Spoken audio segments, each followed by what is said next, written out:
Get your water, get your drink, get your snacks, because we are in for a ride. 5.1 Archon quest. I'm so excited, by the way, so excited. Because 5.0 quest, it was great. So 5.1, I am so looking forward to it. Look at that. Like even the artwork, it looks so sick. The Rainbow of Destined to Burn. I mean, the name kind of gives away sad vibes. Let's just jump into it. Here we go. By the way, accidentally yesterday, when I was trying to claim my dailies, the Archon quest gave me a jump scare. Like it's automatically started. So this is not the entrance scene to the Archon quest, but the second scene. So I think it was just Catherine in the first part. So we are not missing much. Okay, let's go. Talk to Shilonan. Oh, I'm starting from the best part, guys. We don't have to listen to Catherine speaking. We can go straight and talk and meet with Shilonan. Oh, she is so pretty.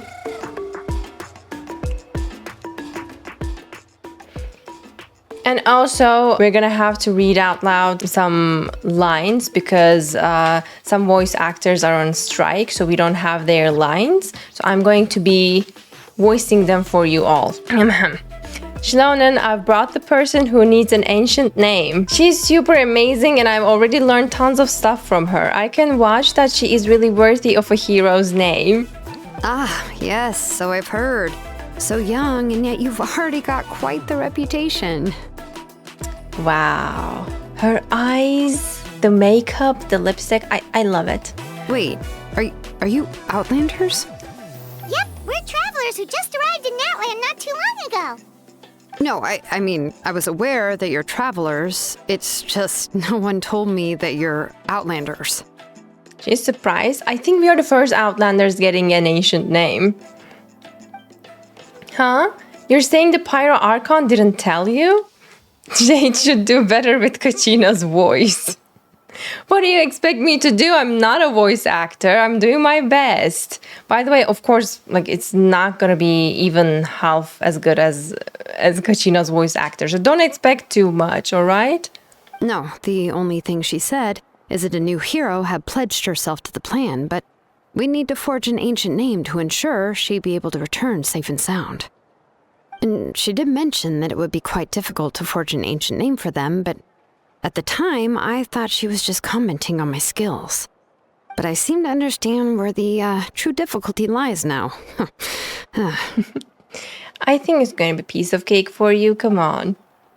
Are you upset? No, I wouldn't go that far. I'm used to it, really. I just need a moment to process things. The Pyro Archon's requests are always difficult to fulfill, and we used to argue a lot. Oh, really? Honestly, it's probably for the better that she didn't bring this up at the time. Probably to skip the whole arguing part, huh?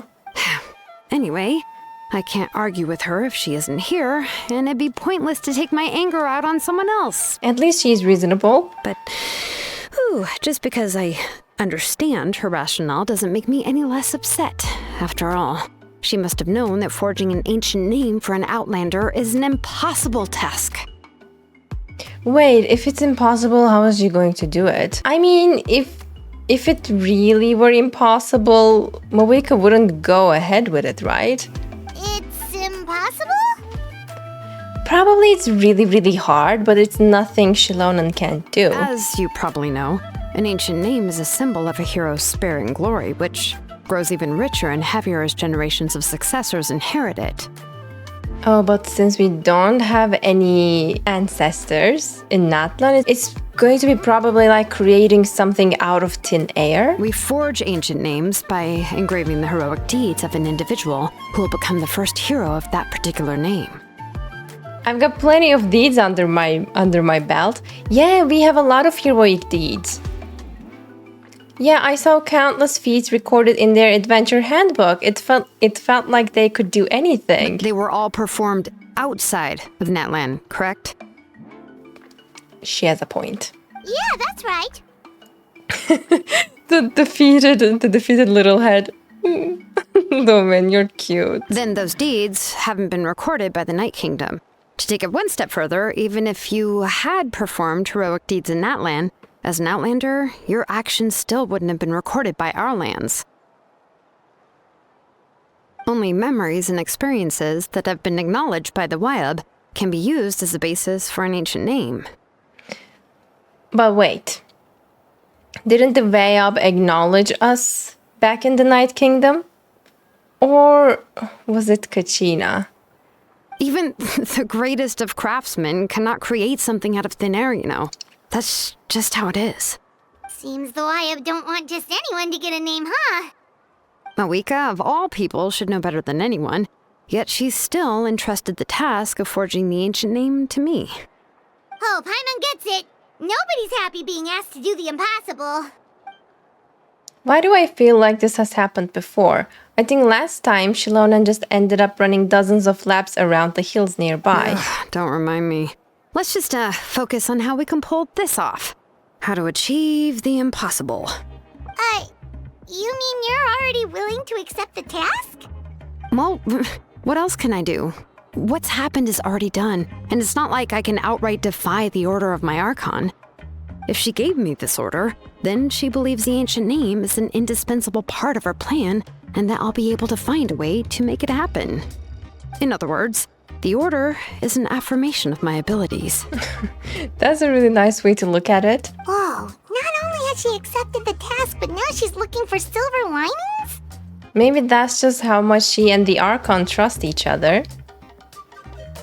Let's see if we can find some special way to pull this off. If we really can't make it work, I'm sure we can still go back and talk to the Pyro Archon, right? The key is getting the Wyab to somehow acknowledge the traveler's existence and record her heroic deeds. Does that mean we have to go back to the Night Kingdom? We heard the voice of a Wyab when we were in the Night Kingdom before.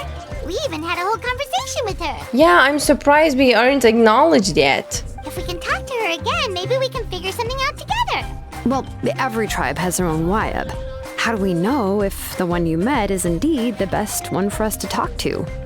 Well, we can't. Plus, considering the unprecedented nature of this situation, I have a feeling that the acknowledgement of one Wyab alone would probably not be enough. Oh. Okay, so that's a lot. That's a lot from what I expected. Would we need to gain the acknowledgement of all 6 Vyab? I don't know. That my God. requires a level of knowledge that I do not possess. We need to find a consultant who's an expert on all things Night Kingdom and Wyab. The first person who comes to mind is Jadealy at the Masters of the Nightwind, the one we call Granny Eatstally. Granny Eatstally? Oh, She doesn't look like a granny at all. We used her spirit speaker stone to find Kachina's ancient name. A person who can make something like that must be pretty impressive. I'm unsure she'd be able to help. Still, she's older now and quite eccentric. It's hard to even book a meeting with her, given that she's constantly holed up in her room and doesn't like to be disturbed. I know. I was caught off guard by the name Granny. She must be really, really old then. And apparently an introvert. I've heard that to get her help, you have to be extremely patient with her and know how to keep her spirit up. Yeah, she sounds like a difficult person to work with. I hate to break it to you, but... She probably won't be very happy with us. Huh. Why is that? I mean, didn't she already help you before? And you even managed to save Kachina. Well, yeah, at the cost of her spirit speaker stone being split into 2. We might have broken it. Huh? Kachina didn't know? Well, we are already off to a tough start with Jadealy. Great going, Mawika. We're already off to a rocky start here. It's alright. We're gonna get through it together, right? She has gorgeous eyes, oh my god. In that case, I guess your only option is to try to emphasize that this is an important order from the Pyro Archon. Hopefully, Jadealy would still want to show respect to the Archon. I'll also write you a letter on your behalf. If you can find someone to deliver it and mention some good things about you, then that should help too. Let's ask Knish to deliver the letter. He understands the whole situation and is already a familiar face to her. I sure hope Sahel won't interrupt when he's talking, though. Oh. Yeah, that might decrease our chances to a 0. All right, Knish is a seasoned negotiator. I trust that he'll know the best things to say. Great, then I'll go contact him right now. Please just give me a moment to write the letter, and we can meet up near the Statue of the Seven later. Sounds good. We'll take a stroll in the meantime. Granny is really old. I'm not surprised at this point because, you know, look at Nahida. Look at Faruzan. They don't look old at all. So in Citlali's case, it's probably like, yeah, she's like Faruzan. Yeah, I assumed that one. We meet again. Kachina told me everything. I will deliver the message to the Masters of Nightwind and convince Citlali to give you a chance.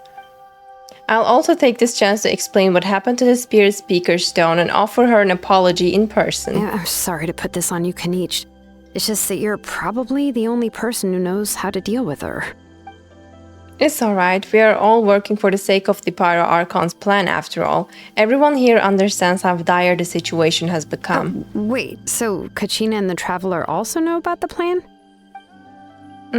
Because we all saw a hero of the past rematerialize right before our eyes, and then Molani said a ton of knowledge and memories suddenly flooded her brain. The Pyro Archon explained everything when we came back from the Night Kingdom, including the reason behind the appearance of the hero as well as the current state of the Night Kingdom. Right. She mentioned there are 6 heroes and that Shilonen is one of 4 that have already been acknowledged. Oh, well, then I suppose there's no need to keep any secrets between us. Having companions walk by your side is perhaps the best solace when facing such a bleak reality. I have another piece of intel to share. We have pretty much identified the person who rescued the captain in the Stadium of the Sacred Flame. His name is Auroron, and he also hails from the Masters of the Night Wind. However, he's spent most of his life living out in the wilderness by himself, away from the rest of the tribe. That's why his disappearance went unnoticed. By the time Citlali finally realized that he was gone, no one had heard from him for quite a while. Citlali knows him too? I mean, yeah, they are in the same tribe. That's right, Auroron was an orphan raised by the chief of the Masters of the Night Wind and many other kind-hearted people in his tribe. Still, he has had something of an odd reputation his whole life. So, Auroron is basically like an outcast, even within his own people. Odd, huh? Given how the Masters of the Night Wind love to babble about dreams and revelations, they're already a pretty strange bunch to most. I've never met Auroron, but if they consider him the odd one, he's got to be pretty far out there. That's right, so in that sense, Auroron and Citlali actually have quite a bit in common, which is why they got along pretty well. Huh. Makes sense. Then But Paimon wonders how Citlali I wonder where is one to he? notice Auroron's disappearance if she spends the whole day in her room.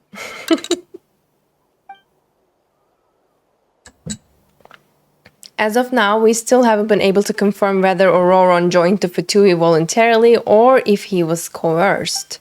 Citlali is probably eager to prove that Auroron hasn't betrayed his people. I plan to use this as leverage when I go to talk with her. Oh, so if I'm following, you mean we'll help her investigate Auroron and the captain's whereabouts?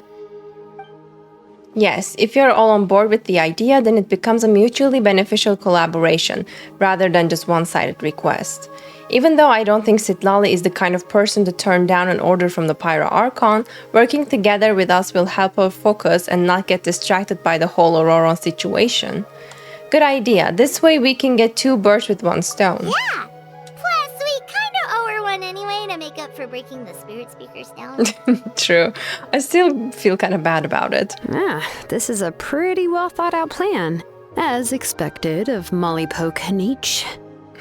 Then, yeah, I'll leave my letter to you. Let's hope Citlali can meet at the stadium in 2 days.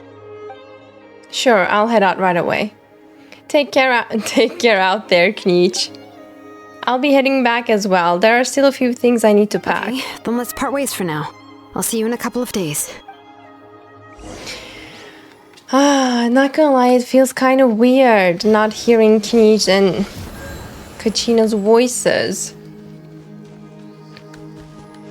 By the way, about Shilonen, I really like her voice acting. I think it's really natural and casual, like more like day-to-day conversation. I don't know if I'm describing it incorrect. Hey, Shilonen, how's everything going? It's been a minute. Oh, hi, Traveler and Paimon. I have bad news. Lolly did not reply to our request, although I suppose I'm not too surprised. Huh? You mean she didn't even bother to give Kenichi a response? That's mean. She does have quite the ego then. She really sounds similar to Faruzan. Yeah, well, she can be also quite eccentric, though she's one of the most gifted people around. Even the Masters of the Night Wind often struggle to work with her. My guess is that she probably has other reasons for not deigning us with a response. Maybe she's insanely busy. By the way, when I said she's similar to Faruzan in sense of eccentricities, I don't think Faruzan is that egoistical. But let's go to the stadium and see if we can meet her there. But Lolly kind of sounds like To her that. in person, we can still try to work something out. That's true. Let's go!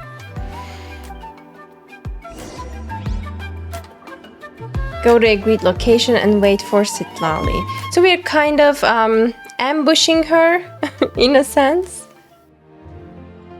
You arrive at the Stadium of the Sacred Flame. As expected, Citlali is not there. Paimon doesn't see anybody. Seems she's just not gonna show up, huh? Maybe she just wants to stay in her room Well, today we tried to be too. as considerate as we could, but she's under no obligation to help. I mean, that's true, but it would be really nice if she helped, right? That might be true, but this is still a request from the Pyro Archon, right? True. Shouldn't a subject always answer the call of their Archon? A subject? Well, if you ask me, I'd say we're all more like friends with the Archon. Yeah, it's not like in Inazuma where, Electro Archon and her subjects, they have more of a personal relationship with the Pyro Archon. Yes, Mawika is our leader, but that doesn't mean there's any kind of tall barrier between us and her. The only thing is that she often has very high expectations of us. I can tell. Huh. So even though she's super powerful, it sounds like she's actually pretty down to earth and easy to get along with. Unlike that old hag Granny Eatsley, right? Does she think she can ignore Paimon, it just no! because she's famous? No, it's very bad time for gossiping. You all talk about her like she's No. some kind of huge deal, but she didn't even No. reply to our letter. Seriously, if she didn't want to come, she could at least let us know. Oh no, this is gonna be so awkward. If that's what aging does. Oh my gosh, she's still going. Oh, really? So, that's how you see me? She is not impressed with you, Paimon. Oh no. Who's there? Who's talking next to Paimon? Oh, don't mind me. I'm just a disgruntled old hag, right? Come on, relax. I'm sure my bark's worse than my bite. Huh? Lolly. Oh, hello. Wait, your seat, Lolly? Your Granny Eatsley? Yeah, doesn't look like a granny, huh? Yes, Granny Eatsley. But emphasis on Eatsley, not Granny. She even looks younger than Faruzan. Oh my god. But overall, her design is really pretty. But why granny? Can you explain? You must know this trope from light novels, surely. They use it all the time. The young man who's actually the oldest person in the room. The girl next door who turns out to be a seasoned veteran. The wise sage who looks like a little kid. It's kind of getting old and cheesy, not gonna lie. You have a point. Her hair is so pretty though. Oh, wipe that look off your face. You've seriously never seen an older lady that doesn't look her age? Oh, we have seen a lot. Okay, well, don't go thinking it's a trick either. See? I'm barely wearing any makeup. Did I forget to mention? She's called Granny, but She's actually pretty young. Wait. Okay, can we clarify one thing? Is she really old or like what does this granny think then? And you were complaining about the Pyro Archon leaving things out. You left a whole thing out. Then if she's not old, then why are we calling her granny? It was an honest mistake. I guess we've just gotten used to it. I'm sorry. So, how old are you actually? Oh yeah. Tell us. What? How dare you? Don't you know it's rude to ask a lady her age? It's just for clarifying, alright? Paimon really didn't mean to offend you. It's just that your case seems really unique. True. Oh, Paimon just wanted to apologize, but now she's putting more and more of her foot in her mouth. Really, Paimon just got a little mad since we thought, well, you were gonna leave us out to dry. It was my idea to invite you here, Seat Lolly. So if you're upset, you can just take it out on me. All right. I was only joking. I didn't mean to chastise anyone. There's really no need to take all this so seriously. If anything, I'm gonna feel awkward if we keep this going. I received Kenichi's letter and was planning to attend this meeting. Since I had already decided to come, I figured there was no need to draft a reply that simply said, "Understood." Besides, just showing up is the most important part, no? But, of course... I mean, it's not the most important part. I mean, helping us is the most important part. Of course, what? It's also natural for people to get held up by one thing or another as they're trying to leave the house. It certainly was a bit awkward to see that everyone else had arrived before me. Oh, that's something I know pretty well myself. I'm always late. At first, I was thinking of quietly sneaking over, but since you were already here waiting for me, I started to think about how I should phrase my apology. Only to hear you all talking smack about me. First impressions. Overthinker, introverted. Outcome, I kind of like her. Anyway, that's the whole story. Honestly, it's not like I owed you an explanation anyway. You should be ashamed of yourself, Paimon. What's with that expression? Oh, so you can... Oh, we can now talk with her mentally. We don't have to use our words anymore. Was she feeling embarrassed just now? She kind of seemed like it, yeah. Is she waiting for us to carry on the conversation? Everything she's saying sounds like a joke, but I'm not sure if I should laugh. Would it be rude to laugh? Or even more rude not to laugh? When the Masters of the Night Winds say they struggle dealing with her, I wonder if the feeling is mutual. She seems to be pretty awkward herself. Everything she does and says seems a little forced. Wait, wouldn't it be so crazy if Citlali can actually hear their thoughts? Anyway, Shilonen, I heard that you require my help in crafting an ancient name. Correct. The situation isn't like anything we've handled before. Let me explain. Shilonen explains the Pyro Archon's request as well as the I difficulties. see. So Mawika has asked you to forge an ancient name for an Outlander. Well, that would be a first. By the way, yeah, she can't hear them because for a second I thought, what if she can? And then she really didn't say anything about it. So yeah, I think it was just a little summary of their inner thoughts, huh? And you've also heard all about Auroron. I must say, he's always been a good kid. I can't see him joining the Fatui of his own volition. He must have been coerced somehow. We'll know once we find him. Yeah, that's what we came here to ask you. We'll help bring Auroron back if you help us solve the problems of forging the ancient name. What do you think?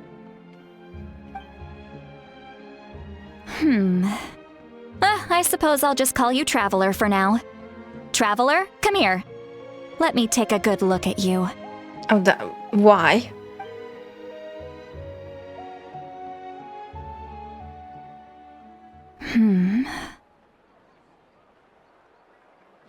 Is she using her... Oh? That... Is that her, like, special power? What is going on? Wealth leads to unending conflicts between people. Yet you alone transcend the value of gold. Baleful thunder and wrathful waves bring terror to mortal hearts. Yet again and again, you've braved them to find new worlds. A weary yet free soul, even the most verdant leaf in the forest will pray for your happiness and safe passage. I have so many questions. Excuse me? What was all that supposed to mean? Kind of like a fortune telling, but doesn't make any sense. Those are all the things that I could see in you. You've experienced far more than even most mortals could dream of. That's true. You possess the heart of a sincere hero, along with the conviction to lift a torch above your head and walk headlong into the night. Huh? Don't move. There's something here. Huh? What thing? Don't scare Paimon. Is the traveler gonna be okay? Shoo! What was that? That should do it. You've just returned from the Night Kingdom, so some fragments of souls were still stuck to your body. Oh my god. No need to worry. I've just cleared out the last of them. She's mentioning it something casual as a leaf getting stuck in our hair. Like, oh, it's just some ghosts on you. Isn't that kind of like having part of a ghost come back with you? Yeah, a little bit. It's nothing as serious as that. If left unattended, the most it could do is stir up some chaos in your mind, and generally worsen your mood. Well, in that case, better to get rid of them. Thank you. It was nothing. Shilonen, let's follow your proposal. Once you've brought Auroron back, I'll take you to see the Lord of the Night. The Lord of the Night? But don't we need to talk to the Wyab of the tribes? Who's the Lord of the Night? Something this important is beyond their jurisdiction. Only the Lord of the Night can decide whether we can grant an ancient name to one who does not hail from our lands. The Lord of the Night is an ancient entity that rules over the entire Night Kingdom, constantly borrowing the power of the sacred flame to combat corrosion from the abyss. Oh my god, yeah, her S sounds, they kinda hurt my ears. Where is the de-esser? Who did the sound mixing? Oh, so you're basically saying it's even more powerful than the Wyab of the tribes. Well, that sort of makes sense, being the lord of the entire Night Kingdom and all. Not exactly. It's not so much that one's more powerful than the other. But never mind. That's not important. It would take too much time to explain. But I need an explanation. Just listen carefully to what I'm about to tell you. The Lord of the Night is currently in a deep slumber, and we can only communicate with its consciousness while in a trance. In other words, in a dream. Oh. Welcome back, Sumeru. But I will need to prepare a few more things if we are to hold a ceremony to achieve the state of the trance. I'll make a list. Can any of you get everything for me? We'll I try. can go. It'll probably be a long list, so better leave it to someone who knows all the local vendors. Sounds good. Then we'll go with St. Lolly to track down Auroron. Phew, the Fatui are nothing to scoff at, so please, be careful during your investigation. If you need any help, just come find me. Yep, we'll be sure to play it safe. Okay, let's go hang out with All Fatui. right, now it's time for us to catch that brat and bring him back. She sounds annoyed. I'm sorry I made you wait earlier. It was actually because I decided to swing by Auroron's place to look for clues. He has always lived alone, and I found a broken jar in his house. There was also something off about his phlogiston aphids, which I assume is because their keeper has been gone for quite some time. And interestingly enough, I saw some slash marks in the house that did not match any of our local weapons. My guess is they were left by Snezhnayan arms. So he was taken by force? Kidnapped Auroron? Oh, sounds like the Fatui broke into his house and took him hostage. But really, is it that easy? Auroron doesn't look like an easy target. But why would they kidnap a kid who just spends his days living in the country and raising aphids. He's only in his 20s. What would they want with him? I wish I That's knew. not to say that I believe he's totally innocent, of course. Since he's the only one who was kidnapped out of everyone in Natlan, he must have done something to attract their attention. I mean, he's an outcast. When bad guys try to decide who to kidnap, they usually go with the outcasts. Like, this one looks like someone who is not going to be noticed when they're gone, you know? In any case, we'll get to the bottom of this once we manage to get him back here. I'm truly sorry to put you two through all this trouble with me. It's alright. But please help me get him back.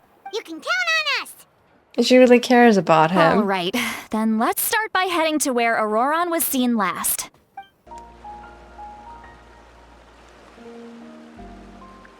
This is the spot. An eyewitness claimed to have seen Auroron speaking to some Fatui soldiers here. I don't know how much you're willing to believe me, but Auroron really is a good kid. I see no reason why he'd suddenly get involved with the Fatui. I'm convinced that what the witnesses saw was actually the Fatui coercing him, or perhaps trying to extract information. However, I doubt anyone would believe me, given there are no signs of a fight. Didn't Kanich say that she's a big name in Natlan? Feels kinda weird to see her so frustrated and helpless like this. Could you tell us a little more about him? Auroron?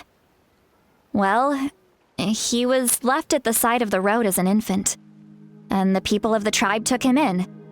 You could say that everyone had a hand in raising him. He already had a pretty tough start of the life. He learned a lot from us, and once he reached adulthood, he built himself a house out in the countryside. He spends most of his days growing vegetables and raising aphids, living off of what he harvests from the garden. I feel so sad. That sounds like a lonely life. He's always been such a good kid. He would even get his friends to deliver whole bags of fresh produce to my place. Aww. If that's all there is to him, then he really doesn't sound like a bad person. Yes, I don't want to judge him before, getting to know him, but from what Jadealy says, he sounds like a really chill person. Oh well, let's keep looking. He can answer all of our questions once we find him. He's been raising phlogiston aphids for a long time, and since they were disturbed, they secreted a special type of phlogiston. We can use that substance to track his movements. Let's follow the phlogiston trail. Huh? What trail? Paimon doesn't see anything. Oh, right. I forgot your eyes don't naturally perceive such things. I know, I have elemental sight. Do you have elemental sight? Here, give me your hand. Alright, she's gonna help us. I take it back. Oh, look at Paimon's tiny little hand. It's so cute. I really like Jadealy's nail polish, by the way. Huh? How about now? What do you see?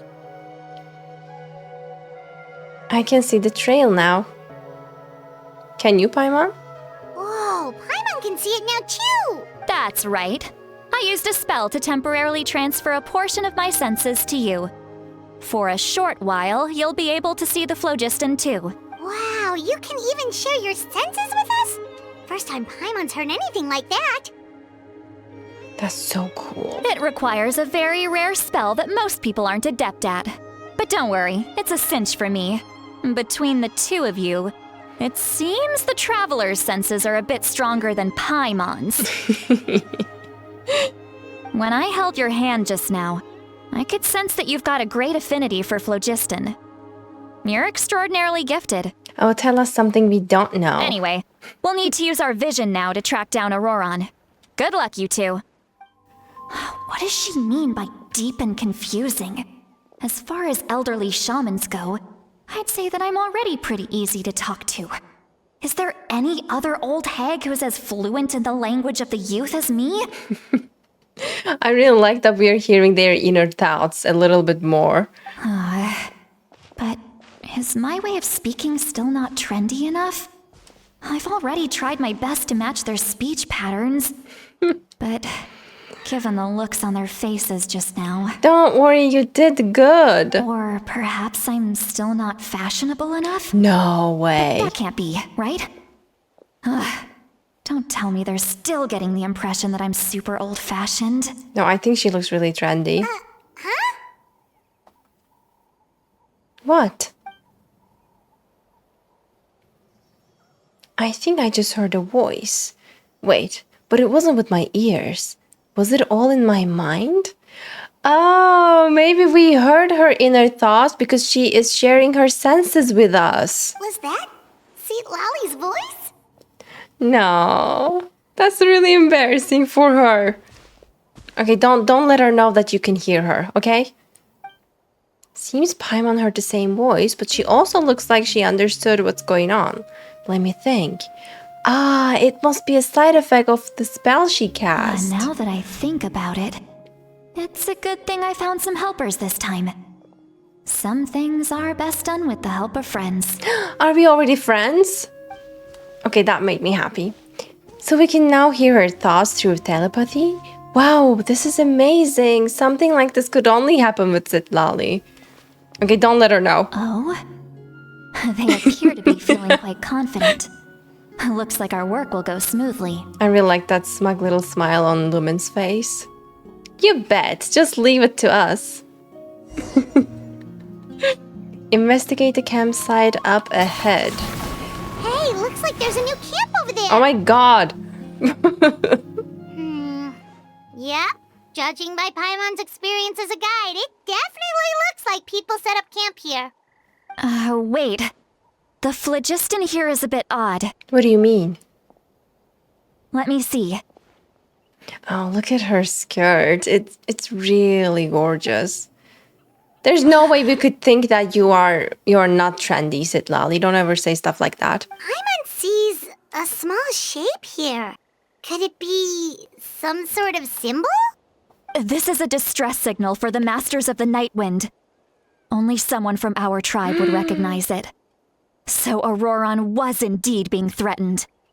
We've got to find him, fast. Leaving such a subtle mark implies that he was trying to be discreet. In other words, he was probably under the Fatui's watch. If they notice us, we can just charge in and fight them to the death. But what if my darling grandson is also there? I can't have him caught in the crossfire. Darling grandson? No, I've got to be careful. Otherwise he'd get hit as well. How annoying.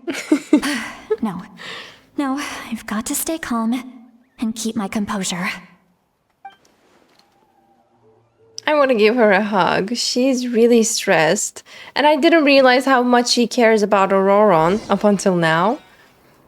Alright, let's go find him and save him from the Fatui. Perhaps we can... Where's my second jump? Anyways, perhaps we can threaten them to tell us about Capitano's location?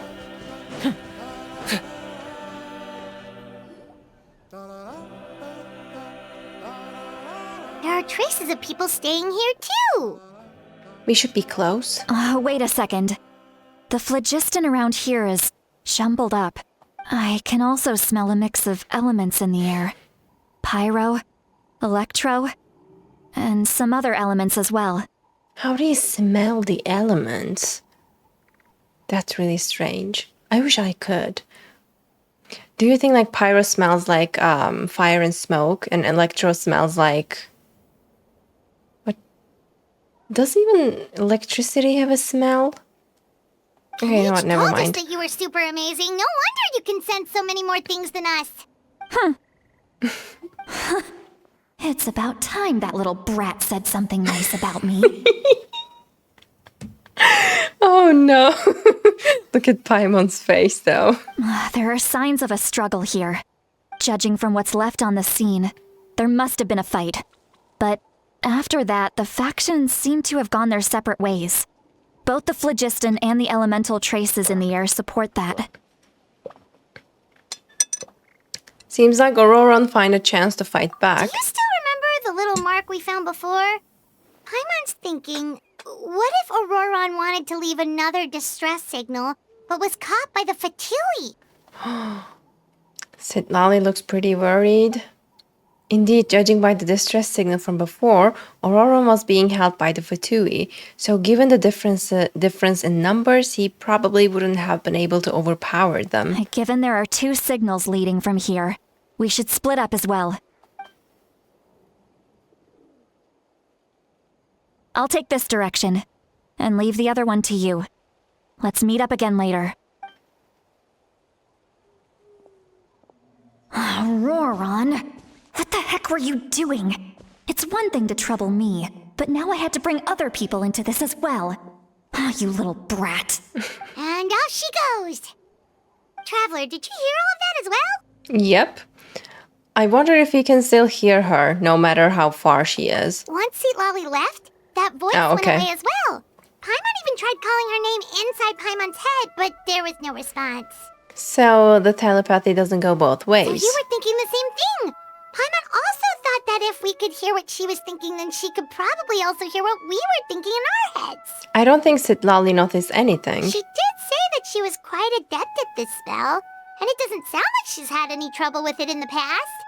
Huh, maybe we're a special case and can hear her thoughts as a side effect. If you think about it, she's really got a lively inner world. It paints quite a different picture from Paimon's first impression of her. Yeah, she's lovely. I take it back.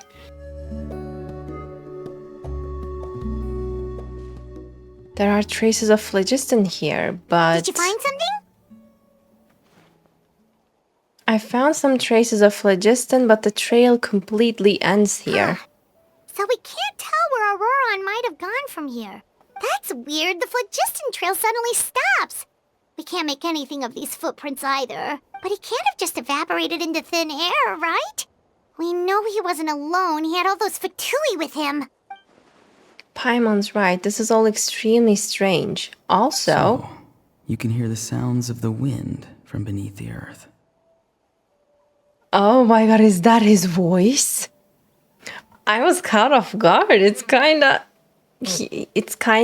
nice.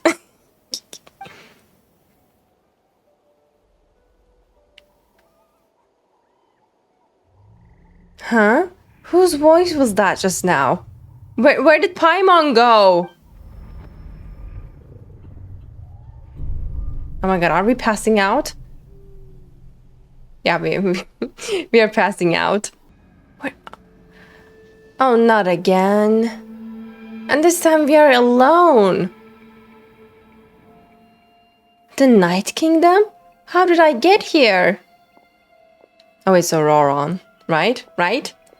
I'm very sorry, but please do not move. I have no desire to hurt you. Okay. Stay calm, stay I calm. apologize that our first meeting has to take place like this. It's just that you're much like one of those animals with ears that perk up as soon as it senses danger in their environment. That's a really strange way. That's a really strange way of putting it, but And given your combat proficiency, I would not have been able to gain an advantage over you if you were anywhere else in the world. However, you're now in the Night Kingdom, a familiar domain to the masters of the Night Wind. I don't feel threatened because his voice is really soothing. Hello, traveler. I'm Auroran, the one you've been searching for. Well, hello. But what does this mean? Have you escaped the Fatui's custody?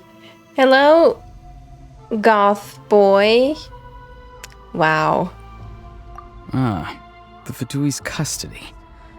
I see. So even Granny has told you that I was coerced by the Fatui. I'm afraid you've been brought here by a lie. So you're Like a not false coerced? omen in the lingering smoke. Like a false omen in the lingering smoke. So the smoke was your doing. My friend and I only left those traces to lure you here. Deceiving you was never our true intent, however. Oh, come on, I don't It believe was that. simply the fastest and most feasible way for us to set up a meeting. No. It's Capitano? You mean your friend is Capitano? My friend and I. Oh my. Okay, wait. I'm not ready. I have to get myself mentally ready for this. Okay, let's go. Greetings, traveler from afar. I can't. Oh my god. Guys, am I the only one who thinks the voice? I mean, I know I already said, oh my god, Auroron has such a nice voice. It's so calming and soothing. But oh my god, Captain's voice has the exact opposite effect. Like if I had a heart rate monitor right now, it would be booming. Be careful with this traveler. Her soul is temporarily restrained by us, and it appears to have become more fragile in the process.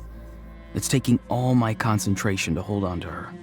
If you hurt me, I swear to God. I mean, no. It was I who tasked Auroron with leaving the traces to lead you here, and I who used the Master's ritual to bring your soul to the Night Kingdom. So, you're working together. I've heard much about you from the past encounters you've had with my colleagues.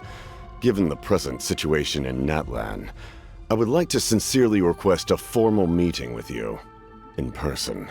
I mean, I was brought here without my consent, so I don't know if it is right to call this a formal meeting. I will use the opportunity to explain my goals and motivations to you, as well as why I mistrust Malwika, the Pyro Archon. I believe there is little reason for you to blindly follow her plan. I mean, I believe there is little reason for me to listen to you. If you would like to hear our intel, then find us to the east of the stadium. But remember, not a word of this to anyone. I would like to avoid any further conflict. So it's a date. I mean, I wouldn't call this a date. It's more like, you have to come or else. You will see me again once you return to reality. No matter what I say, please, help me keep this a secret. This is all to avoid dragging Granny into this conflict. For Citlali's sake, I might. She probably wouldn't say anything. Lumen is selfless like that.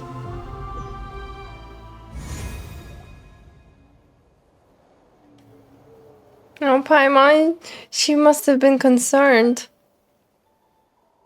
Hey, what happened just now? You suddenly collapsed and stopped responding. I'm fine. Was my soul forcibly removed from my body just now? That would explain why I couldn't hear Paimon at all. That's actually so creepy that Auroron can forcibly remove souls from people's bodies. He literally killed us and then put us back into our body. That's scary. Why are you sitting on the ground? Are you okay? Okay, not a word to Citlali. Citlali! She froze for a moment and then just collapsed to the ground. Oh, but she might understand the after effect, maybe. Could it have been those leftover remnants from the Night Kingdom? See? Do you have any itches or pain anywhere? I'm fine, just a little lightheaded. Don't worry. We can take a short break. Sorry, I know I asked for your help. But had I known you were feeling unwell, I wouldn't have taken you on this trip with me. It's alright, it's not your fault. If they were being truthful, then they must have reasonable motivations for what they did. But should I trust them? I mean, you probably shouldn't. But I want to go meet Capitano, so yeah. I could share everything with Paimon and Citlali right now, but that would mean giving up on the lead. I still haven't had much dealings with either the Fatui or the Masters of the Night Wind. I suppose I will stay quiet for now and see if I can find out anything else. Okay, that's If you're feeling sick, reasonable. You should just say so. Citlali should be able to, exercise any ghosts or weird stuff that you picked up in the Night Kingdom. Paimon. A seasoned traveler must know the importance of not pushing yourself beyond your limit. True. If you need anything from me, just say the word. Thanks, everyone. I'm feeling fine now. In any case, let's take a bit more time to rest now. Even though the situation remains quite urgent, you take a longer break. I can't read these. Auroron's words still echo in your mind. Need to be more careful next time. Sure, Citlali, sorry. Feeling better yet, Traveler? Yep. All right, let's get ready. I followed my phlogiston trail earlier to a stronghold guarded by soldiers. I have a feeling that Auroron is probably being held inside. Oh, so it's close by. Then let's head over right away. I'm so sorry, I didn't realize I was holding you up. Well, I recruited you to be my helper, which means we're in this together. Like the wind and the clouds. We either move as one or not at all. Like the wind and the clouds, that reminds me of Kazuha. But if you want to make it up to me, then just be sure to fight extra hard when the time comes. Sure. Now it feels like all is for nothing because Auroron is voluntarily working with the Fatui. We thought he was kidnapped. So that was all his stage to make us think that he was coerced, huh? Look over there. Huh? Paimon thinks she sees someone in the middle of the camp. That's Auroron. That's Auroron. So he really was taken by the Fatui. So that's Auroron. He does look the same as when I spoke to him in the Night Kingdom earlier. All right, we'll take the lead. But, you know what? It's weird to me because Auroron said in the Night Kingdom, no matter what I say. So he might speak differently right now.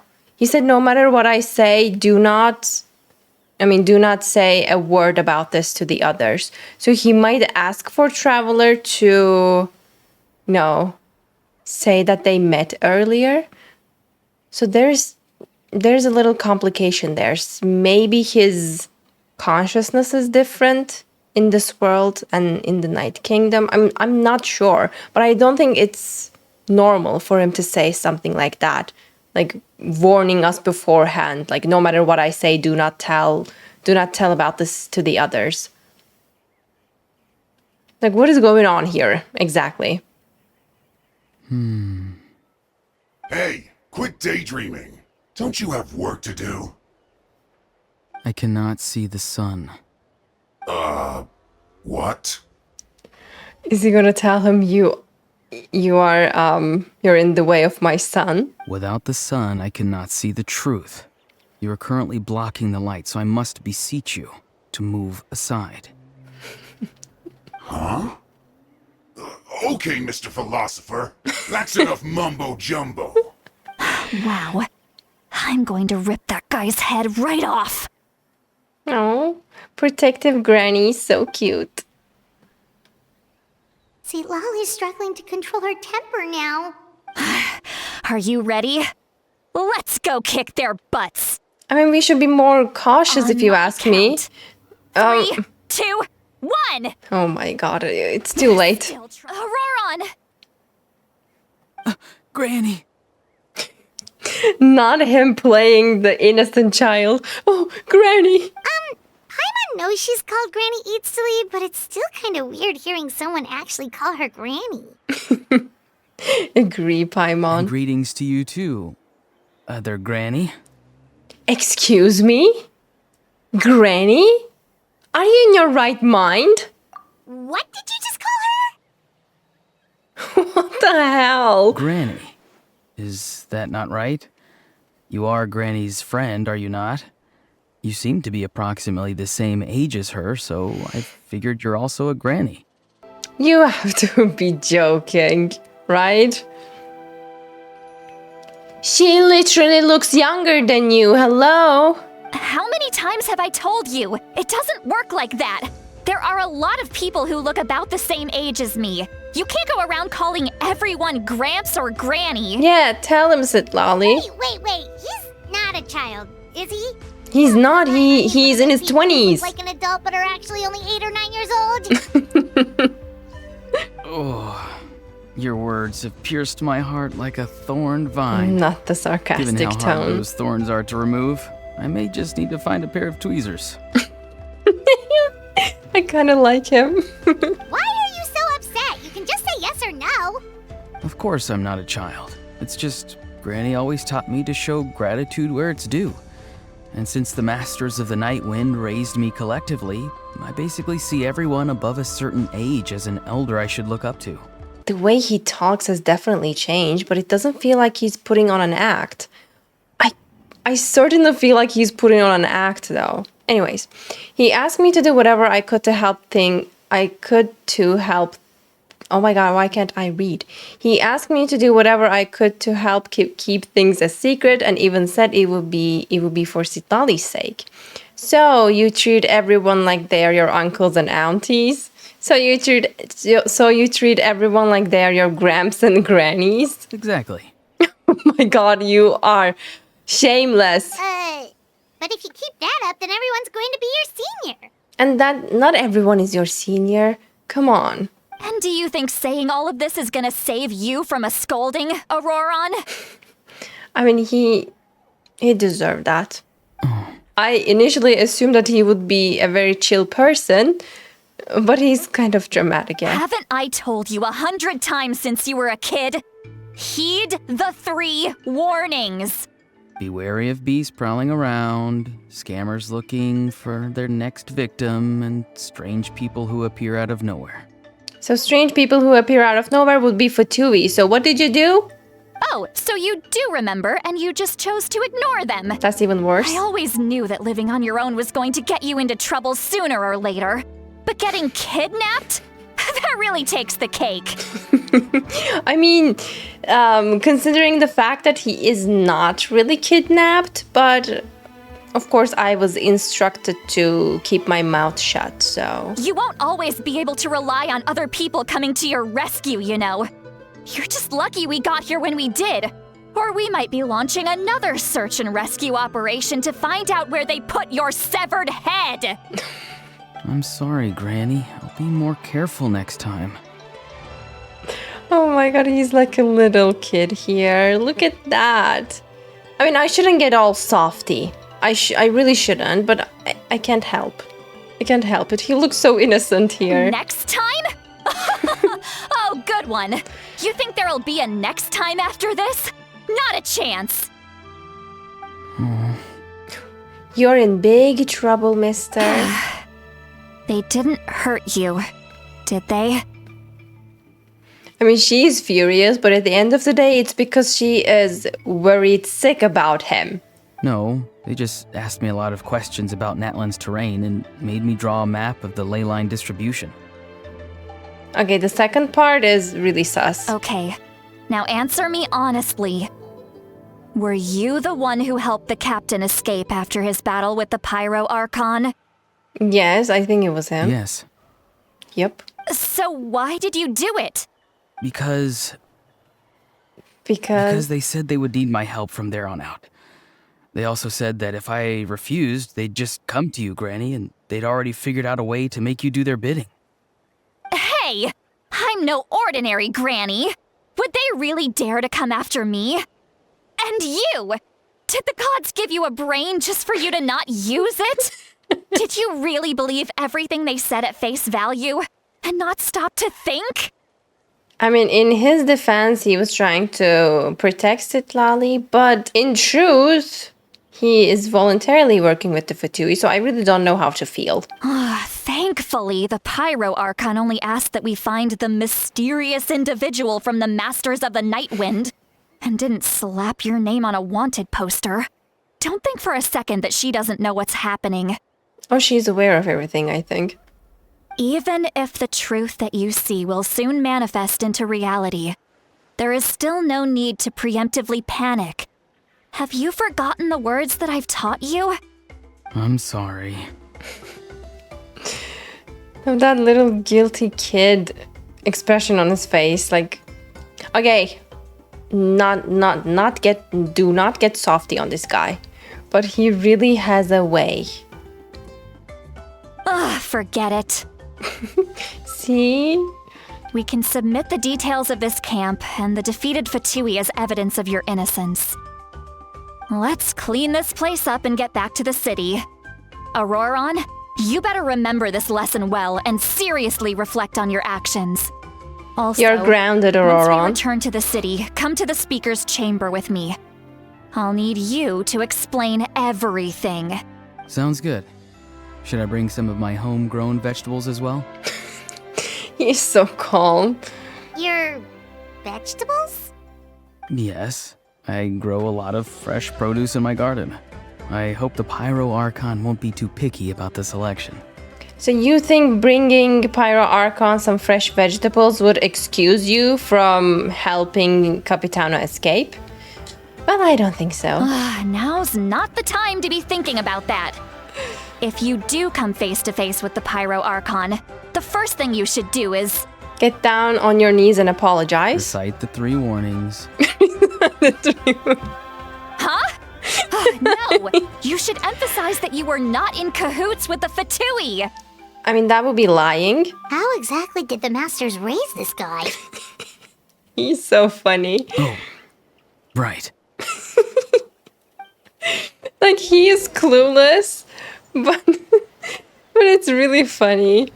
Now I can see why Jadealy called him her darling grandson. Who wouldn't be soft if he acted that way? I know. I've been trying not to get soft on him, but I'm failing miserably. He's adorable. You return to the city and Jadealy brings you to the speaker's chamber where you recount everything that has happened to Auroron. I see. So Auroron came to the captain's rescue because he promised to help him in exchange for Jadealy's safety. That's right. I'm sorry. Now that you know Auroron was only trying to protect another member of his tribe, could I ask you to petition the Pyro Archon for her forgiveness? We'll give her a full report. We'll let you know once she's reached a decision. Will I need to stay here? I mean, he sounds so cute and innocent, but he's not. Technically, yes. But if Miss Jadealy is willing to serve as your guarantor, then we can release you from custody. Sure. I'd be happy to do that. I don't have any more time to waste here. I still have other things to do. Understood. Thank you very much. Mr. Auroron, please report back to the speaker's chamber as soon as you've received notice of the Archon's decision. I understand. Thank you. And thank you too, Granny. Well, at least you won't need to hide your face anymore. Traveler, Paimon, thank you very much for your help. And don't worry, I haven't forgotten about my side of the deal. Once Auroron is settled, I'll go talk to Shilonen and get started on forging an ancient name for you. Oh, thank you. I'll be counting on you. You scratch my back, I scratch yours. It's as good as done. You can just go twiddle your thumbs or something while you wait for the good news. Bye for now. Come with me, Auroron. We've got to find you a place to stay for the night. Goodbye, Mother Granny. Stop that! This new grandson of mine is way too polite. Did we already adopt him? Is he gonna say something? Okay, we should go meet Capitano, probably. That look on his face, he's probably trying to remind me about my promise. He doesn't strike me as a liar. Had I not seen everything for myself, I would have never guessed that he could have done so much work behind Jadealy's back. What does he really want? Oh, we're finally done. All right, it's time to find some grub. Paimon, there is something I need to tell you. Huh? What is it, Traveler? Oh, are we going to tell Paimon? You pull Paimon aside and tell everything that you saw earlier when you collapsed. Captain? Keep your voice down. Sorry. Paimon just didn't see that coming. So you really saw him in the Night Kingdom? And he didn't attack you? Nope. Oh, that Auroron, what is he up to? He sounded earnest enough just now. Paimon would have never guessed anything was happening. Maybe he is unaware. Like maybe him in the Night Kingdom was him from the future, but he made himself forget in the real world. It doesn't make sense, though. There has to be something going on. All that stuff about protecting Lali and being forced to help the Fatui when he's actually been a willing accomplice all along. I'm still not completely sure. We still need more information. Yeah, you're right. Still, Paimon appreciates you telling her about this. Paimon will support your choice no matter what, so if you want to go, we can go together.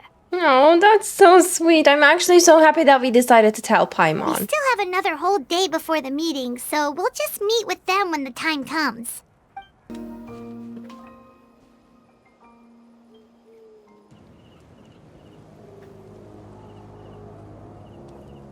Hello? Weird. Paimon doesn't see anyone. Oh, please don't let this be a trap. I mean, I hope not. I was hoping to see Capitano here. Hello? We should be on our guard, though. Uh-huh. What was that? Good evening. Nice to see you again. Hello? It's you. You shouldn't pop up from behind people like that. What are you, a ghost? I'm terribly sorry. It's just a force of habit.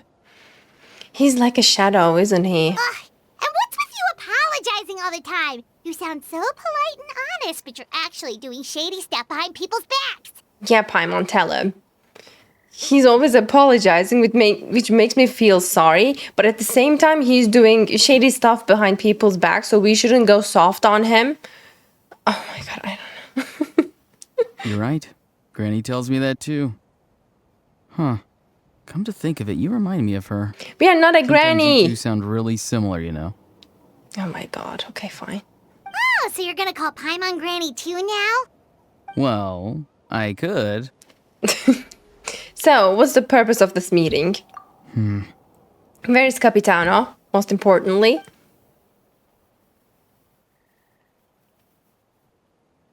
Oh, it's awkwardly silent. It's all clear. Over to you. Excellent. The fact that you showed up proves that I was right about your character. I'm only interested in you. No, I'm only interested in the intel. I don't really care how the Fatui thinks of me. I mean, I know, right? The aura, his aura. Like when he stepped through that gate, like the whole aura changed. Like with the background music and everything. Well, okay. I'm only interested in the intel. Yet, there's been a lot of talk about you. Child told me that you're passionate about the unknown and willing to take risks. Rather than facing you as an enemy, I would much prefer to bring you to my side. If we allow the current state of things to continue, we will inevitably clash. And that's a scenario that I'd very much like to avoid. Why? I've long heard of your exploits across the nations. Though you have crossed swords with my colleagues many times, I know that you are by no means an unreasonable person. Wow, he's definitely not an unreasonable person. By the way, Child speaking highly of us? That's certainly flattering, isn't it? I mean, considering Capitano is number 1, we are certainly no match to him, right? So it would be very, very good for us to not cross swords with him. And once you've learned the truth that the Pyro Archon Malwika would never willingly share with you, you may just find it in your heart to consider my proposal. What is that thing that she would never willingly share with I us? assume you've already been informed of the Pyro Archon's plan. In order to defeat the Abyss and save Natlan, she still needs 2 more heroes to appear. Yep, that's true. Wait, how did you know that? Never mind. Guess that's not important now. I've long kept a close eye on her plan. To be frank, it's an exceedingly risky plan. Will the heroes really appear? And even if they come to her, will their power be enough to drive the Abyss back? Alright, those are very reasonable questions. If any part of the plan goes awry, all of Natlan, even all of Tevat, will pay for her mistakes. Now, you may have been led to believe that this is the only plan available to her. But what if I told you she's had another emergency plan all along, the details of which she has chosen to keep hidden from you?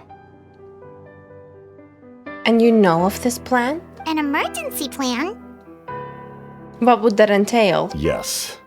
A way to keep Natlan intact, even if her original plan fails. But given the painful cost of its execution, she has chosen to keep it as a mere backup plan. Whether this stems from hesitation, fear, or even naivete, I cannot say. But Natlan cannot afford to wait until she comes to her senses. My fear is that given the enormity of the decision, she will be reluctant to confront the dire reality we face until it is too late. There will be no time left to execute the backup plan, and all of Natlan will be lost to the abyss.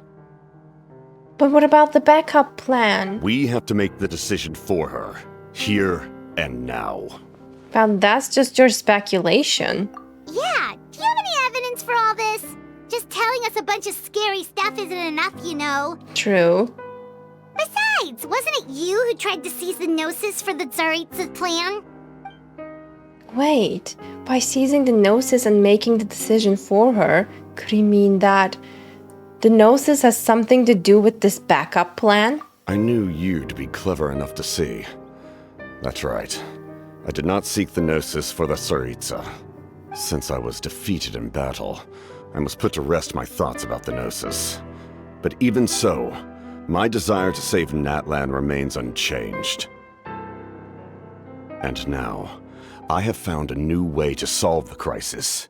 We can implement it immediately if we reach an agreement. Well, it is certainly so hard to say no to him. Oh, he admitted that he was defeated. I still have a hard time believing that, even though he's admitting. Maybe he wants to look weak. Because come on, he's a number one for two harbinger. Are we? Oh my god, are we caught? Someone's here. Oh, we are so caught. Huh? The captain disappeared! No, we didn't even have the chance to say goodbye. Something is rapidly approaching. Oh no. When you say something, is it Something? Bad news, chump! It's your granny!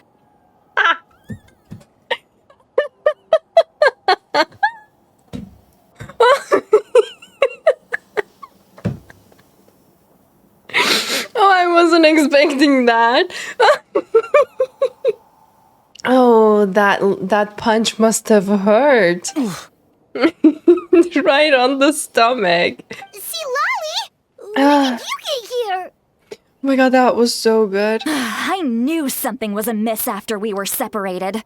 Hidden ceremonial tools, an unconscious traveler.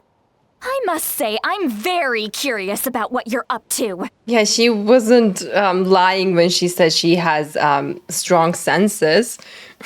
How dare you go behind our backs like this, Auroron? Colluding with the Fatui? Really? I mean, I even though I'm not number one fan of violence, you certainly had that punch coming. Oh, here we go again. Cat got your tongue, huh? You really think you can avoid a scolding just by staying quiet? I'm not trying to avoid anything. Oh, and now you're talking back. Well, go on then. Explain yourself. What the heck are you up to? Oh my god, I love them.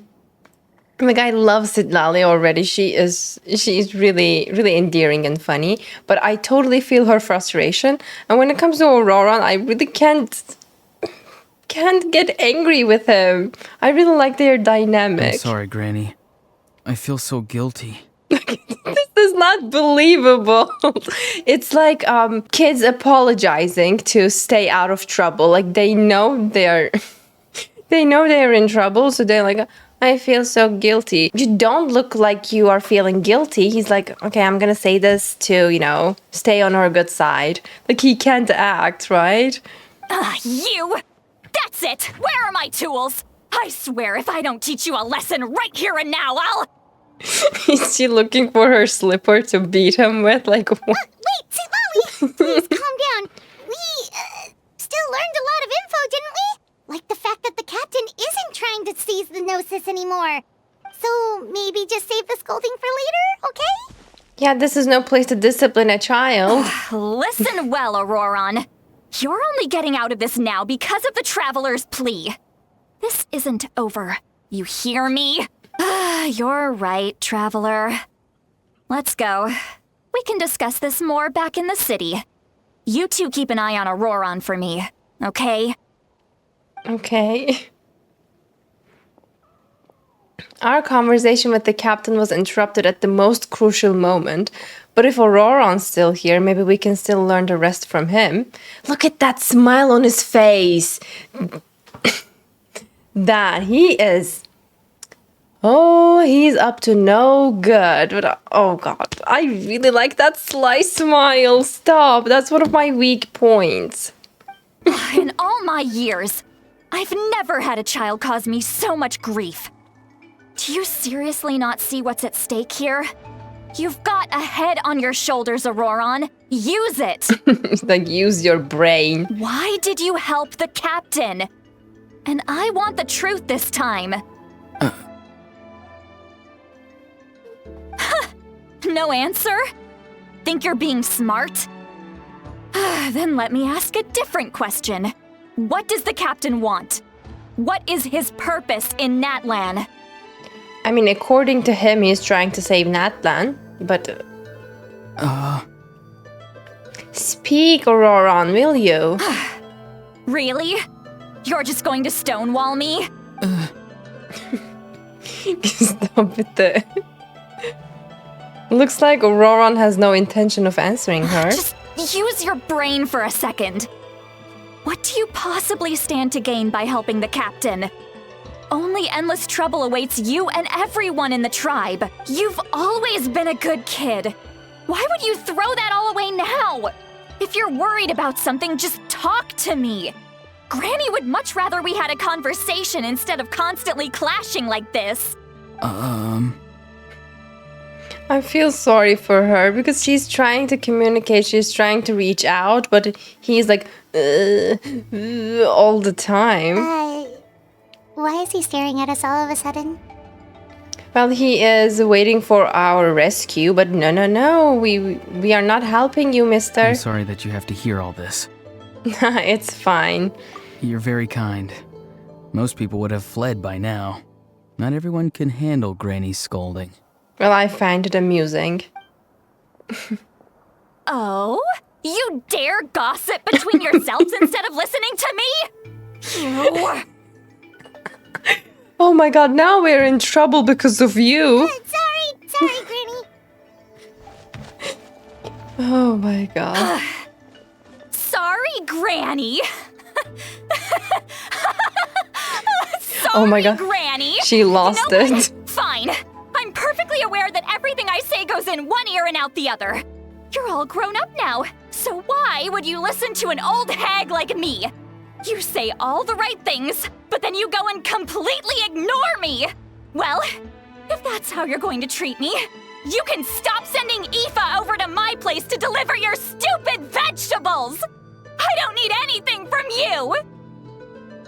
Okay, I feel bad now. She's really frustrated, but at the same time, I can hear the sadness in her voice. Like, she is hardly holding it together. Who's Aoife? A delivery person? Paimon, really? Is that the most important thing right now? Who Aoife is? That's irrelevant. Exactly. The point is, he hangs out with this kid, so he must be no good. You kids get to a certain age and suddenly act like you know it all. There's nothing I can say to get through to you.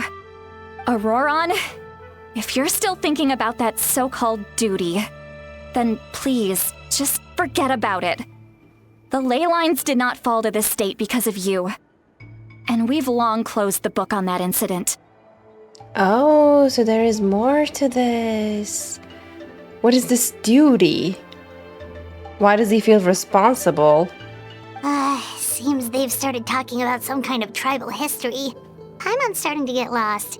I mean, we are kind of Like, we stick out like sore thumbs That's at this not it, point. Granny. So what? There is something off about that voice. I know you tend to get down on yourself when you're upset, but I can tell I really hurt you this time. All I can say is I'm sorry. He keeps apologizing and apologize. Wait, something... Yeah, something is weird. His voice. Auroron! Where have you gone? Wait, is his body like a shell, but his soul is in the Night Kingdom, so it is delayed? Is that what is going on? It sounds like he's somewhere super far away, but isn't he right here in front of us? Oh my god. I'm really sorry. It's up to all of us to do everything we can to save Natlan. So I've got to go. What? Get back here this instant! Auroron! What is this? Powder from plant spores? Is that the trick he used? What do you mean? What just happened? How was he able to suddenly get so far away like that? Maybe I was right when I was calling him a shadow. It's a trick of his. If you grind spores into a powder and spray it in the air, it can be manipulated to create an illusion.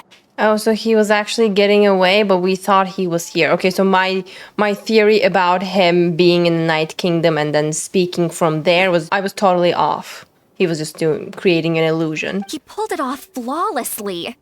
He must have put a lot of time into perfecting it. Don't tell me that's how he's been hunting in the fields these days. Oh, couldn't he have picked up something more useful? I mean, that was a very cool trick, if you ask me. Little brat. That's it. The next time we meet, I'm definitely going to break his legs. Whoa, that's a little extreme. But still, why does he feel like he needs to run from us? If his goal is also to protect Natlan, then can't we work together? He still doesn't want to tell us anything about his goals. I'm sorry for interrupting your conversation with them earlier. But even if you'd been able to hear them out, there's no guarantee you would have gained anything substantial. Auroron probably did everything he could to get away because he knew I'd get the truth out of him sooner or later. Ah, that brat. I swear. The captain probably has some sort of substantial plan. Otherwise, Auroron would have no reason to keep following him. Meeting again is out of the cards now, so it might be faster to just approach the Pyro Archon and confirm what the captain said. And also, I can tell that Auroron's stubbornness has hurt Jadealy deeply. I need to find a way to comfort her. Yeah, he does. She looks very unimpressed, like, instead of hurt. Anyways, what was all that about Auroron's duty earlier? Alright, spill the beans. We've got quite a long walk back to the city. Let's take our time. It'll give me a moment to figure out how to explain all this.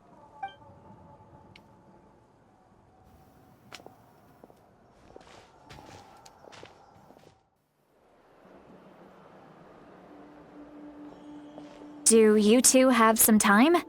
Feeling hungry? How about we get something to eat?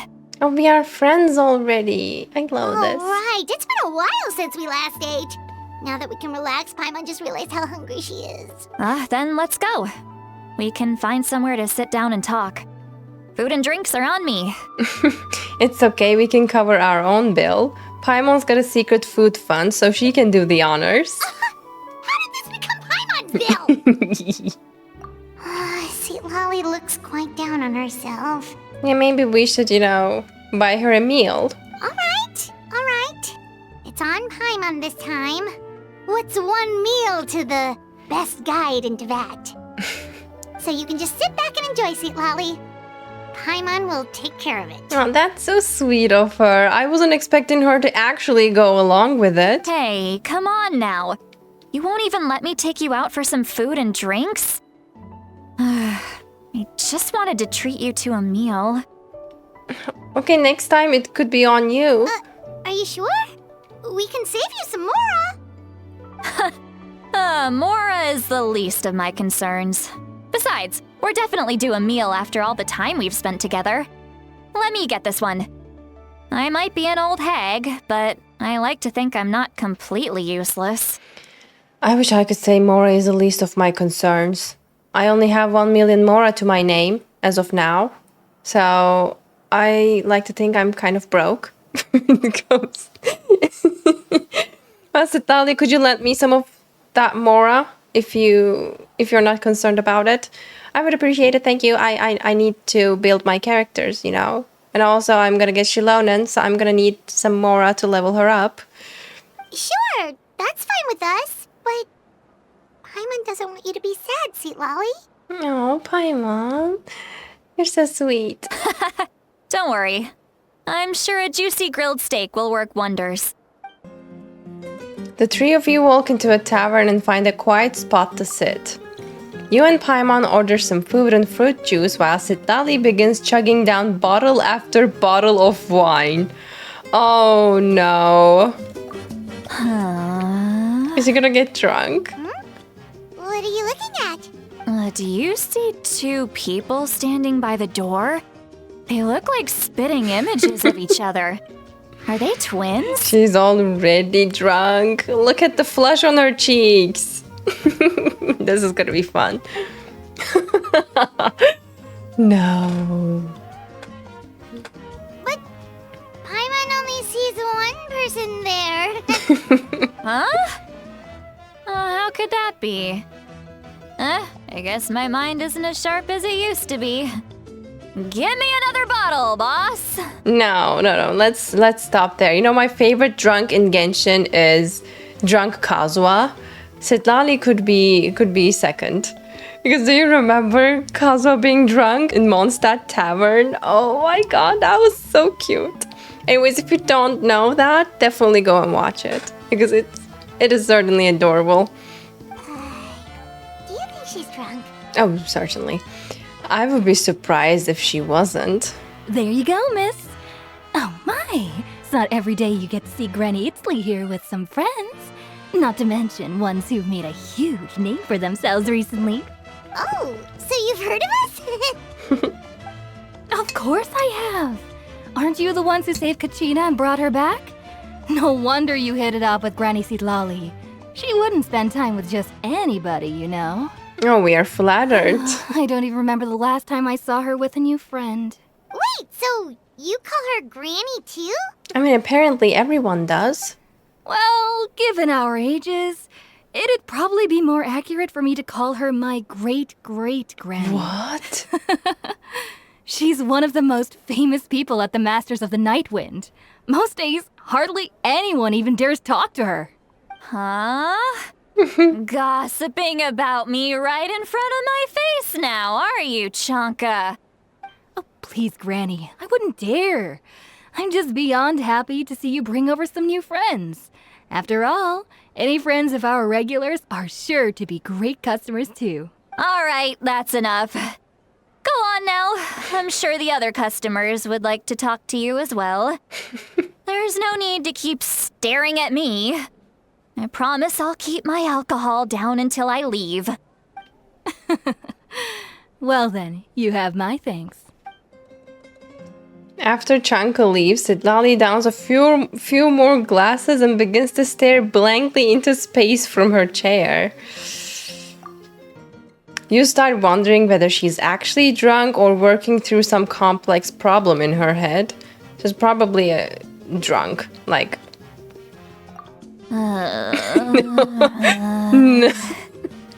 She is completely drunk. We might have to carry her home. This is so funny though. It's really cute. Sweet Lolly?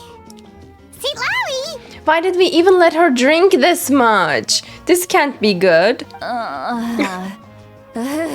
that? You got some gall calling me by my first name. Let me guess.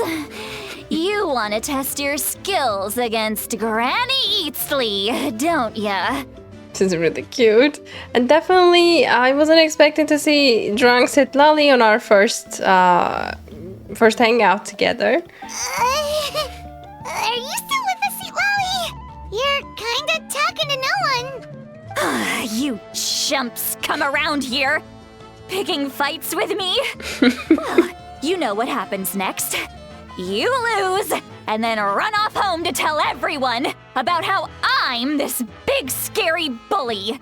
Who is she talking It's to? the same story. You brats start it, I finish it, and then I end up with the reputation of being some kind of terrible monster among the shamans. I mean, come on. Monster? Me? Really? What did I do to deserve that? I mean, nothing. You just have kind of a temper. That's it. Who hurt her this much? We need to have a conversation. Like, tell me who. Granny Lolly, you're not a monster at all. Exactly. Exactly. And while we're at it, I'm not some lazy slacker either. Of course. Between meditation, advising the chief, and speaking with the Wyab, I actually have a pretty packed schedule, you know. Of course. Oh yeah. And I have to mentor all the new kids. Hey, new kid. Yeah, you. Who? Me? Don't play dumb. Didn't I teach you how to find phlogiston? You see? I know my stuff. I'm a good teacher. You tell him. Absolutely. Thank you for all your teachings, ma'am. That's more like it. This part is my favorite. Someone showed me a little respect. Yeah, Granny's a hard worker, all right. You can always rely on old Granny. Granny, why don't I take you home and you take a nap? Who hurt her?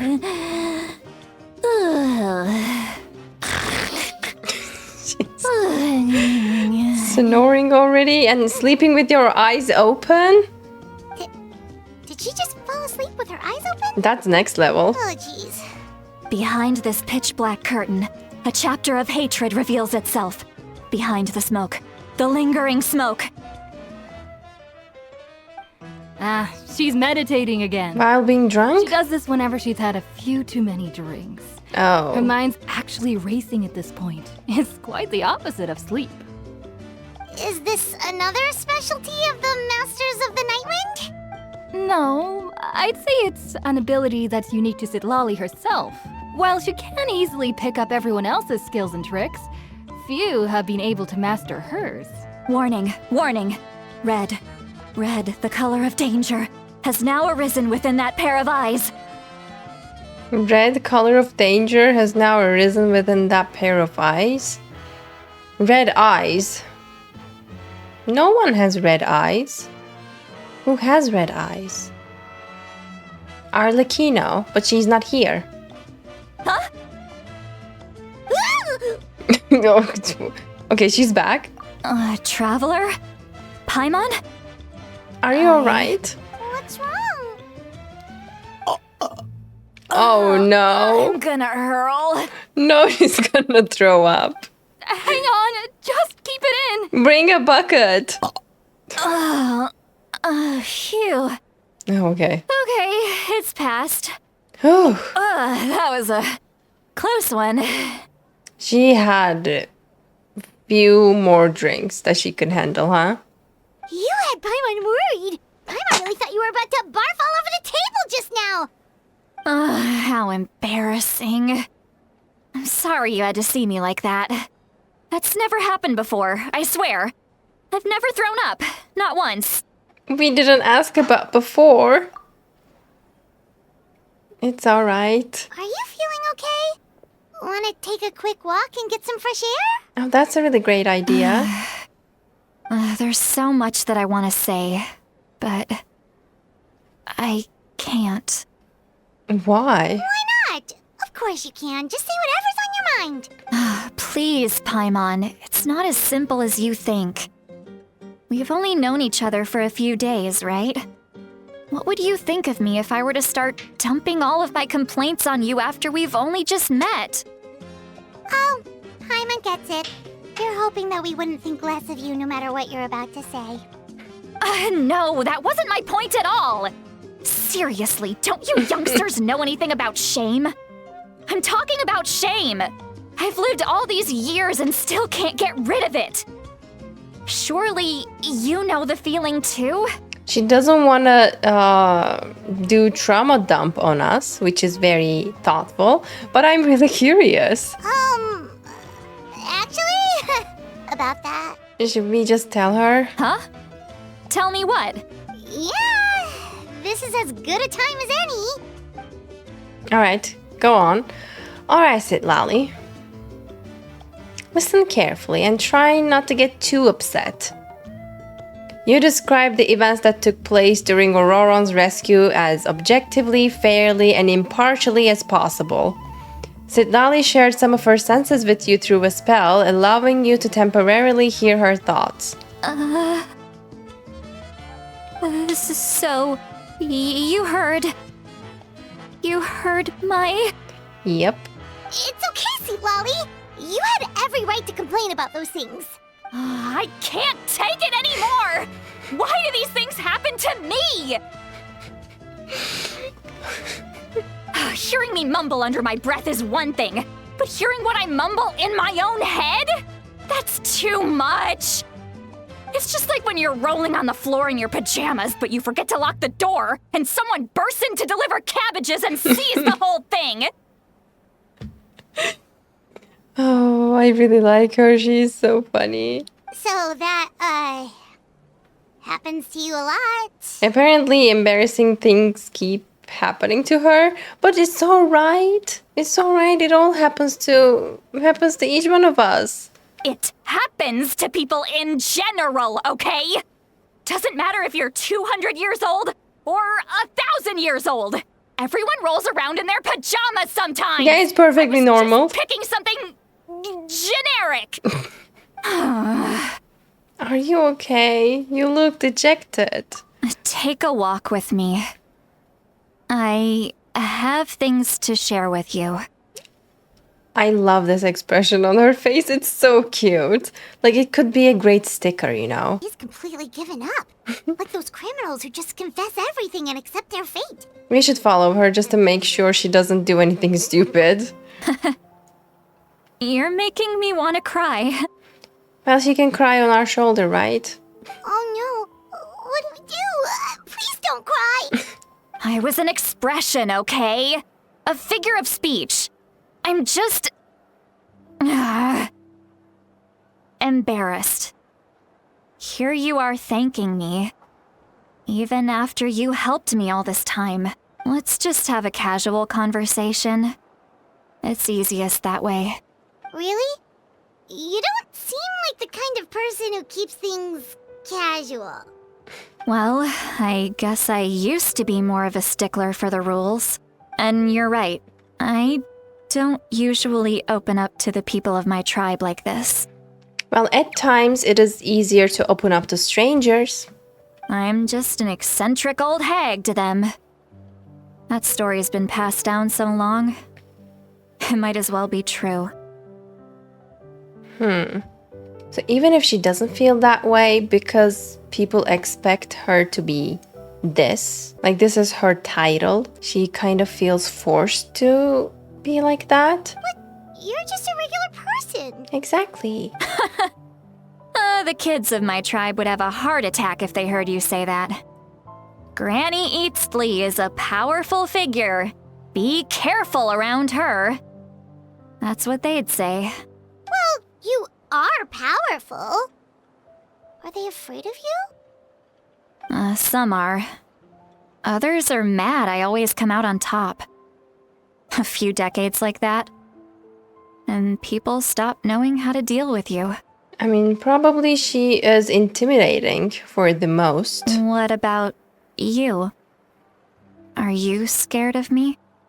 Oh, not at all. We don't find you scary at all. Paimon's right. That's because you're not from my tribe. You don't know how many delusions of grandeur I've destroyed just by existing. I make people realize that no matter how hard they work, they'll never become a living legend like me. That's not a really humble thing to say. Oh, not to brag or anything. Maybe it's hard to believe. Just pretend I never said anything. I mean, she is probably a living legend, but she doesn't need to feel forced to act like one. We believe you. Shilonen has full faith in your abilities, and Auroran didn't seem scared of you. He thinks of you as his granny, right? Yes, but Auroran's a special case. Mawika already told you about her plan. And you've given so much help to Auroran and me. You deserve to learn the full truth. Auroran's not like other people. As I mentioned, he was abandoned as a child. Yep. The reason being, his soul is incomplete. What? The Masters of the Nightwind view this as a bad omen, capable of bringing about illness and misfortune. How is his soul incomplete? Is it a defect at birth? Was he cursed? And his tribe sees this as bad omen, so that's why he's an outcast. No one knows who his parents were. He was just left on a rock in the wilderness. It's a miracle he wasn't devoured by some wild beast. I feel bad for him. The Masters of the Nightwind believe they can see human souls. And in Auroran's incomplete soul, they saw a possibility for Natlan. And in Auroran's fragmented soul, they saw a possibility for Natlan. Which was? A possibility. To turn Auroran into a vessel for lost souls.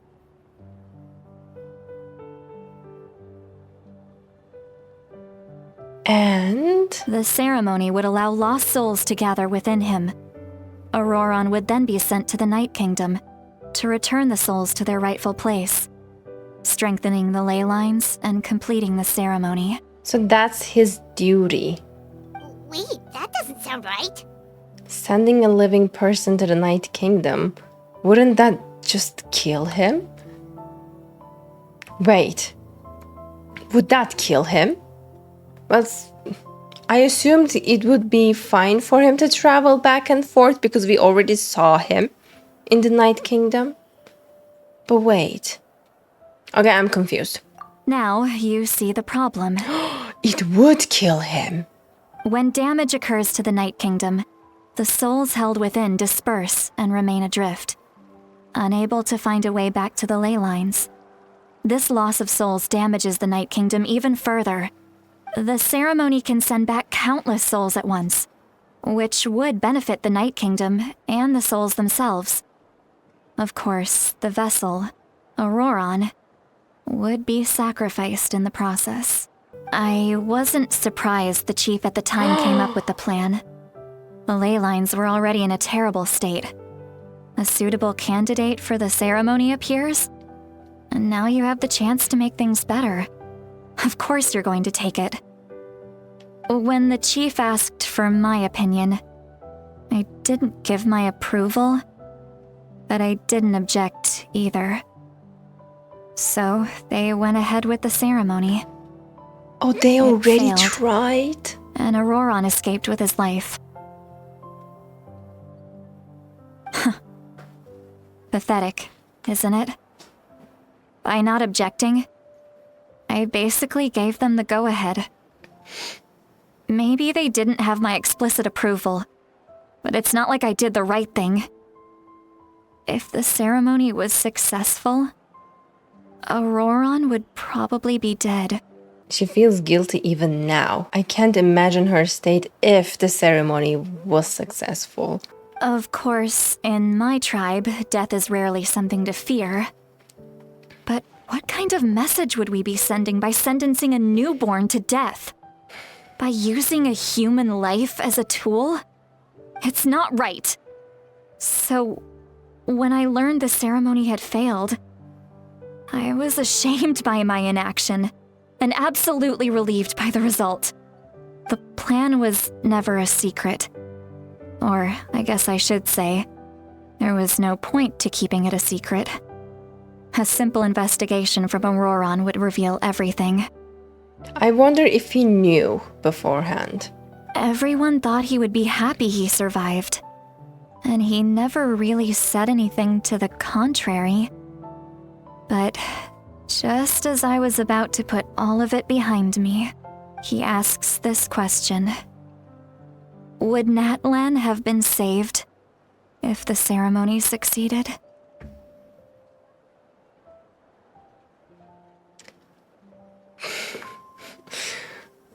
No.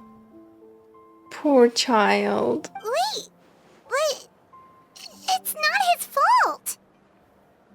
So that's why he thinks that he's the one responsible. He knows that, but he still feels guilty. Auroron has a strong ability to perceive souls, more than any of us. He understands just how dire the situation with ley lines has become. Maybe he chose to work with the Fatui because he still thinks he owes a debt to Natlan. I can only imagine what they told him. Now it makes total sense. Traveler, didn't the captain say he found a way to solve the crisis? Maybe that's what brought Auroron into this. Anyway, we can't just let things go on like this. We have to convince him to come back! Yeah, that should be our next step. Capitano's plan is to use Auroron and sacrifice him in the process to save Natlan. Probably that's what its other plan. You don't look so good, Sweet Lolly. Maybe you should head back and get some sleep. Yeah, we talked about some heavy stuff. Probably drank too much. It's okay. The fresh air is doing me good. Okay. Forget that. I need to go home. I hit it a little too hard. Don't worry, you don't have to do any of this alone. You've helped me so much already. How do I even begin to thank you? Hey, we're friends, aren't we? Besides, you already said you owe us a favor, so you don't need to worry about us. Good point. Well, I'll go home and get some sleep.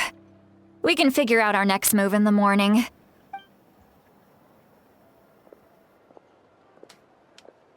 Next step, I'm gonna Friends. go and take that chest.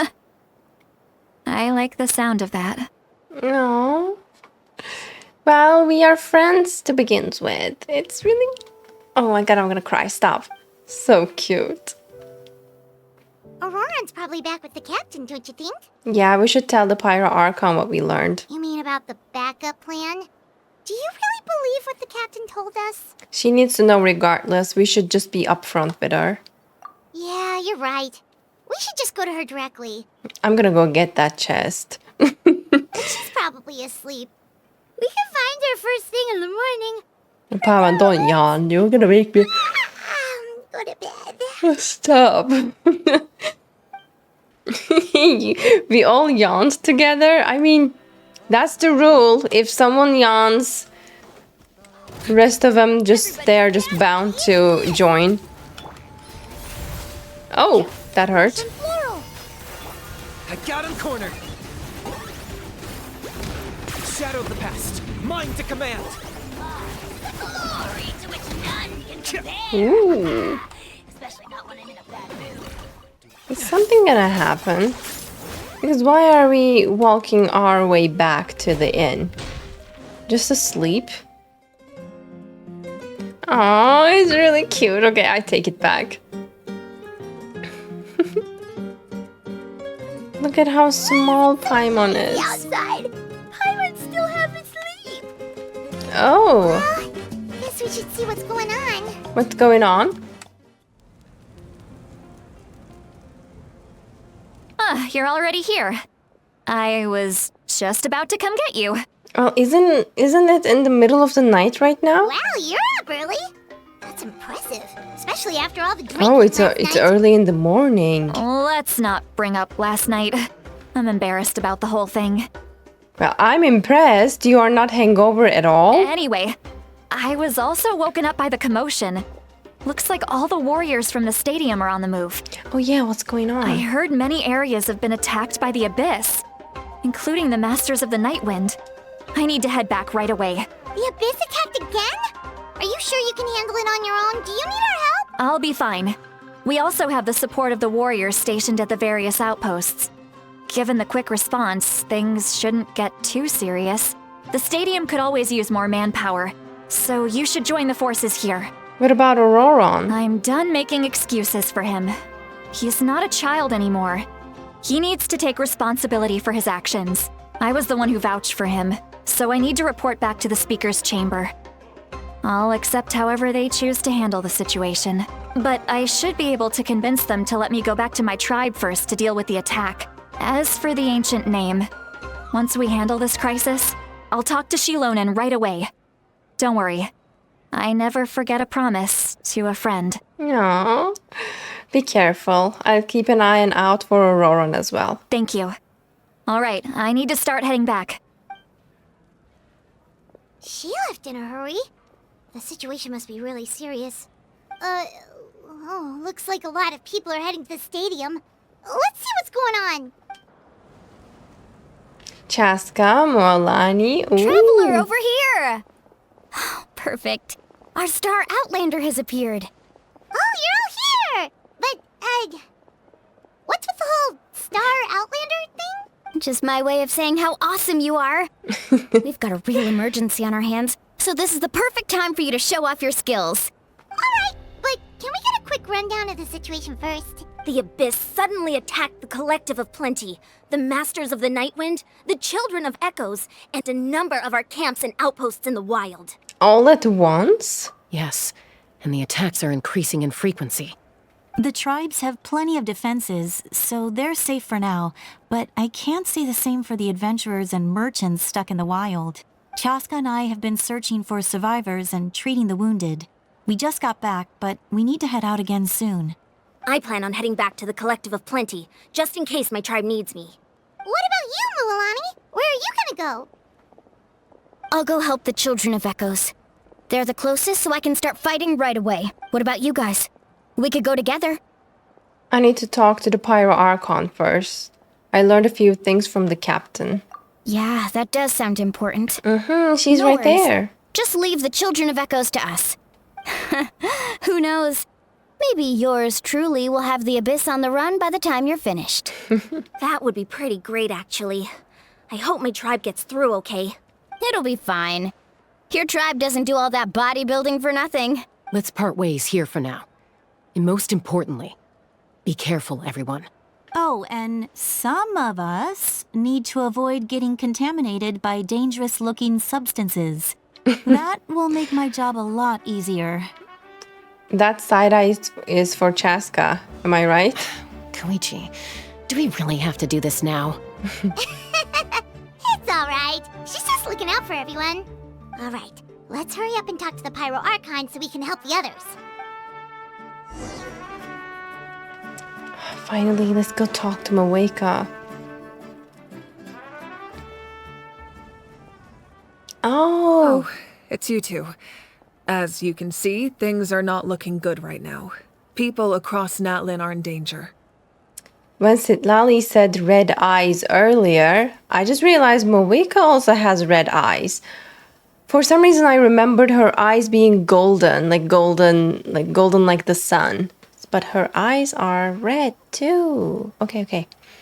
Noted. Look, I'm very interested in your recent adventures, but this is not a good time. So we'll have to keep our conversation short.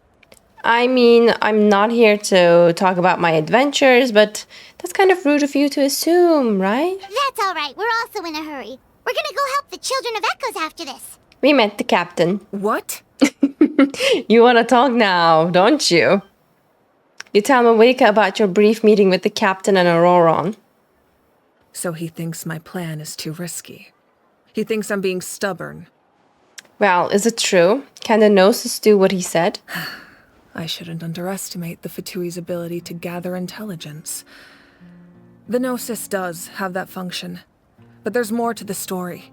I will answer you honestly, but you must help me keep this a secret. I can use the power of the Gnosis to save Natlan, but it comes at a heavy price.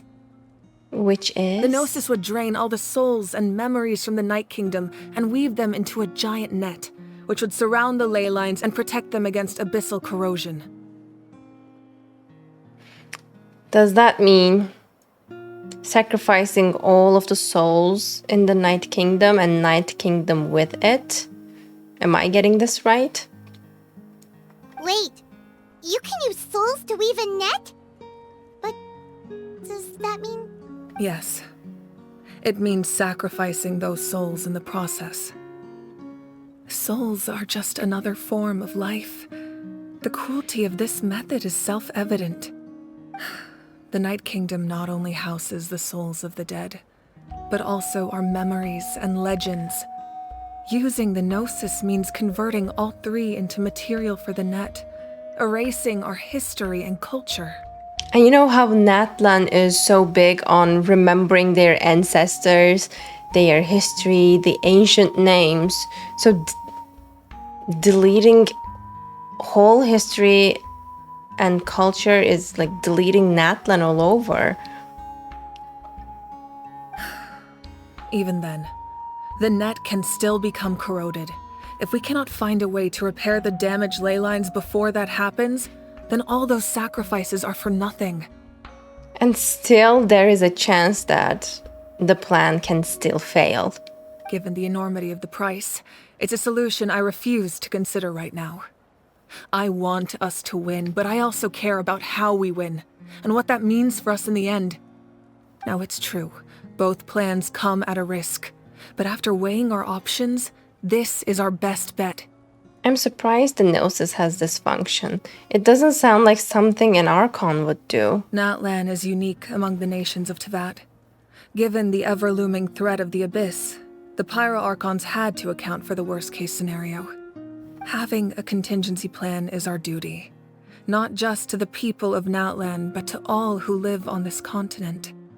Still, this has always been a well-kept secret. I'm very curious how the captain learned this information. Oh, one more thing? The captain said he found another way to solve the problem. Could be equally as extreme, though. Probably instead of sacrificing all of the souls in the Night Kingdom, Captain's plan is to sacrifice Auroron. Without the Gnosis, he should have no other option. But I see no reason for him to Or maybe, using Auroron in some sort of way. Seems like our only instead of path forward is Gnosis. to track him down, so he can answer that question for us. The Pyro Archon just shared an important secret with us, and she seems sincere. Figuring out the captain's supposed new way of saving Natlan is the key. Judging by your expression, you must have doubted me, even if just for a second. Maybe a little. Not even a little! We would never... Wait, what are you talking about, Traveler? I mean, we're just being honest. Just as expected. I appreciate your sincerity. Maybe it was out of caution, anxiety, or simple curiosity, but know this. No matter what, our goal remains the same. We both want to save the people of this land. So now that you have your answer, do you still doubt me? Not at all. You scared Paimon. You've really got a lot of guts, Traveler. That's a good thing. Oh, and feel free to call me Mawika. It's what all my friends call me, and I like it that way. Oh, are we friends? As for the captain, the intelligence officers we assigned to the Fatui should be back soon. We'll get our answer then. That's great! Sounds like we just have to wait a little longer. Are the current attacks the beginning of the real disaster? Not just yet. Even though the Abyss is attacking several locations at once, I'm confident the warriors stationed in those areas can handle it. Don't worry. I just need to finish coordinating our available manpower, then I'll take a small team to handle the difficult locations. Wait, you're going to fight in person? Didn't you give up your power? That's true. I'm far less powerful than a god in my current state. But don't forget, I was an experienced and powerful warrior before I ever became the Pyro Archon. No matter how you look at it, my duty is on the front lines. I'm sure you're an inspiration to all your warriors. Sure you're not stretching yourself too thin. I just think there's strength in numbers. If the people feel emboldened, that's just a bonus. Anyway, even if we respond to these threats in time, it's not a permanent solution in the long run.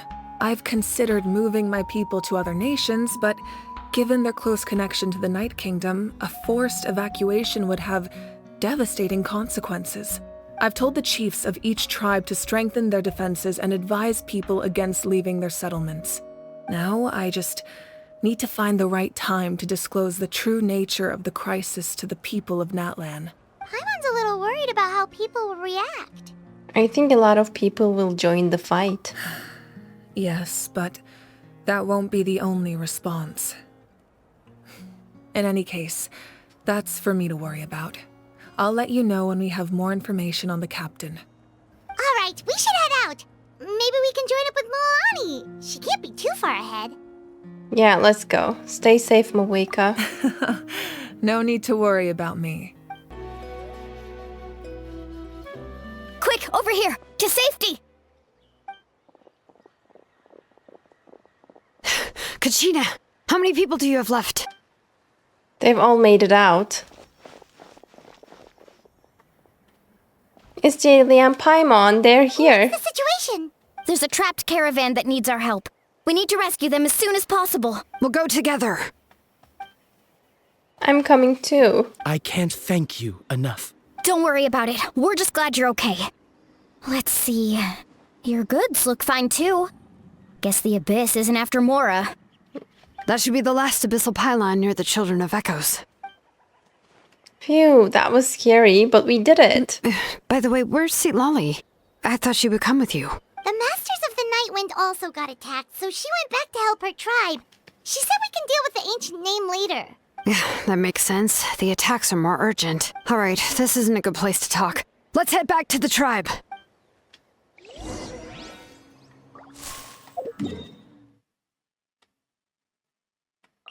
I mean, it doesn't work to teleport, I guess.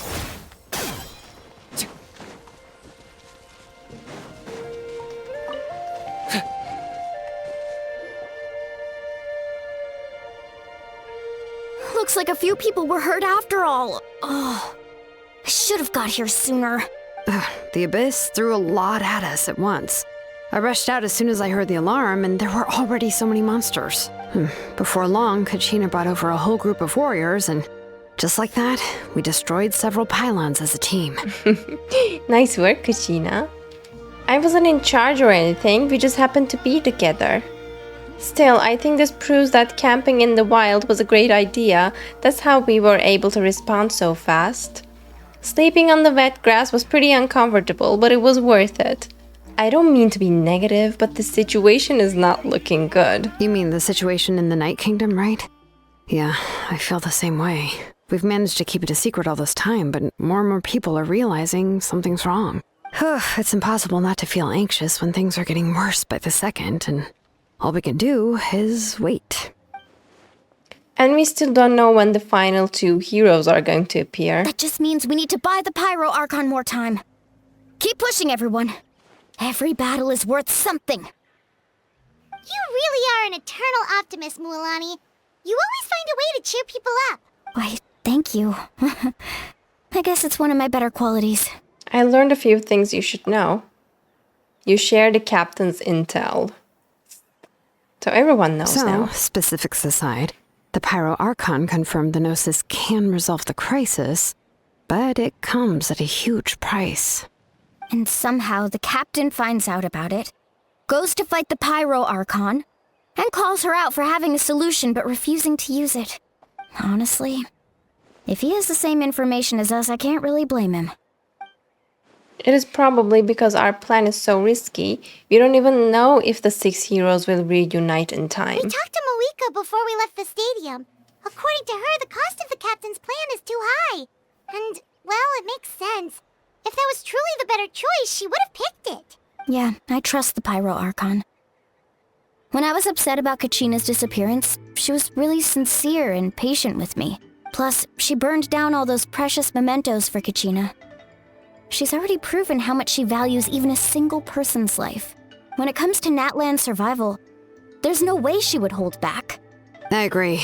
Maybe the captain weighed the costs and came to his own conclusion, but I'm sure we have different priorities. Life is important, but so are history and memory. I'm on Mawika's side As too. the Archon, she can't tell us everything, but it seems like she wasn't holding anything back this time. The next question is, if the captain found a new way to save Natlan, how come the Pyro Archon has never heard of it? Yeah, and isn't he from Shanajnaya? Why would the Fatui want to save Natlan? This is all super confusing. We still don't have enough information. Once we figure out what the Fatui are doing, we'll have our answer. Let's head back then. Mawika said her intelligence officers should return soon. With how many Fatui there are, someone's bound to give something away. Sounds good. I have a few theories of my own. With a bit more information, we just might get to the bottom of the whole thing. Want to join our garrison, Moalani? I was just about to ask. Count me in. If I was just a bit faster, we could have prevented a few people from getting hurt. People who could help us in the next battle. It's all a chain reaction. Then you should go register right away. It shouldn't take long. Everyone's looking for people. Register? Nah. I'll just follow you around. You know, go where you go, do what you do. Okay, but then you have to follow my orders. You got it. I just don't want to make the trip back. It's so far. All right. See you all later. Let's get together and celebrate once this is over. Oh, you betcha! Mawika! Oh, Chaska and Koichi are here. Wait, are you okay, Koichi? She looks like she has a headache. I'm fine. No need to worry. They ran into the Fatui while out on a mission and decided to follow them. The Fatui? The Fatui wounded Chiu-Chiu? Calm down and let me explain. Here's what happened.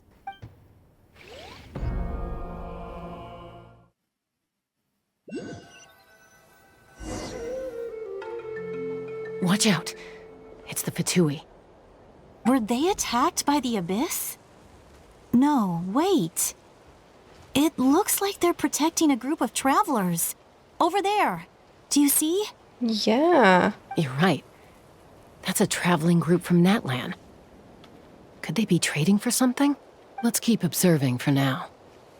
We're glad you're okay.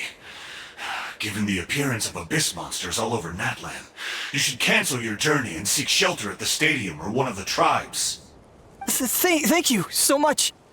I wish there was something we could give you. We don't expect anything in return. We were out on a mission and saw you being attacked. It was our decision to help. Wow. Seeing Fatui as the good guys? Well, I'm not complaining. If you truly wish to repay the favor, you can keep this a secret. If anyone asks, just say you were saved by warriors from Natlan. Oh, okay. We can do that. But... We're not asking you to cover up our activities. We haven't done anything illegal. Our captain simply wishes to remain undisturbed. Nonetheless, the decision remains yours. If we wanted to keep you quiet, we would have employed a harsher method. Got it. We'll get going now. Did you hear that? They mentioned a captain. Isn't that who the Pyro Archon is looking for? Exactly. We could be onto something big. Still, there was no trade. They were just helping people in need. I didn't sense an ulterior motive. I mean, it looks like they don't have an ulterior motive in this case. I didn't believe the captain when he said he wanted to save Natlan. But based on what we just saw, it's possible he was telling the truth. Maybe we've been wrong about the Fatui this whole time. It's too early to say. Let's follow them and see what's really going on.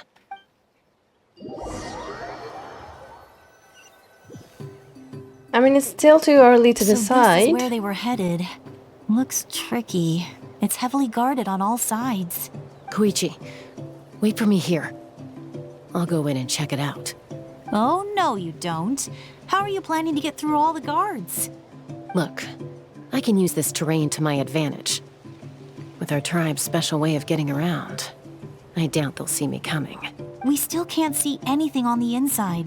What if you can't find cover? You won't have anyone to watch your back if you go in alone. The more heavily guarded the location, the more valuable the secrets. Even if the captain isn't here, we can still figure out what the Fatui are planning. That intel is worth the risk. High risk, high reward. Fine. You're not gonna listen to me anyway, so let me come with you. That's even more risky. You've been running around saving people for days. You're already at your limit. I'm confident I can protect myself. I'm not sure you can say the same. At least right now. I can. You really believe that? Fine, don't believe me. But you can't honestly tell me infiltrating a heavily guarded Fatui hideout all on your own sounds more reasonable.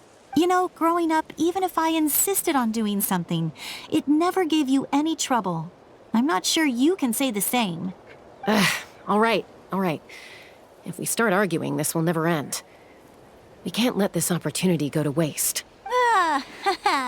Guess that means I win.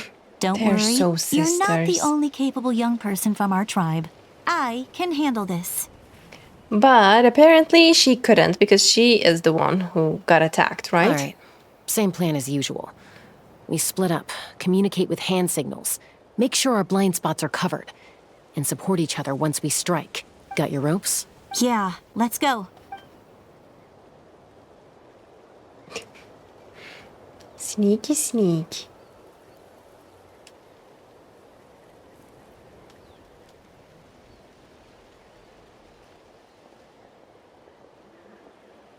Oh my god, even I can see her. Come on.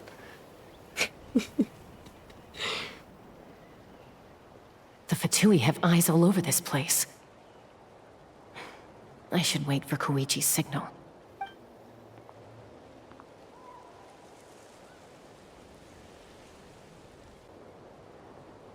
Will she do something to distract them from the entrance? Oh, look at them.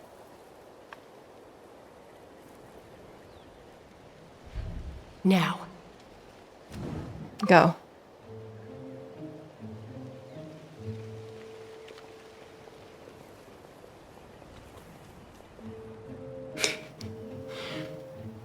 Wait. Not sure how many chances I'm gonna Not get. the wind race. I need to act. Not the wind race soundtrack.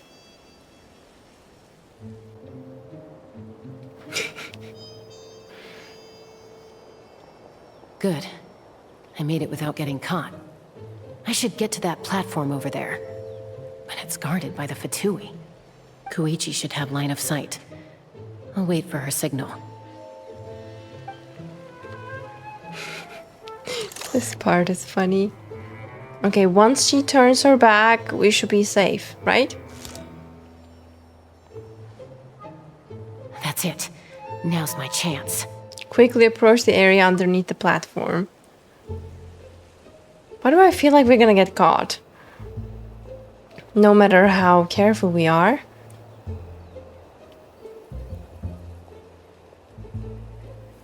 And with wearing those reds, she sticks out like a sore thumb. I should keep moving.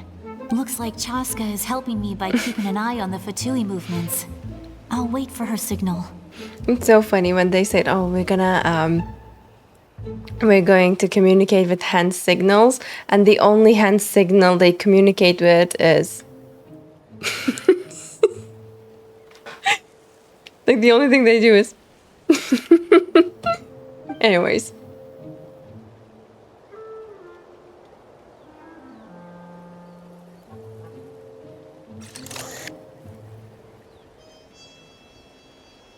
Time to move.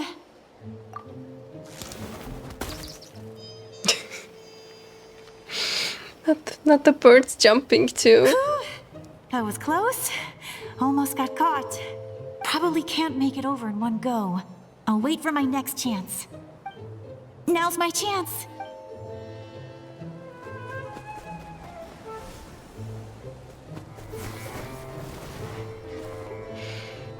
I'm holding my breath here. That'll show my sister. Let's see. The Fatui's occupying all the best locations. If we could just get past them somehow. Wait, I've got it! What is that? Toss out the mysterious sphere.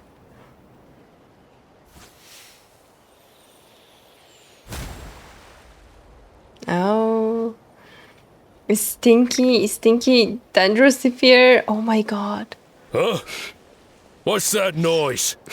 Did something explode? It stinks. Oh, it stinks! What did the poor capybaras done? What do you think you're doing? No. I could ask you the same thing! Good, they're arguing. Looks like they just needed an excuse. They've probably had enough of this job already.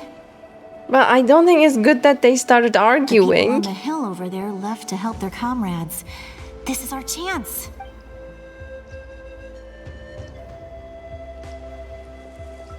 Come get me, Chaska. I hope she gets this hand signal. That's Koichi's signal. Smart idea. All right, time to move. Give me your hand, quick. Coming! I checked, and this way is completely clear. It should lead us to the deepest part of this place.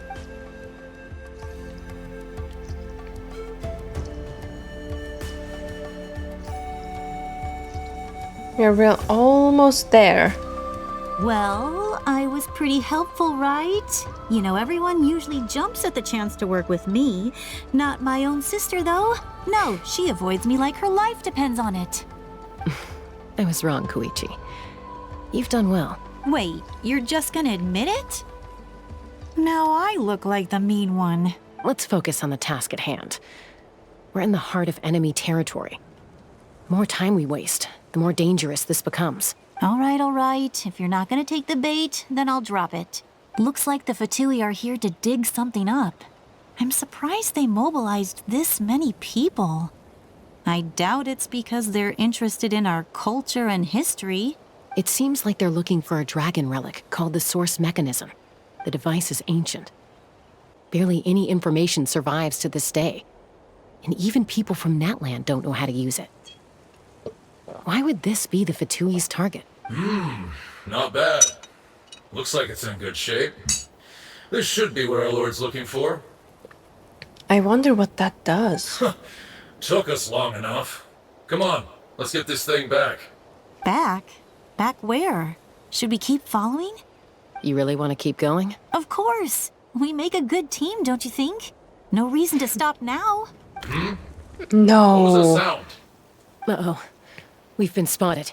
Time to go. Falling rock incoming! Watch out for your gadget! What? You'll regret that! After them! Girl, you should have just run away. Once we got them off our tail, we went back to observe some more. They'd collected several identical pieces of something. It looked like they were waiting, though. So we decided to come back. So, Koichi got injured trying to get them off your tail? Oopsies. She pushed herself too hard and collapsed on the way back to the stadium. Well, I didn't cause you any trouble while we were fighting, right?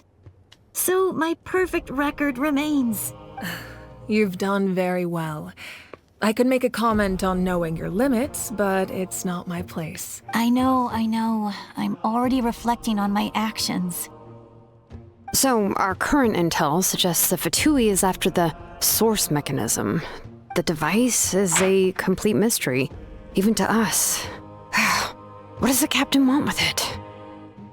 Strange. Even Maweka doesn't know what it does? I have no idea. But it's safe to assume the device could serve a similar purpose to the Gnosis. Well, even the Fatui knows, but they don't. Shilone, That's strange. I need you to gather every scholar in Natlan familiar with the secret source. I'll get right on it. Thank you both for your hard work. Koichi, it's time for you to get some rest. Oh, and there are gifts from your patients waiting at the speaker's chamber. I've prepared a small gift of my own as a token of gratitude. I'll send it to your home along with the others. My patience. That's so nice of them. Guess that means I'm doing something right. You don't need to give us anything, Archon. We were just doing our duty for Natlan.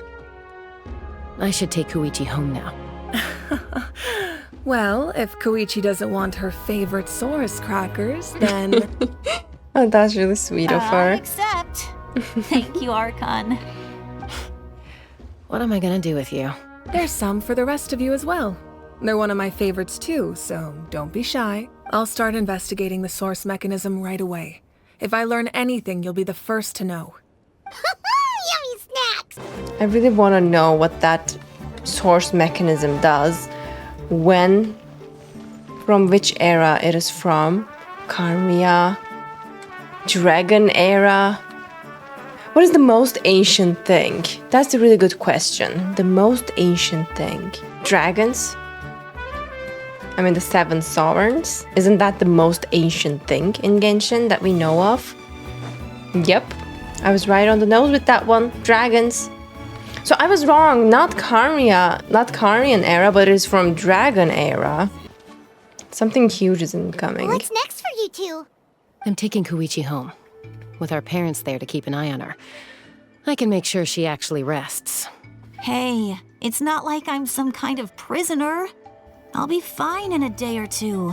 There's no need to go all the way home. That's what you always say. Everything's no big deal until you collapse. What if the Abyss attacks again? You're saying if I let you rest in a hotel, you're not gonna rush out the minute you hear the alarm? I won't. Triple promise I won't. Should we believe her? Mm-hmm. Fine. On the off chance something like that were to happen, I might. At least she's honest. But I'm a doctor. I have a duty to help people in need, no matter how hard or tiring the work gets. But we need you too, so you need to look after yourself. I guess you're right. But I don't have to like it. This reminds Paimon of when we first met. Except you were the one trying to stop Chaska from doing something dangerous. I'd do the same for anyone trying to put their life in danger. As a doctor, so you should do the same for yourself too. Because of a rash decision. Then try to see things from my perspective. You clearly want to protect your patients. So can't you understand why your own sister would feel the same way about you? The two of you are the same, you know? I disagree. Yeah, that's why they keep arguing. I understand the risks and costs of my decisions. Who wants to be like her? Overconfident, always making excuses when things go wrong. That's just not true. Are they really gonna start now? You think I don't have proof? Okay, don't get into another fight. Just pretend Paimon never said anything. Don't worry, Paimon. You didn't do anything wrong. Arguing is just how we communicate. Neither of us really takes it to heart. Plus, I guess we are similar in some ways. Maybe I rush into things without thinking, but I learned that from her. We're family. I can't help it if my older sister is a bad influence. Okay, you don't have to put it that way. So, you're all good now? This is probably normal for them. Neither of us are really the type to back down, so we'll always have our differences. But still, we get along in our own way. Plus, I know you'll wake up one day and realize I was right all along. I just need to wait. Be my guest.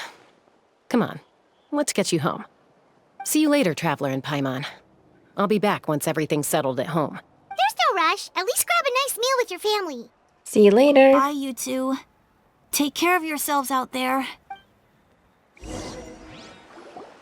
Finally. Those two will probably make up for real at some point, right? Well, we've learned a lot. Let's go over everything that we know so far. You and Paimon try to analyze the captain's goal, but we don't have enough information. Jadealy!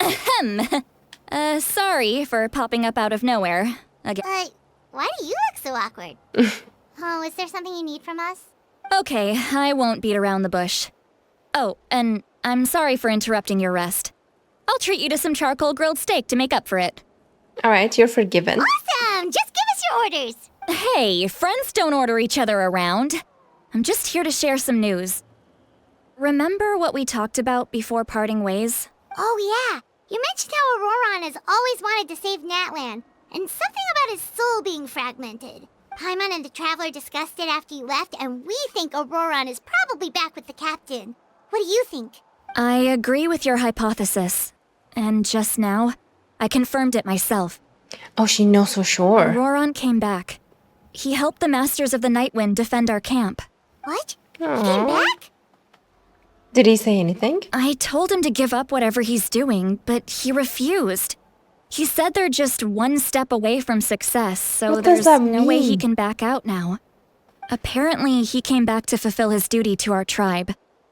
When he left, he said it was because he still has a duty to Natlan as a whole. As a whole? I'm not surprised you let him go at all. I had to prioritize my tribe. Besides, the situation was intense. I couldn't focus on outside and inside threats at the same time. Plus, he was on guard. He knew I would try to go after him, so he made sure to keep his distance. I kept an eye out for a good opportunity, but it never came. All these years of calling me Granny, and I couldn't do a single thing for him in the end. I wonder if it was because she was inactive again, or really the opportunity didn't show itself. Don't say that! Your tribe all raised him together, right? That couldn't have been easy. You're right. Seeing him come back reminded me of when he was little. Running around the tribe, dropping by random houses right and left. He's not only a child of the Masters of the Nightwind, but a child of Natlan. It's only natural for a child to want to do something for their family. And he feels indebted. Besides, Auroron is my apprentice. He might have a few tricks up his sleeve, but I guarantee I know every single one. Wait, what are you saying? Look. What is that? Remember how I said Auroron's soul is fragmented? This is the talisman I created to keep it stable. And this gem is what makes the talisman work. Wait, so this is the part of his soul? It just so happens that Auroron is due for a gem replacement. Since I can't get close to him, I put the new gem in a supply bag and asked Aoife to bring it to him. You guys know Aoife, right? No? Well, he's a pretty famous vet around these parts. He's always bringing me all sorts of things, and he happens to be very good friends with Auroron. Aoife doesn't know what's going on, so he agreed, no questions asked. Auroron would find the gem as soon as he opened the bag. He knows how important it is, so I knew he would make the switch. I still don't get it. He probably suspected that I tampered with it. But here's the catch. The trick is on the bag. The moment he touched it, a portion of his memories were copied onto the old gem, which he no longer needed. That's amazing. You can do something like that? So she can see his memories, at least part of them? Most people can't, but I can. You really are amazing. That trick he used to bring you to the Night Kingdom isn't anything special, by the way. My technique is much more subtle. He won't notice anything. I mean, let's hope that. So in other words, we have a whole backup of Auroron's memories in this gem. True. The kid thinks he can take me on? Like I wasn't the one who taught him everything he knows? That's amazing, Seat Lolly. Let's take a look right away. Once we get to the bottom of this, we can finally track him down. I know he thinks of me as his grandma, but do you think he'll get mad at me for this? You can be honest. I mean, he could, but that doesn't mean that he has a right to. Huh, that's a tough question. Paimon doesn't have a grandma, so she's not the best person to ask. I mean, it's possible. Families disagree sometimes, but as his family, you have to do this. To be honest, I've always doubted my ability to look after him. I didn't stop the ceremony all those years ago, and now I'm useless again. But if I stop here, it will haunt me until I'm 500 years old. Every night I'll wake up in a fit of anger. And then start crying, and then start freaking out. Yeah, you're right. First anger, then tears. Oh, wait!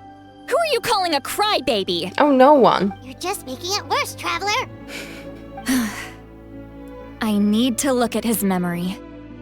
Even if he resents me, refuses to see me, or runs away for good, I don't care. And I won't blame him. A family does whatever it takes to protect their own. You sure you'll be okay? We can come with you if you want. Did you just say you'll come with me? Sure. Is that okay? We have a pretty good reason to see it too, don't we? Because, right, we need leads on the Fatui. And we're friends. We should be there. You really mean it? Fine, you can come. Just promise me you'll see this through. No backing out. Got it? Don't worry, we're professional adventurers. Then I place my trust in your professionalism. All right, time to sneak into someone else's memory and engage in some, unwanted spying. Well, that does sound fun. Even though it's not 100% right or ethical to do. But in this case, everything is justified. You heard it here first. I wouldn't be doing this if I had any other choice. Sure. Are you ready? Yep.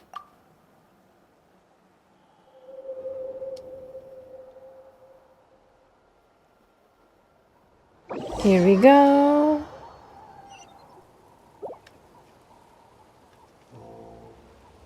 Oh, he's with his vegetables. Look how good you're doing. You'll grow into nice big radishes in the future.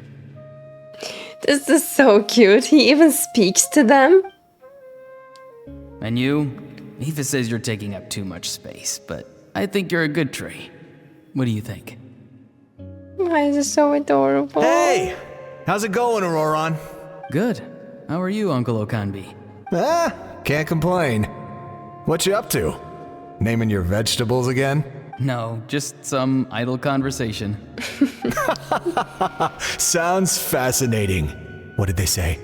They told me you were coming and that you would take some produce with you. Only if you're offering. By the way, I ran into Aoife yesterday. He told me Chaska's fostering a saurian at his place. Said the thing trampled over a part of your radish garden. I hope you two didn't get into a huge fight. No, don't worry. I'll find a way for him to make it up to me. I've already wrapped your share of the produce. Here you go. You really knew I was coming. That's pretty amazing. Light up the smoke and you can see the path through the shadows. That's what everyone says.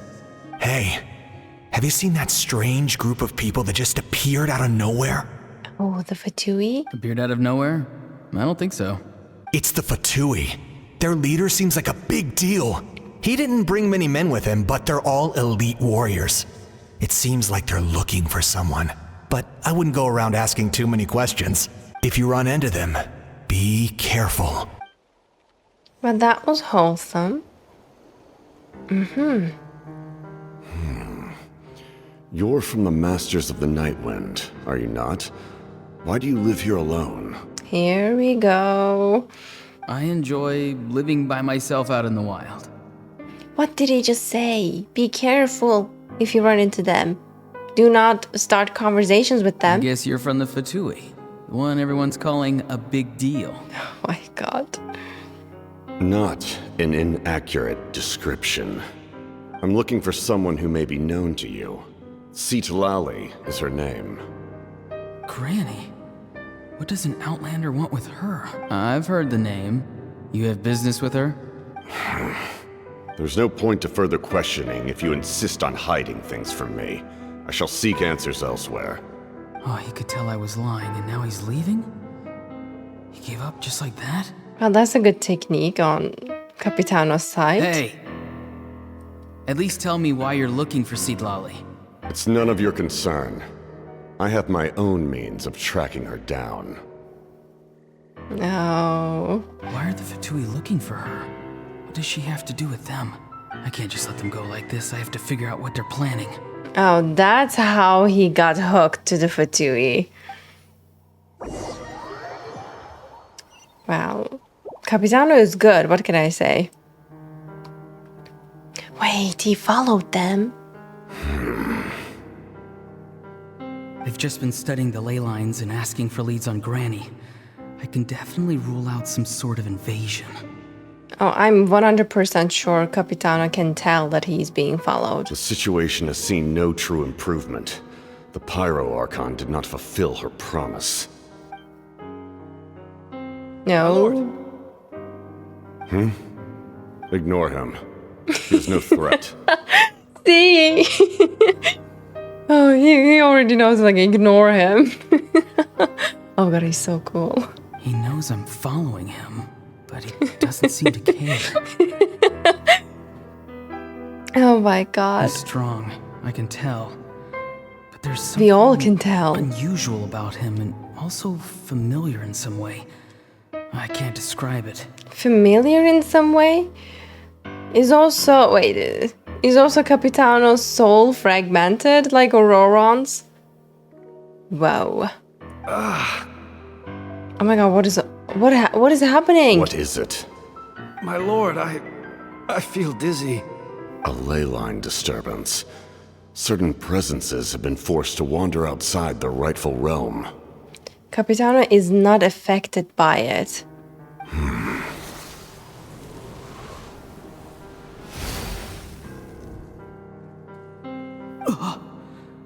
That was a spell from the Masters of the Night Wind.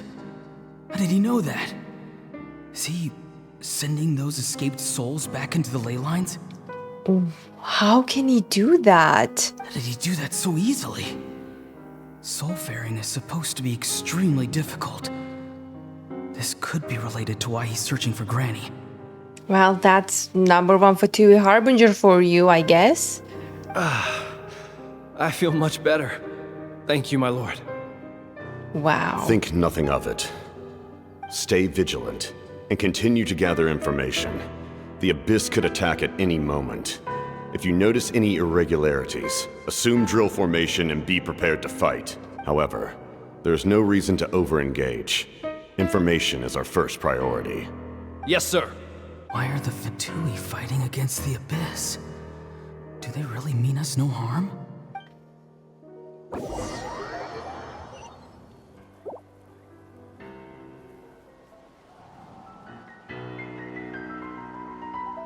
I really love the soundtrack, by the way, the one with the piano.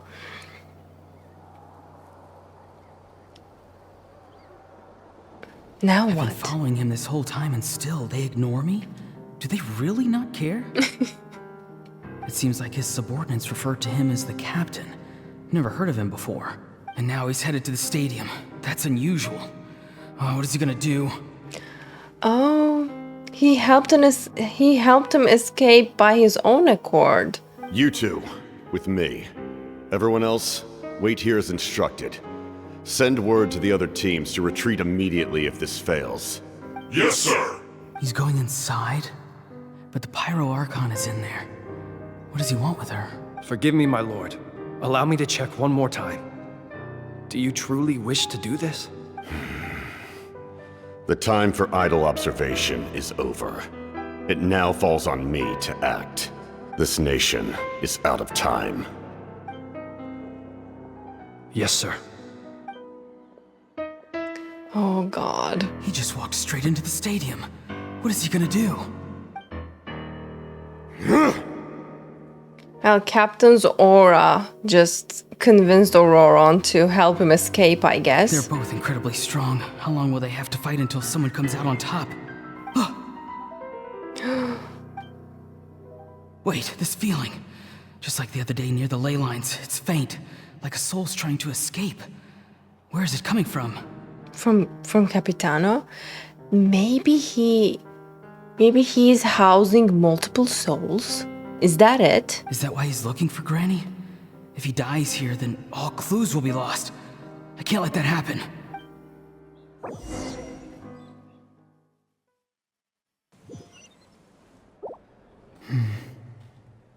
Alright. Now maybe we can learn more, since Auroron saved him. As for you, I must confess, I did not expect that little trick of yours to save the day. No matter how dense the fog, as long as the sun remains, we cannot turn day into night. She could have dispelled it. She simply chose not to. You don't have much time, and you're injured on top of that. What do you plan to do next? I'm beginning to see just how useful you may turn out to be. You heard something from here, didn't you? From the wound, right? He did. No need to force yourself. I've never seen anyone match the Pyro Archon in battle before. I didn't expect you to intervene at such a critical moment. You know I've been following you. Why didn't you stop me? When walking in the forest, it is only natural to encounter wild beasts.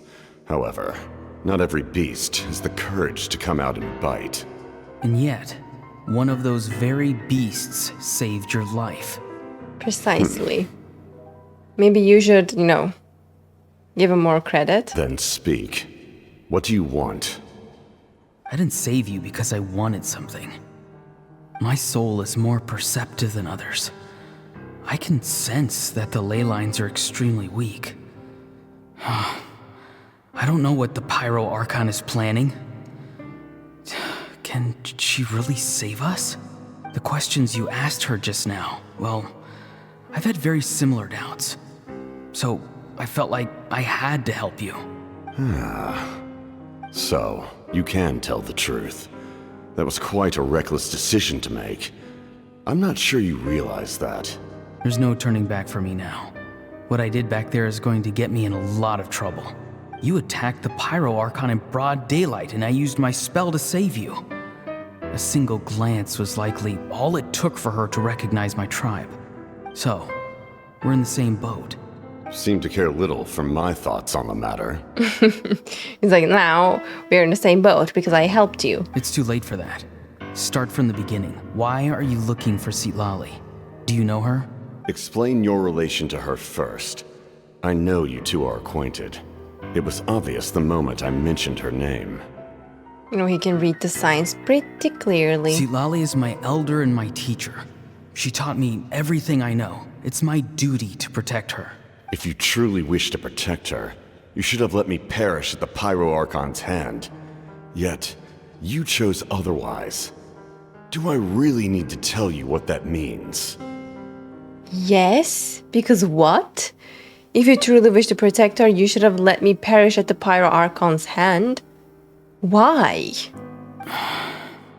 I want to do something to change Natlan for the better. Something I can accomplish with my own two hands.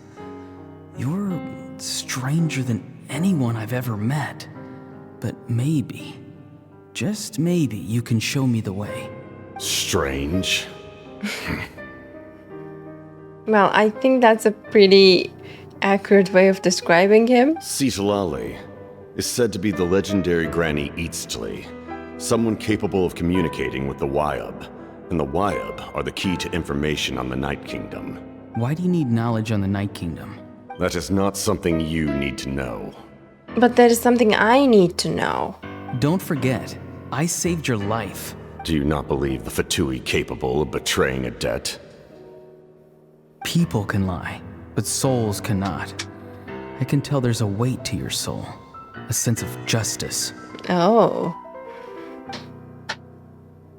You may not live among your tribe, but you certainly know their tricks.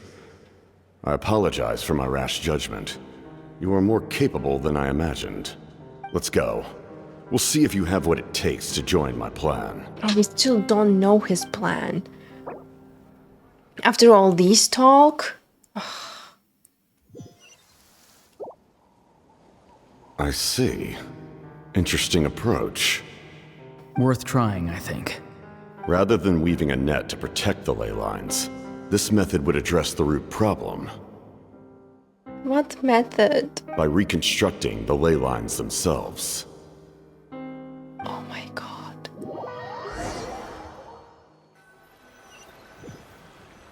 I can't imagine the amount of power that would take. How are they going to reconstruct the ley lines? Woo! Traveler, Paimon. Are you two alright? Paimon's fine, just, a little dizzy. I'm fine. Are you okay, Jadealy? Of course. I'm so mad at him. After everything, he still can't let go of the past. I can kind of understand how he feels. For some reason, he thinks he owes something to the people who cared for him. Stubborn, self-righteous fool. Where's that gonna get him? Now that he's all grown up, he thinks no one can tell him what to do? He thinks he can just run away whenever he wants. I'll show him. If he tries to run one more time, he's got another thing coming. Maybe another punch? punch? In the family. Like grandmother, like grandson, as they say. Is that supposed to be a compliment? Huh, that kid's got nothing on me. Anyway, back to what we just saw. I don't even know what to make of it. Yeah, the captain seriously wants to reconstruct the ley lines? What does that even mean? Something like the loom of fate, maybe? But how does that help with the abyss? The loom of fate? Oh. Okay, let's explain that. Basically, it's a device from Conrio that has unbelievable power. Anyway, if he really wants to manipulate the ley lines, everyone in Natlan will be affected. Oh, this is big. He's serious. It lines up with everything he has said before. He tried to seize the Gnosis for the same purpose. Which means the captain has been honest from the very beginning. Auroron's memory proves that. Why is he so obsessed with saving Natlan? Oh, we've got to tell Moeka about this right away. Well, we don't know why, but we are sure that he is trying to save Natlan because, as Auroron said, justice is weighing on his soul. Yes. She needs to know about this. Now. Alright, let's go. And that's the end of Act 3. We need some important matters to discuss. Alright. Moeka! Okay, so the air is already intense. Traveler, Paimon Jadealy. Perfect timing. I've located the captain. Really? That's great! That was we quick. Also just took a peek at Auroron's memories and discovered something huge! All with his granny's permission, of course. Or no, actually it was... Calm down, Paimon. I'll take it from here. Alright, we hand it down to you, Jadealy.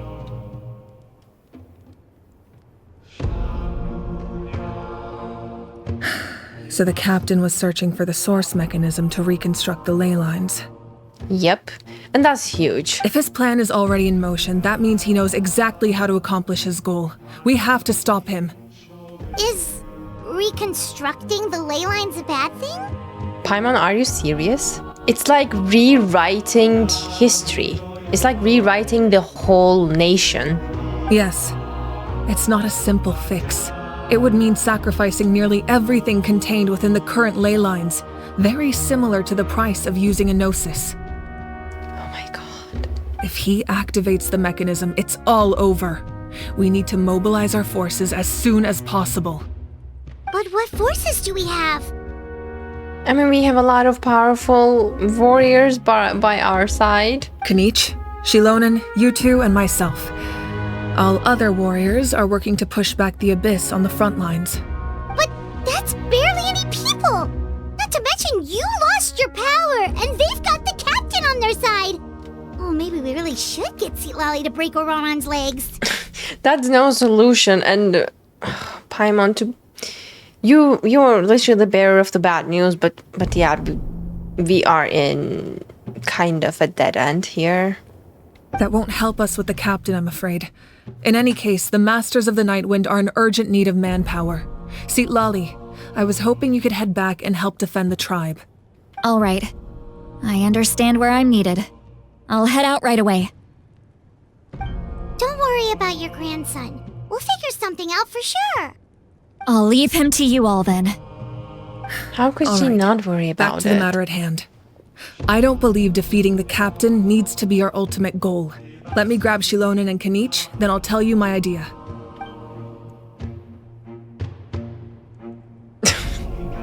That transition, as you all know, I couldn't stay serious. And we need to stop their plan. The captain is a formidable opponent, but that shouldn't deter us. In any case, a head-on confrontation isn't the best way to solve the issue. Their plan hinges entirely on a single element, the source mechanism. If we leverage our forces, we can destroy it, and then success is ours. We'll head out together. In the event that a confrontation becomes inevitable, I'll stall the captain while you advance. No, you're our leader and you have lost your power. You shouldn't be the one to face the captain. I agree with Kanich. The two of us can handle it. Listen to my plan first. Kanich, I want you and Ahau to launch an assault from the front and break through the Fatui defenses. The captain won't be on the front lines. That's true. true. As a seasoned warrior, he'll be stationed in close proximity to the device to ensure its protection. So you want us to lure him to the front? No. The purpose of the frontal assault is to gather the Fatui forces in one place. That way, it's easier for the rest of us to avoid them. Shilonen, I need you to do what your tribe does best, and dig a tunnel from the outskirts of the ruin. Once we get close to the device, we just need to destroy it. They're going to dig a tunnel towards the device? So Shilonen is launching the main assault. Exactly. The Traveler and I will join her as well. No one can create a distraction better than you, Kanich, not even myself. By combining our strengths, we just might manage to break through the captain's defenses. Leave it to me. Understood. Then we should head out now. Just promise us you won't do anything reckless. You cannot face the captain straight on unless you have no other choice. You mean everything to us. Losing you would be the worst possible outcome. I'll also try my best to not let things get to that point. Thank you, everyone. You have my word. I'll proceed with caution. I'm already nervous. I feel like they don't have a high chance of succeeding with this plan. All right, this is the place. Their tunnel must be behind that gathering of Fatui guards. And they don't see us right now? Any of the nearby mountains could be a good infiltration point, but if we want to stay under the radar, we should approach from the side. Is agreed. Ahau and I will handle things at the front. There are only a few Fatui stationed around the perimeter. We should take care of them first so they can't alert anyone.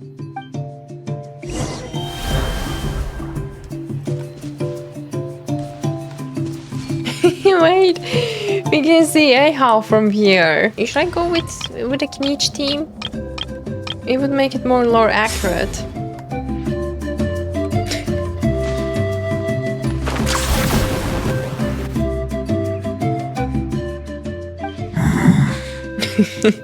Intense staring. Hey, don't get too close. Kanich is handling things over there. Paimon being a buzzkill all over again. I just wanted to help him. Oh, we have some company. Get them! Everybody stand! Reconstitute! A little ambiance! Lockdown! All right. Ooh, was that 156K? What do you think, Shilonen? Is this a good Slay. spot? Yeah, looks good. We'll take it from here. Keeping as quiet as possible, tribespeople from the Children of Echoes make quick work of digging a tunnel. Perfect. We'll keep going. The rest of you should head back. Things are about to get dangerous. All right. Please, take care. Alright. What is that captured photos? Anyways, remnants of the secret source. Let's go.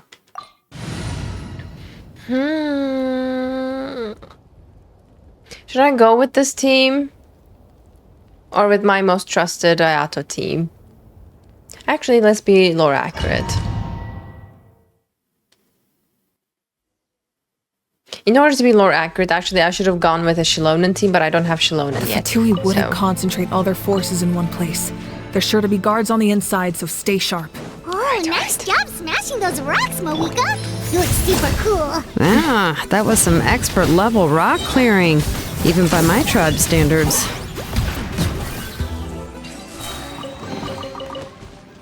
I'm burning myself.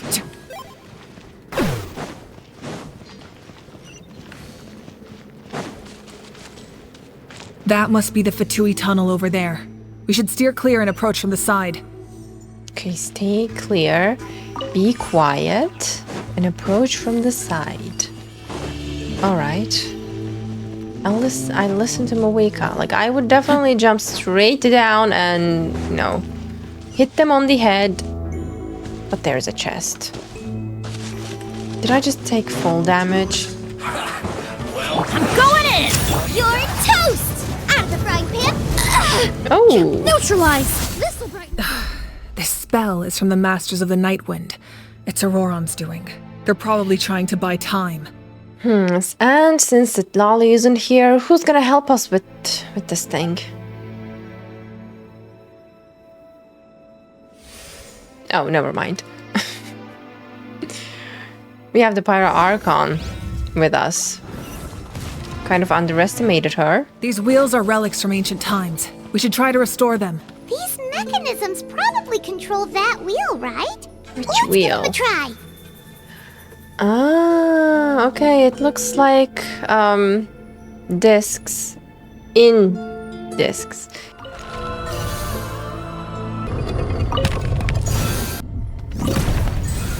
Nice. Okay, we got it. Stop the captain and Auroron. As if it's that easy. Is that the captain? Yes, it's Capitano and Auroron. Okay, we caught up to them already. This must be it. There they are. Oh, the captain's calm here too. down. Perfect. Looks like they focused their defenses over there. I doubt they are not expecting them. Oh, they're here. See? Huh. I thought the Pyro Archon would choose a frontal assault. It doesn't matter. They're too late anyway. Stop! No. It's too late.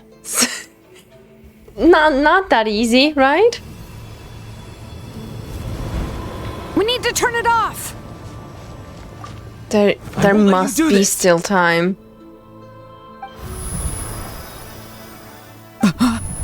Oh, what's going on?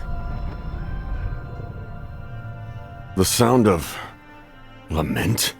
Xiao? No, guys. But just imagine if Xiao and Zhangli were to jump into the scene and then beat Aurora. What was that sound? It was like a piercing cry. Now's our chance to turn off the device. So close. We need to approach from the side and lure the captain away. And somebody hold Auroron. He's about to pass out. Auroron? How did he just... Wait. Did he just run very, like, in like, light speed? His movements have gotten a lot faster. Was Auroron always this good in battle? Oh my god. This ends now! Why would he just punch Shilonen? Huh? Captain held him off? What's going on? Something's wrong. Yeah, what is going on? Yeah, the captain helped Shilonen? Why? Maybe he knows something's up with Auroron? Hey, get it together. Look at him, he's possessed. Imagine him knocking him on the head. Auroron. Who are you? Oh, he knows. The aura this man has, I swear. What? Commander. That little evil chuckle. All right. You. He knows? Tell us. So, you still recognize me, Commander? I'm glad. Although, I believe you have some more pressing concerns at the moment. I have no idea who this is. Now? Oh, okay, we turned it off. We did it! But it's not that simple. Who is that? You see? You indulge your sense of honor for just a moment, and now you've lost your chance. Even now, you're still the same as ever. Don't disrespect Capitano, not on our watch. His voice Who the hell are you? completely different. Is someone inhabiting Auroron's body? Yep. Stop worrying about other people's survival, about their losses and sacrifices. You just need to win. That must be why I've returned. For this moment. It sounds familiar, but at the same time it doesn't, so I'm not sure. Please finish what you set out to do, Commander. I didn't expect to see you here, but I have to disagree. Abandoning one's comrades is not the way of a warrior. No. Why do you care about a Such doomed manners. man? I know you can see it. He's already close to death. Oh, those eyes, they give me the goosebumps. Oh, they look creepy. Does he mean Auroran is already close to death? But that doesn't mean that we have to abandon him, right? After all, his soul has been incomplete from the start. Okay, we knew that. Oh my god, it's creepy. Okay, who possessed Auroran? Can we see now? Close to death. Is it because of that noise just now? The piercing cry came from underground when I activated the device. Wake up. You are possessed and we need you to get yourself together. What's down there? Natlan's ley lines must be hiding some kind of secret.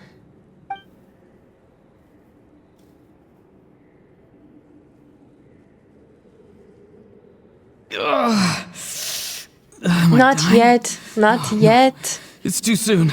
Ah, Auroran, it's you. What'll it be today? His life is already flashing before his eyes, and I don't know if I want to see that. Oh, why the long face? Don't tell me you still haven't let that go. I knew it was a bad idea to tell you. Tell him what? I heard everyone wanted me to be the savior. Savior? Ha! Sounds nice, doesn't it? But, does such a person truly exist? Even if they do, why would you have to become that person? Auroran, is that you? Oh, here, have a seat. Let Granny cut you some fruit. We just got a fresh batch. Can I get you anything else? Some grilled meatloaf, maybe? Ask for anything you want. We've got plenty of ingredients. Who are they? Those spiced rub mushrooms you made me last time, Granny Kuimi. Or maybe there are some other people from the tribe that took care of him? Ah, you liked those, did you? An outlander taught me that recipe, actually. A merchant, to be exact. Never thought about going into business yourself, my boy. You could travel all over. Our Auroran? A merchant? He's far too honest for that line of work. Well, at least an honest merchant like him wouldn't prey on old-timers like us. Everyone said a true savior does not really exist, but then why did my birth open the door to the possibility? Why give people false hope? Maybe I don't need to sacrifice myself, but surely everyone is born for a purpose. So, what's mine? If I had succeeded back then, would the world have become a better place? What's the meaning of my existence? Done spacing out, Auroran? Did you finish your homework? I feel kind of sad that he thinks that he is good for only one thing, and that one thing being a hero by sacrificing himself. Yes, Granny, it's just... Will learning all this really make me as strong as you? Of course not. I'm a special case. Other shamans study their whole lives without reaching a fraction of my abilities. Wow, humble as ever. Because you're a genius, right? You could say that.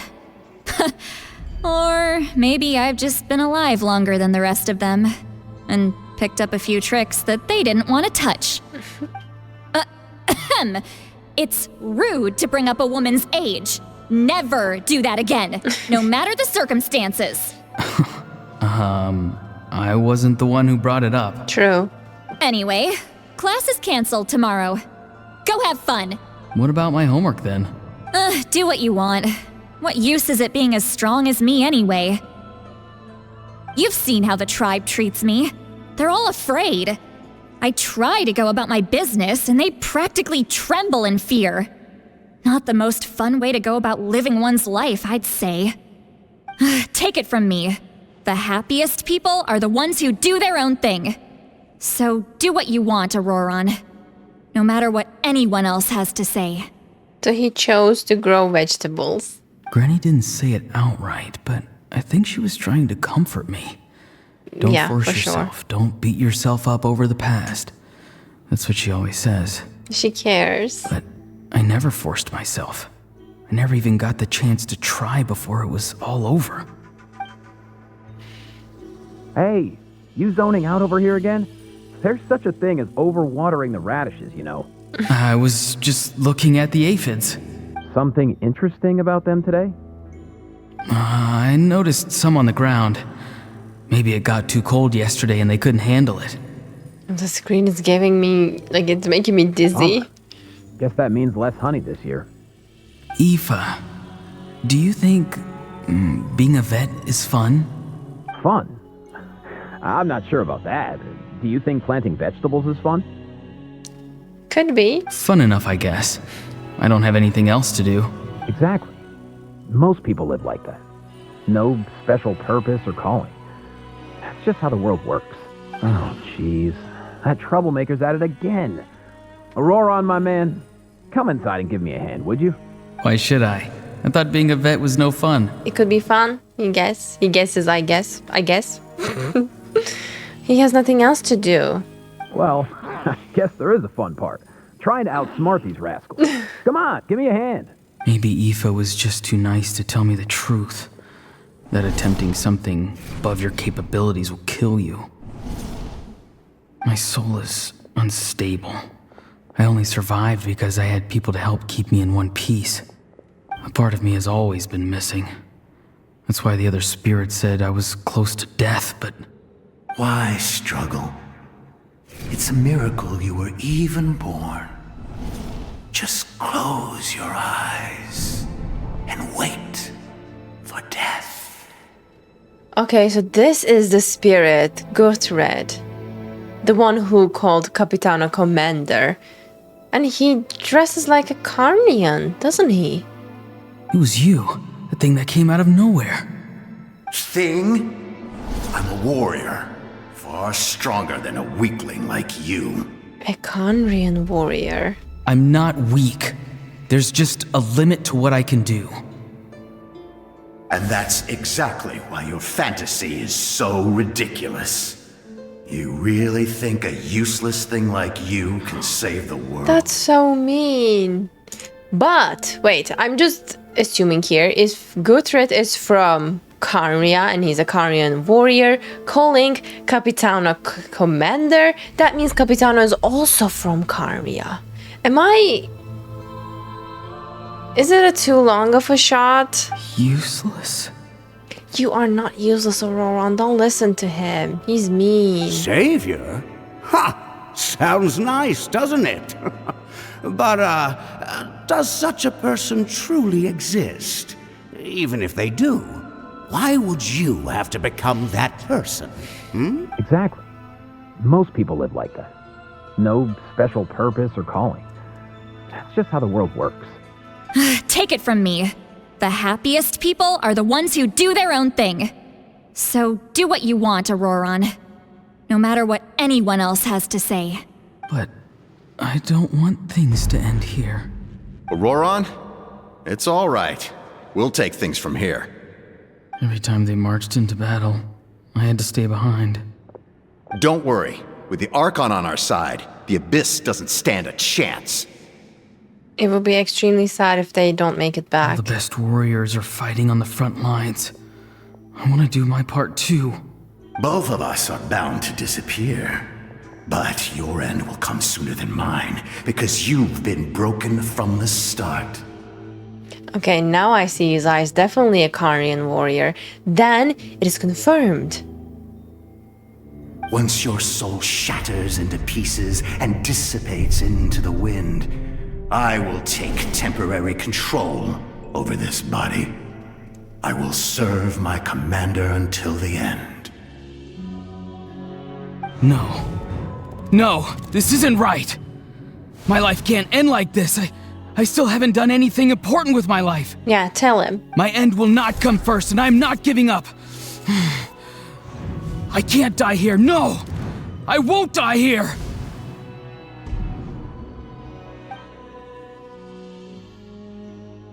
Auroran! Since he's showing resistance... That voice. Follow that voice. Control your mind. Feel the ground beneath your feet. This is not your end.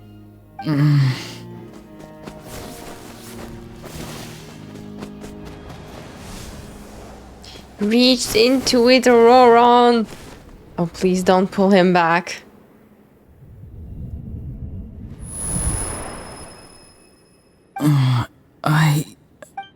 He's back, he's back.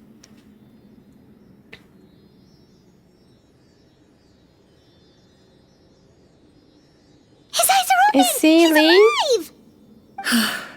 Well done. You managed to do the impossible. Uh-huh.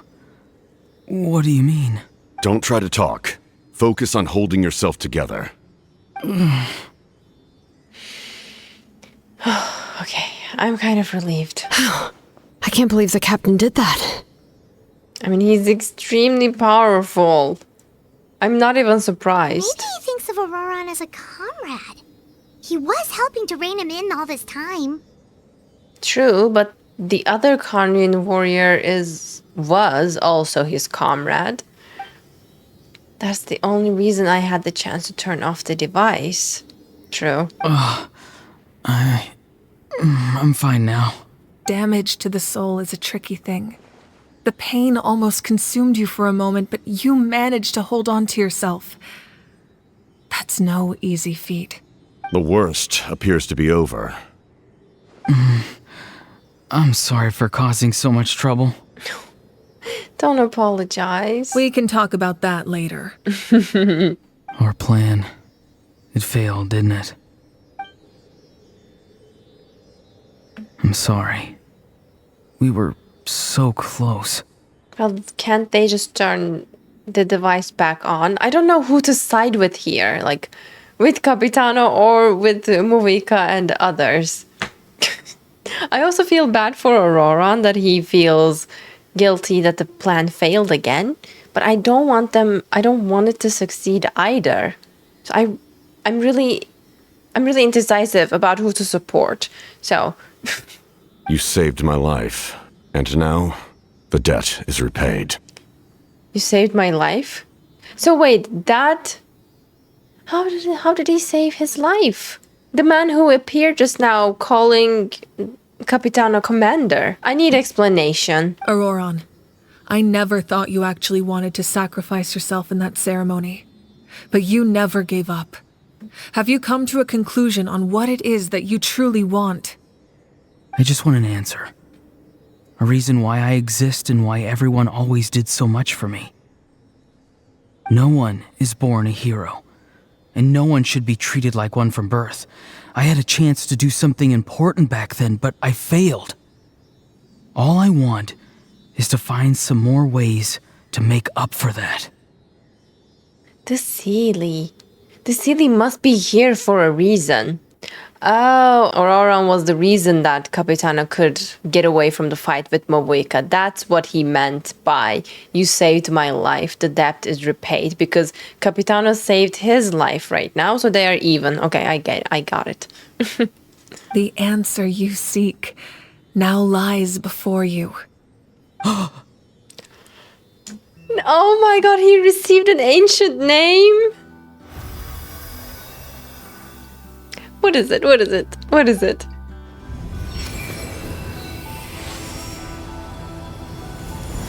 I told you. You are the inheritor of my name.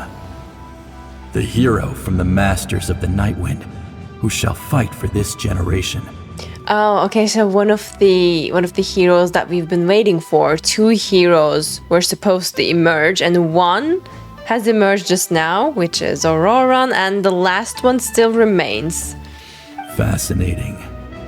You're not the person that the others thought you were. And yet, Aww. you're also not the kind of person that you thought you were. It can take a lifetime to truly discover who we really are. True. Like you, I never thought I had what it took to be a hero. I was too cunning, too self-absorbed. But in the end, I sacrificed my life for this nation. Now, remember your name. Even if others will see a different meaning, it still symbolizes your nobility and yearning. My ancient name. BD. Devotion. It means devotion. You will give your all, not for the sake of a heroic death, but to do justice by the answer you found for your life. Wow, I just got goosebumps. For that answer, you will offer all of your strength and be born anew. Through your devotion, you will prove your worth. Having foretold his own death, the omniscient man holds a feast in celebration. Let us raise our cups in honor of his heroism and send him off with this final tribute. For at last, his wish is now fulfilled. It's nice to see you again, Sunhudge. With your recognition, we now have the 5th hero of this era. 5th hero, we have 6th hero is on the way. By the way, why the Jadealy is there? I was sure it was there for a reason.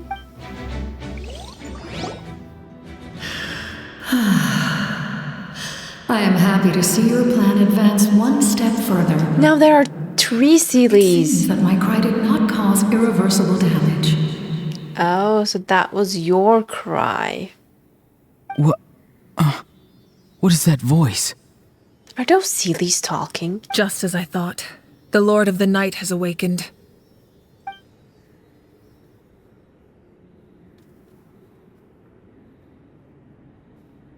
Lord of the Night? As in the one who rules over the Night Kingdom? I preside over a realm of souls. Due to my limited power, sleep is the only way I can extend my existence. Wow. When you activated the device, I awoke and could not hold back my cry. It is a sound that agitates souls. So that's how the other Karian warrior emerged. Most of you are unaffected because your souls are intact. But with a damaged soul, the effect on your friend was heightened, and his soul almost shattered as a result. And yet, his soul remains in one piece. He managed to overcome this obstacle through sheer strength of will. A truly impressive feat for a human. So, was that what caused all his strange behavior earlier? No. An additional soul was affected. It tried to take refuge in the missing part of your friend's soul, but was ultimately expelled. Because of Auroran's exceptional strength of will. However, this soul does not hail from Natlan or the Night Kingdom. Its origins remain a mystery to me. Its origins is Karnia. We all saw the star pupils. Activating the source mechanism was supposed to reconstruct the ley lines. Why did it awaken you instead? Because I was the one who originally constructed Natlan's ley lines, otherwise known as the Night Kingdom. Oh, I see. So Natlan's ley lines are actually the Night Kingdom. There are no literal lines, as if like the ones that we know of. The ancient battle between the Descender and the dragons destroyed the corner of the world, allowing the Abyss to invade. Natlan's ley lines took the worst of the damage. To aid the people of Natlan, the Lord of the Night used the fragments of the old ley lines to reconstruct a similar network. That's how the Night Kingdom was born. Okay, it makes total sense right now. The first Pyro Archon, Xbalanque, strengthened that realm and established the rules that aid our fight against the Abyss. The Ode of Resurrection and the Pilgrimage, both of which are practices that survive to this day. Oh, right! You said before it all came from the power of the heavens. The ancient dragons tried to use this device to strengthen the ley lines by imbuing them with power. Back then, this method was rather ineffective. They lacked the skills to navigate the intricate structure of the ley lines. And now, the structure of the ley lines has also completely changed. I am the only possible vehicle for the power generated by the device. It was an incredibly crude and painful method, but I managed to absorb some of that power. Now, I can speak to you like this and provide you with aid, such as rebuilding the ley lines once more, at the cost of my own existence. But why would you make that kind of sacrifice? The people of Natlan worship me and call me their lord.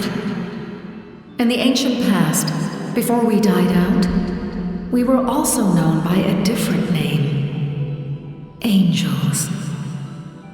But adventurers like you are probably more familiar with our devolved form, Seelies.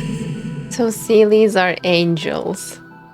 I knew Seelies were like a more weakened form of a higher and more powerful being, but I wasn't expecting angels.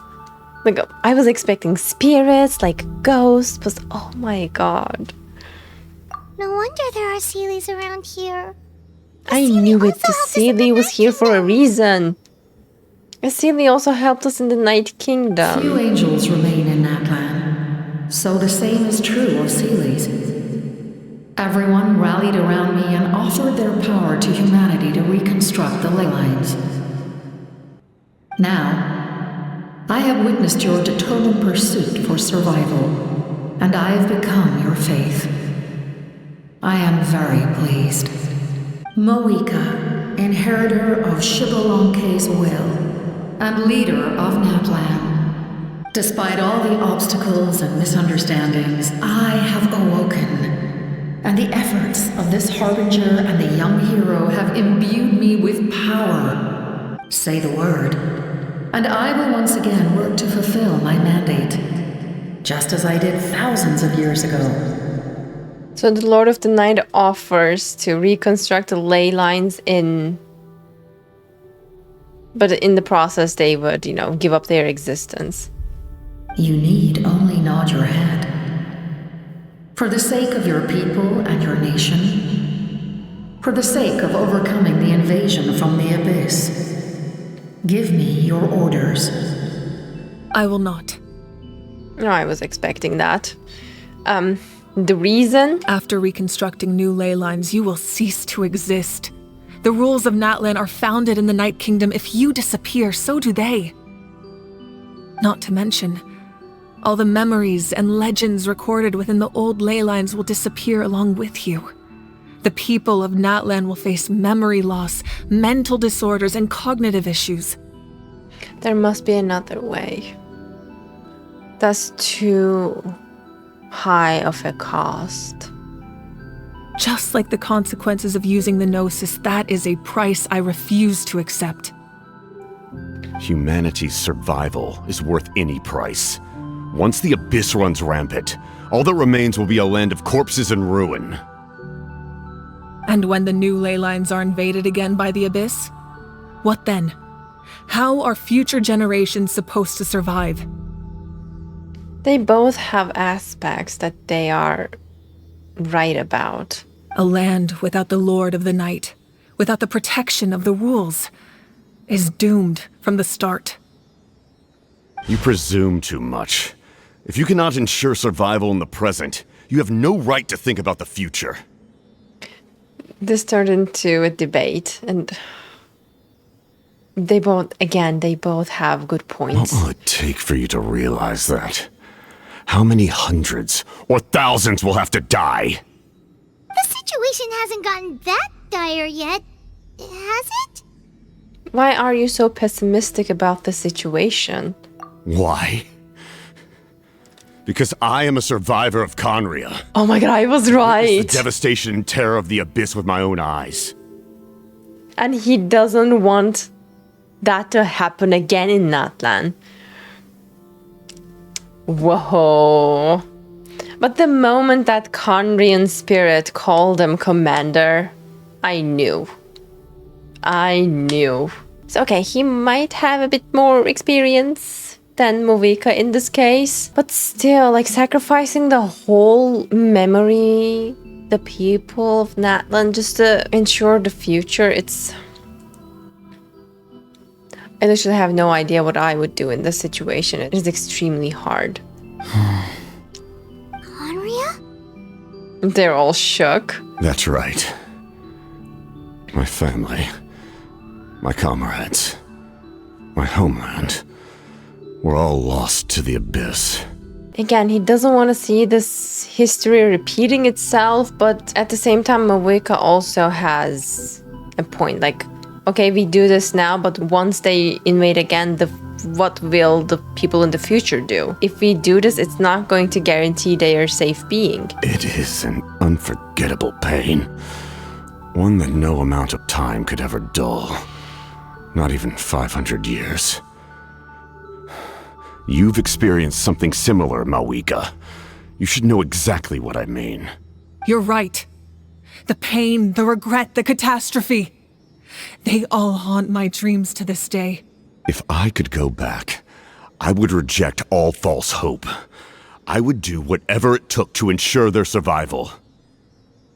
You have that chance before you now. Why do you refuse to take it? Because we don't have the right to make that decision. We love this world because it contains everything we hold dear. Everything that has happened here has moved us, shaped us, and turned us into who we are today. Giving up our memories and history would mean rewriting everything. The people of this world would then become fundamentally different beings, their physical bodies the only connection to their former selves. Basically, they wouldn't be themselves. Even so, given enough time, a new civilization would inevitably flourish. If you believe in humanity, you should trust in their ability to create a new future.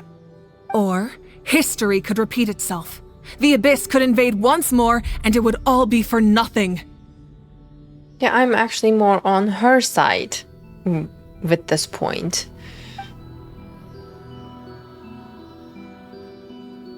Can I say something? For a moment, he looked like a kid whose parents are, like, fighting. Can I...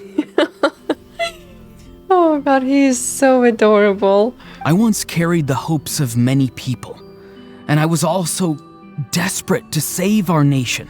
In the captain's plan, I saw a chance to ensure our survival. But as I was on the brink of death, my wish for life and purpose was rekindled. I've been very fortunate to be well cared for by all the people in my life. I refuse to forget that. My feelings were so strong, they overrode my compulsion to sacrifice myself for their safety. No matter what path lies before us, we still have a destination. If we lose our way now, we will lose the meaning of our existence. That's right. Natlan's heroes gave their lives so we could have this chance against the abyss. Their sacrifices are our blessings. And reconstruct the ley lines means their sacrifices will be forgotten. Not only are their deeds and spirits exceptionally meaningful, they may also well be our path to victory. I don't want to give up just yet. Yeah, we're just one hero short. The power from the device will allow me to remain awake for some time. I stand at the ready should you change your mind. Even if you fail, you need only send someone my way. my offer still stands. Humanity is truly remarkable. Even the gods in the heavens hold you to be special. Even now, you stand before me, dazzling, like the sun. You must have a profound connection to this land since you're so determined to save it. But what are you really trying to protect? The land or its people? I wonder about his answer. Pretty sure he wants to hear what you have to say, Traveler. I want to win. What about you? Fine. I suppose we can wait. Now that Auroron has inherited the memories of his forebear, there's only one hero left. Your plan does have the potential to generate the best outcome. Yay, joining forces. In the meantime, you shall have the aid of all the Fatui under my command. Okay, he's really growing on me. He has such a high charisma and presence. Thank you. I like it. Having such a powerful harbinger on my side is a big advantage. Relief. I know we may never completely see eye to eye on what it means to protect life. But for now, I'm willing to fight by your side. Is she trying to fist bump Capitano? Am I seeing this right?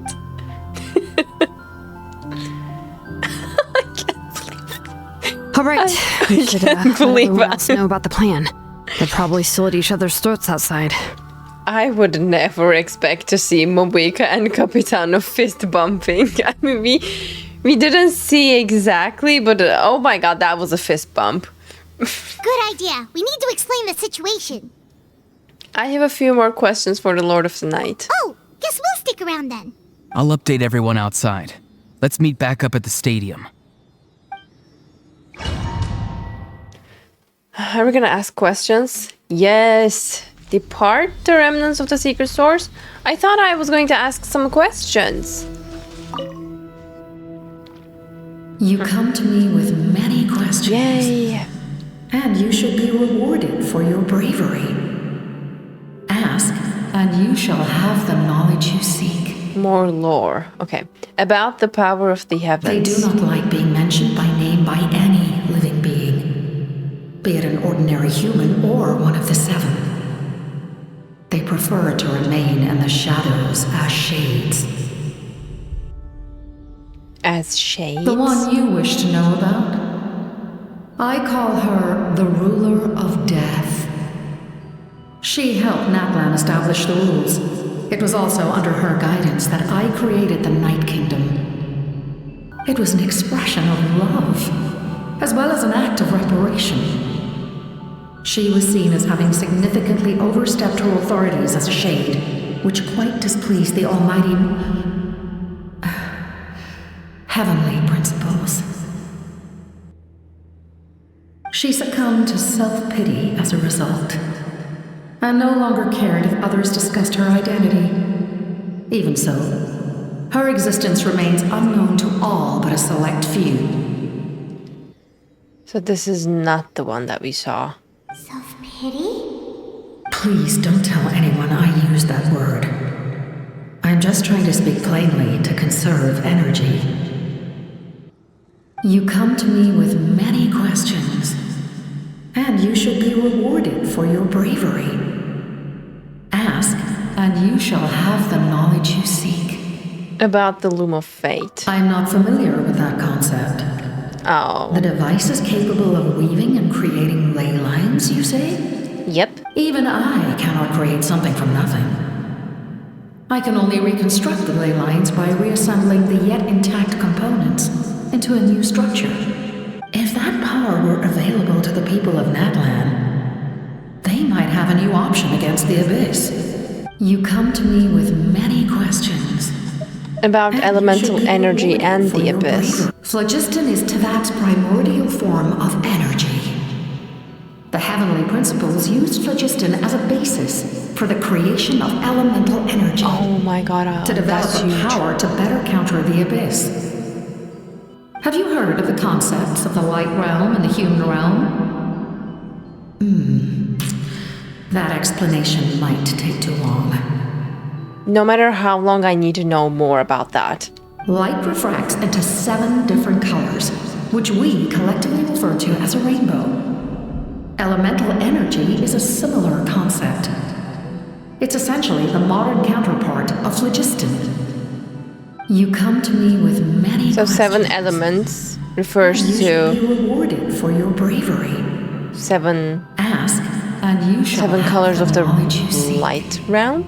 About my ancient name, we still don't know that. Ah, yes. Yes. The artisan from the Children of Echoes has yet to mention the matter to me. Probably because the young girl from the Masters of the Nightwind is absent. No matter. I'll reach out in a dream and tell them what needs to be done. Young girl? Who is the young girl? Jadealy? What? Did I say something wrong? I mean, for Lord of the Night, Jadealy probably is young, or she's talking about someone completely different. You come to me with many questions, and you should be rewarded for your bravery. I have no more questions. In that case, allow me to formally welcome the Fatui to our cause. I wasn't expecting this. We now face a common But I'm happy. enemy. It's time to put our differences behind us and look to the future. As for Auroron, his actions may have been out of line, but I don't intend to punish him right now. I'd rather give him a chance to prove himself. Yes, good call. A magnanimous decision. We're back! Whoa, seeing the two of you chatting like this, Paimon almost feels like she's dreaming. I feel better about our chances. This may be an unexpected outcome, but a favorable one nonetheless.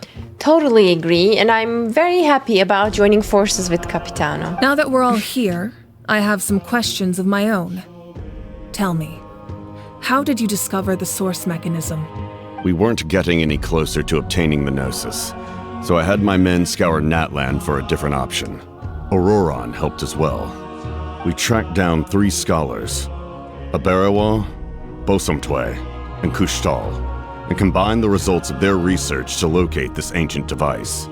These 3 scholars, are they from Natlan? If they are from Natlan, how does not Movika know about them and their studies? I have so many questions. I've never heard those names before. Girl, who gathers intelligence for you, Movika? Maybe you should reconsider their position. Seems like my own investigation failed to locate some critical personnel. I'm just not sure how I missed them. Yeah, that's definitely strange. Strange. Perhaps they simply live in seclusion. Somebody connected those 3 scholars from Simulanka? There were 3 scholars in Simulanka. The 3 ABC scholars. Oh my god, the foreshadowing in the summer event once again? In any case, their results speak for themselves. That's true. Now we have another option at our disposal. Compared to using the Gnosis, our current plan will buy us some time. Compared to Movika, and we already know Traveler and Paimon are small, but compared to Movika, look at how huge Capitano is. Like how tall and how broad he is. And if all else fails, we still have this plan as a last resort. Even though executing it will come at a heavy cost. But that means making everyone forget their past. We should definitely try to avoid it if we can. And we will by all costs, right? We have to avoid doing that. Oh, actually, speaking of the Gnosis, how did you know what it could do? I mean, they have several Gnosis in their hands, in the Fatui. That story begins with the Cataclysm 500 years ago. I failed to save Conria from the rampage of the Abyss. When the situation became unsalvageable, I fled to Natlan with the remainder of my platoon. Only to find that Natlan had fallen victim to the same tragedy. I defended this land for quite some time, and, in the process, met the chief of the Masters of the Nightwind, Aizu. That's why he felt so strong about protecting Natlan, because he did it during the cataclysm. I'm sure many people viewed Conria as the cause of the tragedy. But Aizu was kind to me all the same, and even helped me in my time of need. From that moment, I made it my mission to aid Natlan. In battle, a warrior fights to win.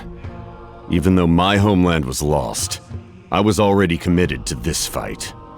Together, Aizu and I fought many battles and overcame countless hardships. However, he was unable to escape his fate, and, in his final moments, told me the secret of the Gnosis. Will you tell us the secret of the Gnosis now? So it was him. He recommended using the Gnosis on several occasions, even before the tragedy. But I turned him down each time. You knew him, and you fought for Natlan all those years ago. Why don't I recognize you? It must be the mask. Don't take it off. Please don't take it off. Even without the mask, my past appearance is long gone. Even with the curse of immortality, the flesh still rots. We have rotten flesh under Capitano's mask. It is better to leave it on. Leave it to imagination, because again, I imagine him to be like maybe a very cool scar like on his eye, and with like piercing blue eyes, long black hair, like angular bony face with strong jawline, like a warrior. But then he said rotten flesh. Let's not do that. Wait, do you know someone named Dainsleif? That problem doesn't seem quite so extreme for him. Yeah, he doesn't have rotten flesh. You've met him already? Oh, of course, we met him on multiple occasions.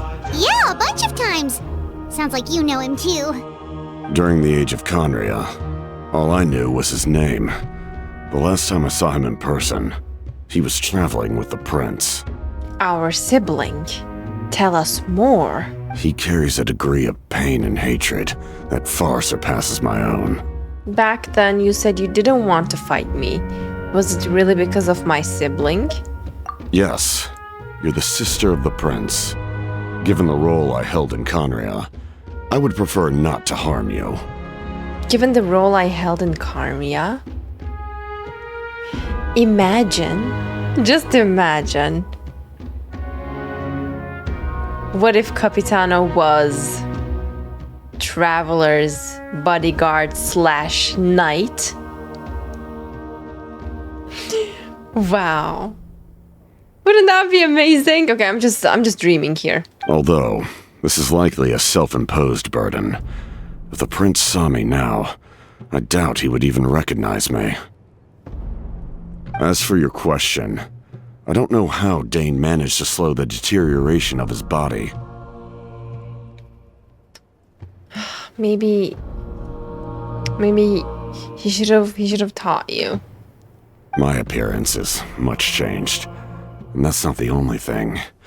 Even my physical strength is a shadow of what it once was. I would have never known.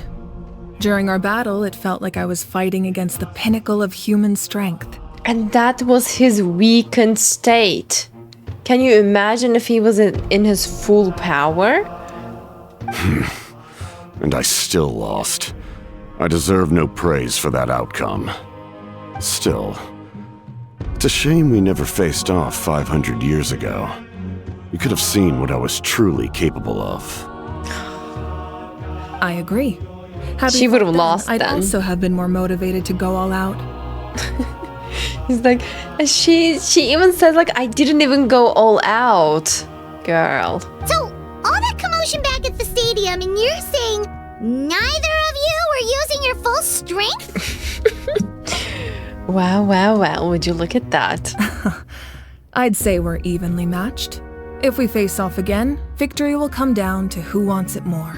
I imagine you held back since there were spectators around that could have gotten hurt. But capitalizing on that situation would have only led to a hollow victory. It would have been no different than taking hostages. See, a man of honor. My goal was the Gnosis, and I failed to obtain it. That means I lost, plain and simple. Speaking of the Gnosis, what are you going to tell the Tsaritsa? Her Majesty the Tsaritsa allows every harbinger the freedom to pursue the meaning of their existence. When the time comes, that freedom can take precedence over her orders. And would she allow that? That's why our methods can be so radically different, despite sharing the same goal and the same sovereign. I needed the Gnosis because I came here to save Natlan. That was my primary motive. Once Natlan is saved, if the Gnosis still remained in my possession, I could bring it back to Snezhnaya. So his priority never was bringing the Gnosis back to Snezhnaya. He wanted to save Natlan, and if he had the Gnosis, he would bring it to Snezhnaya then. Wow. My decision regarding the Gnosis will not change. So let's focus on the Abyss for now. Right!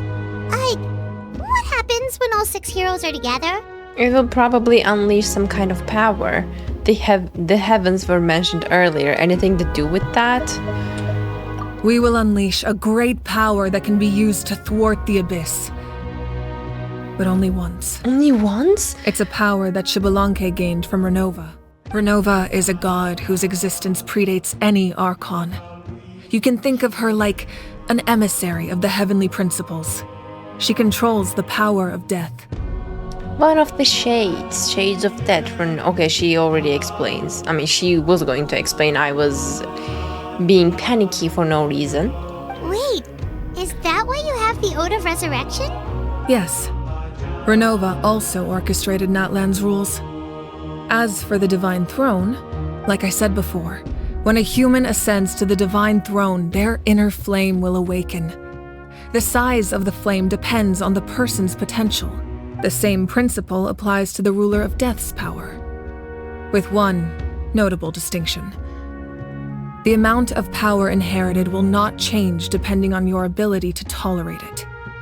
In other words, it's a kind of power that not everyone can withstand. So you can die from the power, basically. But if you survive the trial, you will gain unprecedented strength and the ability to harness powers more formidable than any Archon. That still sounds really risky. We cannot walk this path without accepting risk. Mualani charged into the Night Kingdom despite the abyssal contamination. Auroron fought back from the brink of death. In the face of their bravery, I must respond in kind. That is my duty. Spoken like a true leader. All right, that's enough for one day. You should head back and get some rest. I'm sure you're exhausted. The Abyss will likely sense the change in Auroron. It's possible the frequency of the attacks will increase. There are many challenges to come, so we need to be prepared. When you put it that way, Paimon feels even more exhausted. All right, let's head back. It even stresses me out more. Okay, what are you guys talking about? Now that we're working together, we'll need to coordinate our efforts. I'll leave a portion of my forces for you to command. That will definitely help relieve some pressure. You're sure they won't object? Look at him. It's an order. I will make that clear. They won't be able to reject. Excellent. I appreciate your trust. He's a good comrade. Like, he is reliable and he is easy to work with. See? Make him playable already. I need to get him. I need to get Capitano. That hurts. Stay still. Your wound needs time to heal. You need to rest for a few more days. The monsters keep increasing in number. It's like something changed. They sense the change in Auroron. It's definitely unusual and we Thank you should for all be hydrate. careful. But don't worry too much. You have us by your side. If there's one thing the Abyss fears, it's strength. If they think we're easy prey, they've got another thing coming. Oh, someone's calling us. But we are few in numbers, and that's what worries me.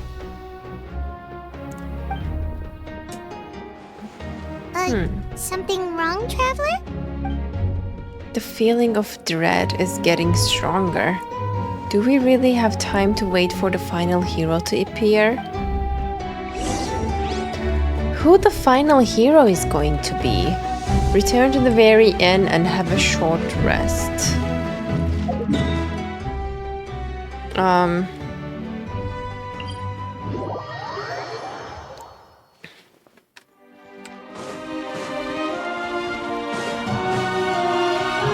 Kneech meets Kneech.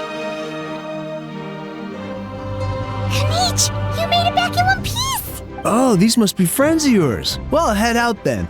See you later.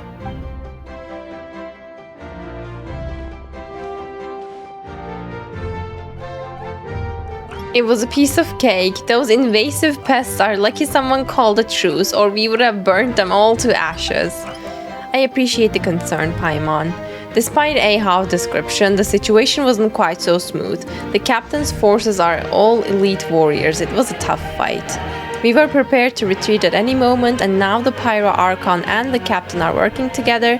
Not the outcome I was expecting, that's for sure. Yeah, that makes two of us. We were in the ruin. We'll tell you about it some other time. Well, at least the Pyro Archon's plan advanced a step further. This is the best outcome we could have hoped for. We really appreciate all your help. But we have to keep pushing forward. Cebu and I were just about to head out actually. My tribe is calling for messengers. We won't keep you then. Let's talk later.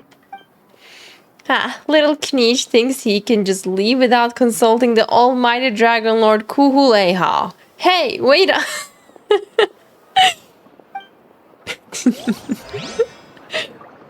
Oh, he's so annoying.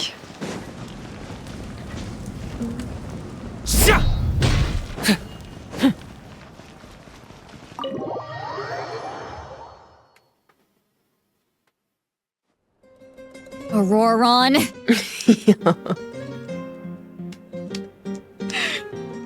Okay, the scene I was waiting for. Jadealy scolding Auroron. Let's go. Granny? What's wrong, Granny? It looks like you have something to say. Oh my god, he is so infuriating. What do you mean she has 1,000 things to say? You put her through hell and back. You know exactly what you did. You need some sense knocked into you, that's what I think. Now, where do I even begin? I'm sorry. Saying sorry, do you think that fixed the situation? Now that you have nowhere to run, that's when you apologize? You couldn't wait to run off last time, and the time before that. Jadealy, you are right. And you know, Auroron is kind of acting dumb on purpose, and that makes it even more infuriating. By the way, there is a chest. Do you see it? Right behind the... Oh my god, like by the wall. Pretty sure I apologized those times too. Oh my god. What exactly were you thinking? Being a wanted criminal is one thing, but then you also tried to pull off that whole thing in the ancient ruin. I'm not the one who needs an apology. Apologize to yourself for risking your life. Okay. I'm sorry.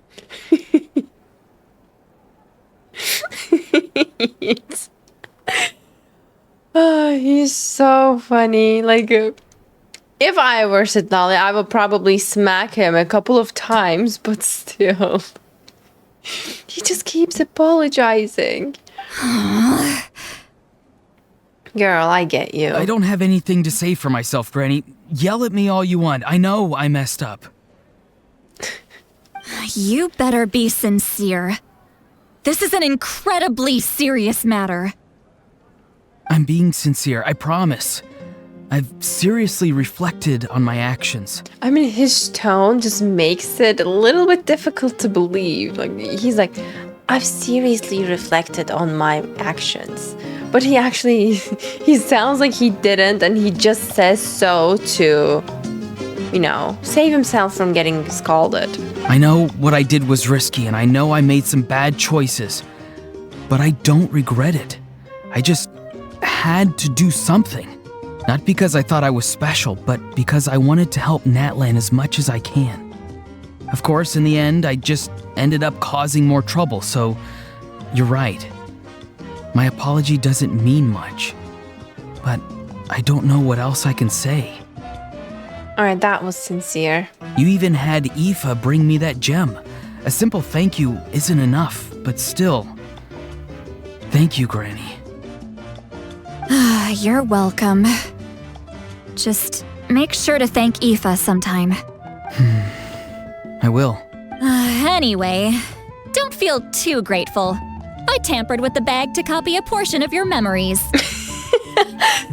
I didn't think she would tell him. Oh, I didn't notice. She's gonna say, that's how great I am. Of course you didn't. You forget how many years I have on you. Like you could uncover one of my tricks. Anyway, I have something else to tell you. The Pyro Archon has discussed your case with the others. Many of your actions violated the rules of Natlan, and you should understand you'll have to take responsibility for that. I understand. But your efforts weren't entirely meaningless in the end. In addition to giving us another failsafe, you saved yourself with sheer force of will and managed to become a hero. Huh. Not too shabby, grandson. Say good job. You did good, Auroron. Did the Traveler in Paimon tell you to say that? What? No! I said that because I mean it! I can't believe you're complimenting me at a time like this. You normally let your fist do the talking. Oh, come on, don't make her regret it. You're not off the hook just yet.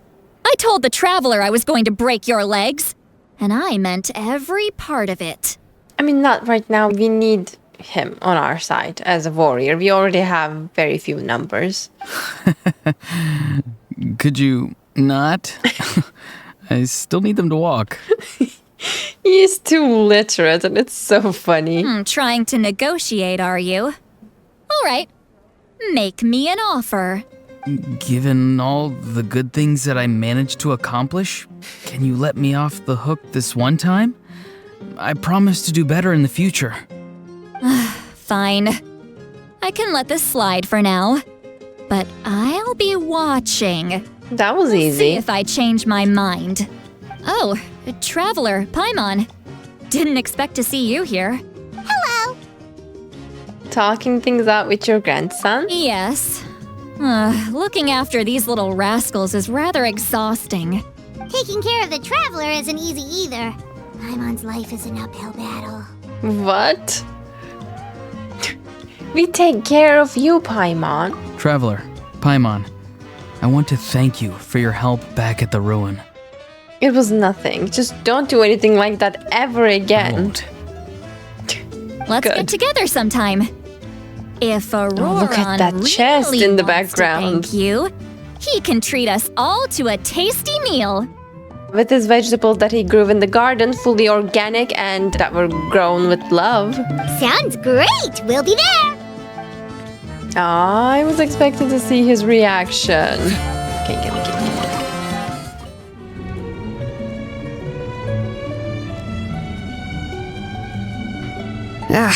Nope. We can't give any of these to our soldiers. They were not tempered correctly at the forge. Well-made weapons and shields are vital for the survival of our people. True. I know we're under a lot of pressure, but we can't compromise on quality. Listen, I'm not blaming you. I know this isn't your usual standard of work. Why don't you all just take a break and I'll take care of the pieces. They look so sad.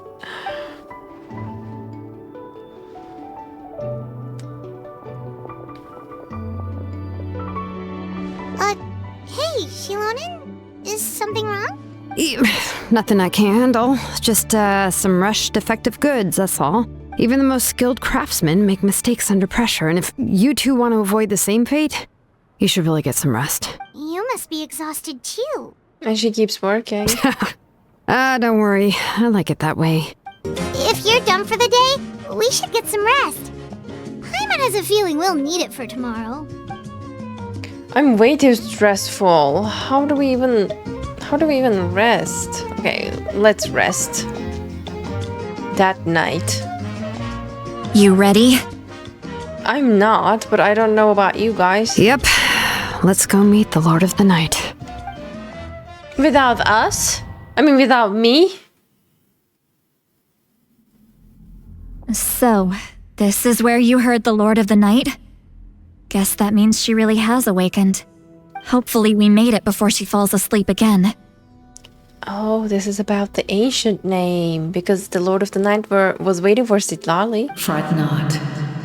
I'm still here. For a weak life form, falling asleep is no less taxing an exercise than staying awake. I'm sorry for disturbing your rest, but there's something we didn't have the chance to ask you earlier. We need to forge a new ancient name for the Traveler, but we ran into a problem. She's not from Natlan, so there are no records of her in the Night Kingdom. I see. Mawika must hold her in high regard. It would seem the two of you are not simply here on her orders.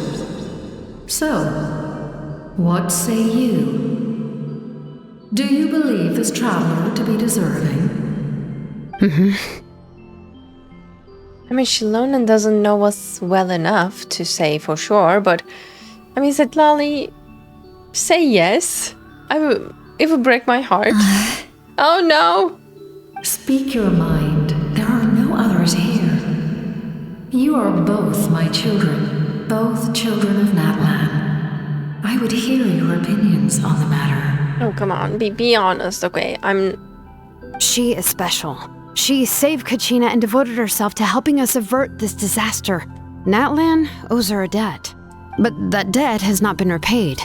And with an ancient name, we can at least guarantee her safety. Even though that guarantee will come at the cost of your own life?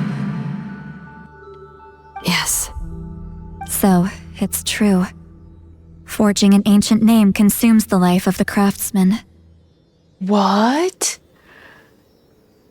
And she forged numerous ancient names. How long does she have left? Forging an ancient name is an act of creation. It involves taking disparate concepts throughout the Night Kingdom and condensing them into a heroic epic. 7 cat lives. Don't do it. Don't do that right now. This is serious. But it takes time for the new concept to be integrated into that realm. If the ancient name is like a seed, then the life of the craftsman is the outer shell, serving as its protection. Wow. I wasn't expecting that. Once that process is complete, the seed will sprout, and having served its purpose, the outer shell will gradually disappear. So, do I get this right? In basis, she sacrifices a portion of her own life force to act as the outer shell. Forging an ancient name is no easy task. And creating one for an outlander makes it even more challenging. Doesn't Mawika know this? If you're here, that means your mind is set. Yes, because I believe forging this name will be well worth it. That's better than saying yes. We don't know how long we'll be able to hold back the abyss or what the final price of averting this disaster will be. If giving up my life means that all the people of Natlan can have a future, then the sacrifice is practically negligible. Even when I'm staring death in the face, I don't think I'll regret this decision. I bear the name Baraka. This is a part of my duty. So she is a blessing. I understand. The chance may be exceedingly slim, but you still want to seize it, because this could be the final step to victory. And you, Jadealy, the anxiety you feel, it's because you saw something, yes? Something you were not meant to see. She saw what? So, you know about that too. What is she talking about? I've had concerns for a long time. Malika's plan needs too much time, and too many things can go wrong. The Masters of the Night Wind have a ceremony that can be used to glimpse the future. It's just... using this power on the Pyro Archon has always been seen as a taboo. Did she already use it? And you did it anyway? What did you see? Death. Oh no. How? Death of what? The whole nation? The Pyro Archon? Death of what? A key part of Malika's plan is using the 6 heroes to release the power Xbalanque obtained from the ruler of death. Considering its origins, the price of using that power is death.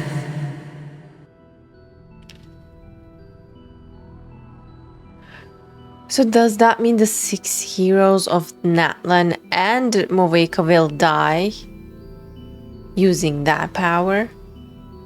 All of them, just... You're saying Malvika is going to die in this war against the Abyss? Yes. No matter we win, no matter we lose, Malvika is going to die in either way. I can't just ignore what I saw. That's why I need the Traveler's power. I need the power of a Descender. Don't forget, Jadealy. Even if it may seem like someone is fated to die, the nature of death and fate are different. Fate indicates what will happen in the future. The time, manner, and place are all predetermined. But death is different. Death is a rule. The ruler of death's power will allow Malvika to triumph over the Abyss. But she must offer her own life in the process. But that's so cruel. I mean, using the power of the ruler of the death and the price being death is really inevitable and predictable. But that... I don't want to accept this. The ruler of death cares little for the time and manner of a death. She simply guarantees that it will occur. Fate may be able to influence the timing, but that is all the Traveler can change. So it doesn't change the fact that she's going to die either way. We can just delay it, but that's it. Wait, you're saying we might be able to change when she dies, but not the outcome? Yeah, that's basically it. I cannot help you with this, I'm afraid. It's beyond my capabilities. She's like, I already said enough. Malvika knows about all this, doesn't she? Of course. Yes. I imagine she has long accepted this eventuality. Well, I can't. She's so strong. She never gives up, never rests until a problem is solved. She's not the type of person to just quietly accept her death. Maybe she just doesn't see another outcome. The Traveler shares that quality. That's why I think this gamble is worth it. Together, I know they can overcome the impossible. Be it fate or death. We shall have to wait and see, but I will curb my expectations. My time is running out. It is my honor to witness humanity in this moment of absolute determination. We won't forget your contributions. Once we deal with the Abyss, we'll find a way to keep you alive. Thank you for saying that, but there is nothing you can do. How many years of life are enough? 10? 100? 1,000? 10,000? The Night Kingdom will disappear. The humans will continue to fight against the Abyss, and in the end, all will cease to exist. When you consider all of that, extending my life is meaningless. So there is no winning for us, basically. There's no point in any of this. If the Night Kingdom will disappear and we won't beat the Abyss without sacrificing any of the things that we talked about already, there's no point. That's what makes us different. Even if our end comes tomorrow, humanity will still do whatever it takes to survive today. Exactly. Times like these always fill me with admiration and reinforce my commitment to the mandate I shoulder. My creator was right in esteeming you as special above others. Here. This is my gift to you and an extension of my will. What is that? It can record the traveler's experiences in this land, whether from the past or the future. Oh, that will aid them while creating an ancient name for the traveler. With it, you can forge the ancient name you desire, and the traveler will also become a hero forever recorded in the memory of Natlan. Thank you. We're sorry to ask this of you when your strength is already all but spent. Really. Thank you so much. Your thanks are unnecessary. This is the least that an angel can do. Time for you to leave. It's getting dark. Shilon and Sitlali, is there a reason you're up so early? Imagine if they never slept. We went to see the Lord of the Night, and she gave us this. Like I said before, I couldn't forge your ancient name because there was no record of you in the Night Kingdom. But with this, we can finally record your deeds. Just keep it with you during your time in Natlan. And eventually, it'll be full of your adventures. Really? Let Paimon see! Pilgrim's Chronicle? Oh, we can look into it! Your journey exploring the mysterious island together shall forever shine in Inumoha's heart. We have how many here?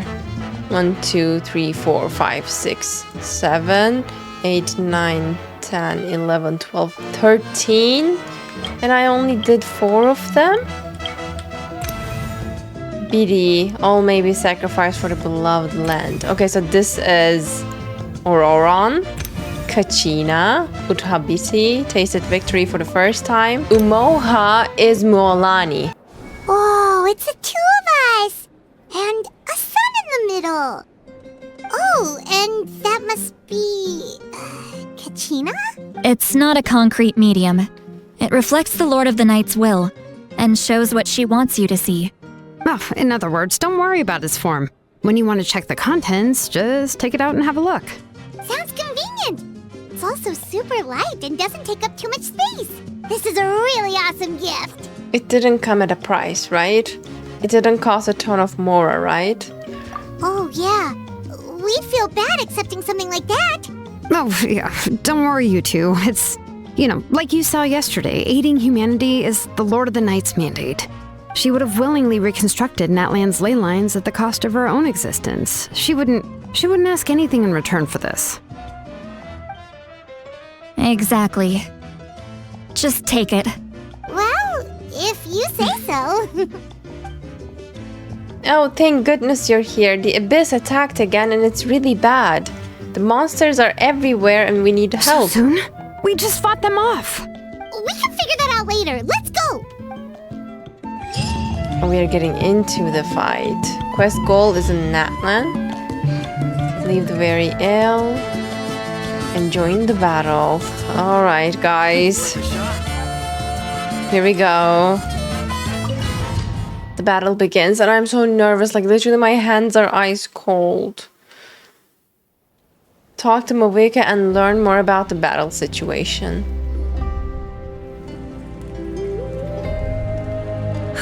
I see. I'll send reinforcements to those 2 locations. This other one is too dangerous. I'll handle it myself. Why are you so nervous? What do you mean we're going into battle against the Abyss and our numbers are very few? That's why I'm so nervous. The remaining locations are... And Mawiko is gonna die. Let's bring our warriors back and make sure they're careful on the retreat. Understood. I'll spread the word. We're here. What's going on? Kachina said the Abyss attacked again? Yes, it's not looking good. Our forces have always been able to handle the sporadic attacks, but now there are more monsters than ever, and the attacks are more frequent. What about the scale? What areas are they targeting? All of Natlan. Not just around the stadium, but even the remote areas of the Collective of Plenty are reporting attacks. Could this also be some kind of omen? If things continue like this, then... And we don't have the 6th hero of Natlan. We won't last much longer, I know. What we're seeing now is the desperation of the Abyss. It knows we're only one hero short. I don't have the strength to fight it right now. This is its best opportunity and its final chance. You're saying we just have to hold out for as long as we can? Yeah, basically until the last hero shows up. It'll be a long fight. Our current focus needs to be on protecting civilians and conserving manpower. There are caravans and adventurers trapped in the wild. Many of our warriors have already left to rescue them, but they'll need reinforcements. Leave that to us. We'll head out right away. All right. Shilonen, Kachina, head to the camp near the Children of Echoes. Lali, you're needed in the Masters of the Nightwind. Okay, so they are going to there regarding tribes. As an important figure in the plan, Aurora will stay tribes. Here. Your tribe is too far from the stadium. Understood. I'll leave right away. I prepared a hot air balloon to take you where you're needed. Messengers from the Scions of the Canopy are traveling all around Natlan. Update them once you've completed your mission, and they'll compile the information into a battle report. As I receive intel from the various regions, I'll plan your next move. All right, no time to lose. Let's go! We're literally going into war. Be careful, everyone. What about us? Where should we go? I received word that a small team escorting civilians back to the stadium was attacked. They won't be able to hold out for long. Can I leave them to you? Of course. Thank you. The hot air balloon is over there. All hotspots that require reinforcements are shown here. Press to go reinforce a location. Oh my god. Can I just not... Can I just... Where are my teleports? Ah, nah. I can use teleports. I can only use hot air balloons to go to... Oh, that's party setup. I should get my best team. Like best team. Gonna be epic. Alright. Got my best team. Ride the hot air balloon to reinforce the hotspot. Is it this one? Yes. Hey, this thing is pretty convenient. Are you... That's not convenient. It also saves us a lot of energy. If I just had my teleport waypoints, 18% of abyssal corrosion. It is Ayato's time to save Natlan. Yeah, we're gonna prove everyone wrong, whoever said a bad thing about Ayato. Oh, there are warriors fighting everywhere. Seems like chaos in the making. Good thing for those battle reports. So we are watching war as it happens while we're traveling. Well.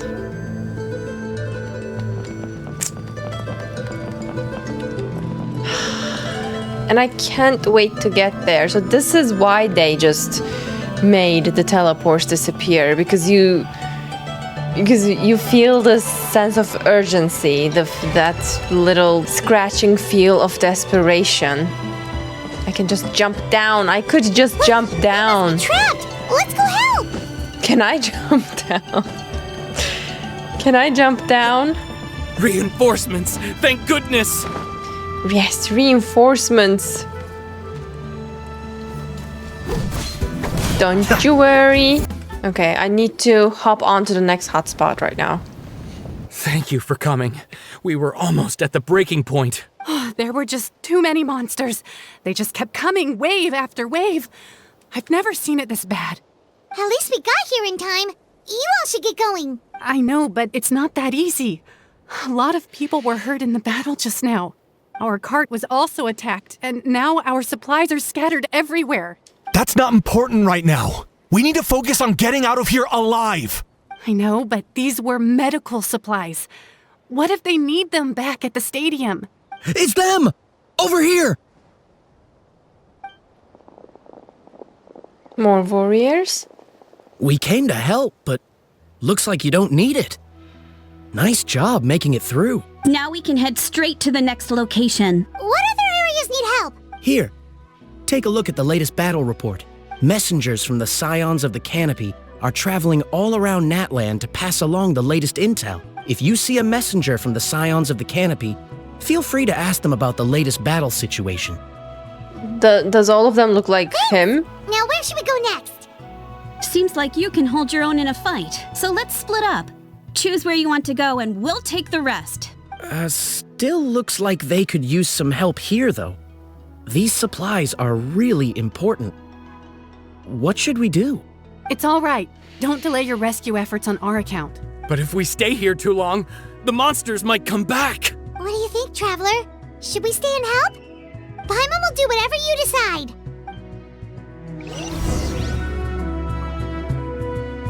Abyssal activity weak, leyline status stable, active monsters 1200, total deaths 100, incidents result 1.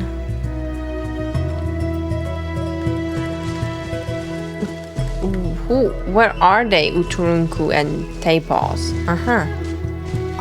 Traveler, can I ask you a favor? My mother's a doctor. When she heard about the attacks in the wilderness, she rushed out to help. And I haven't heard from her since. I'm worried. She's not a fighter, and I can't leave to check on her. Of course, we've got... Thank you. So wait, if we keep talking to them, they're gonna give us more missions? Do you get scared? I'm terrified right now. It's normal to be afraid. Normal? You mean I'm not being a coward? No, we're in a war. Not at all. You're here, aren't you? Ready to fight even despite your fear. That's impressive. Oh, yeah. You're right. Thanks, you two. You're welcome. That was a cute little pep talk. Check the map and select. This is an emergency. The results will depend on whether or not you provide immediate support. Oh my god. Let's go there then. Ew.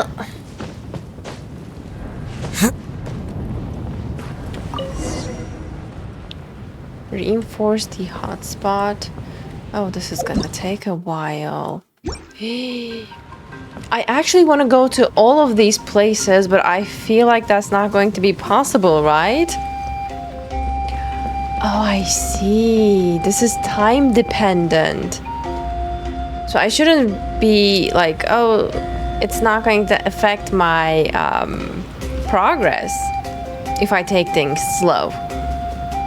So I'm already panicked and I should be even more panicked. And this is so slow. It's not helping at all.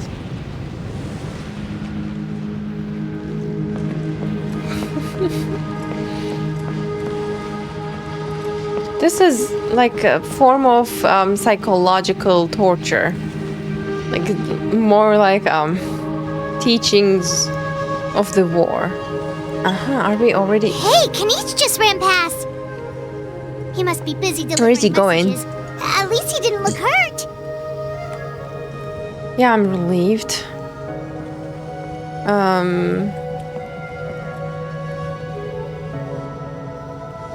Still 243 meters. Slow and steady wins the race. Not in the case of war. Like, this is an emergency and literally we are needed everywhere in the map. Prepare yourself. No matter how much I prepare myself, I don't think I'm ready. I can be a little more faster. I mean, why did you have to remove the waypoints? Everything looks good so far. Wait! Defeat all Saurians opponents. are fighting the abyss! Unbelievable! Attacking cute, innocent Saurians? Come on, let's Leave them alone. Oh my god. They were attacking Saurians? Alright. You're safe Unbelievable. now. Bad guys are all gone. Go and find your friends, okay? It's dangerous out here. It's best to stick together. I don't think they understood that. Okay then. Shoo! Shoo! Come on, shoo! Nope. Still nothing. Wait. There's something on the ground over there. That looks like a backpack? A helmet? Let's see. Oh, it's one of the battle reports from the Scions of the Canopy. This must be what the Saurians were trying to protect. They were trying to protect the report. It's pretty recent too. We can use it to figure out where to go next. If it's recent, that means the messenger might still be nearby. You're right. Maybe they just dropped it by accident, though. I hope they dropped it by accident, but they wouldn't drop something that important by accident, right? Anyway, we saw the battle report, so you guys don't need to worry anymore. Huh. Still no response. Well, what do you want to do? Follow the battle report or continue to explore this area?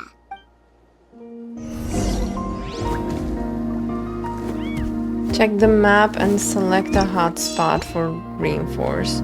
See if there are any survivors nearby. Wait. I know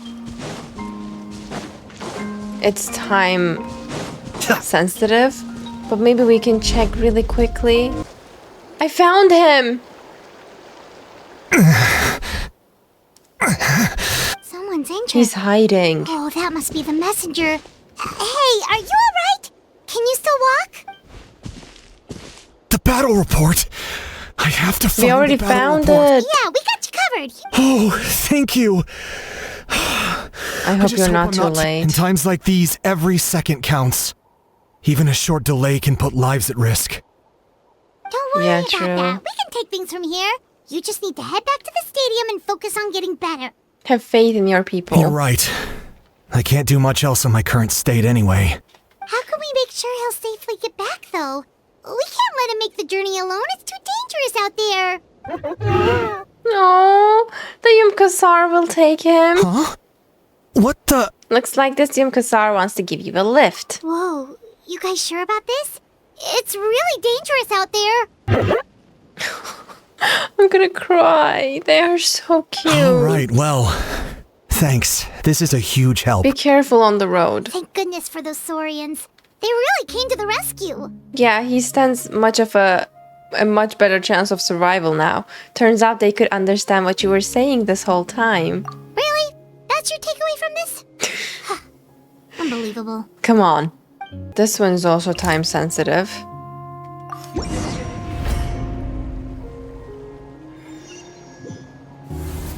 This is the place. Let's go help.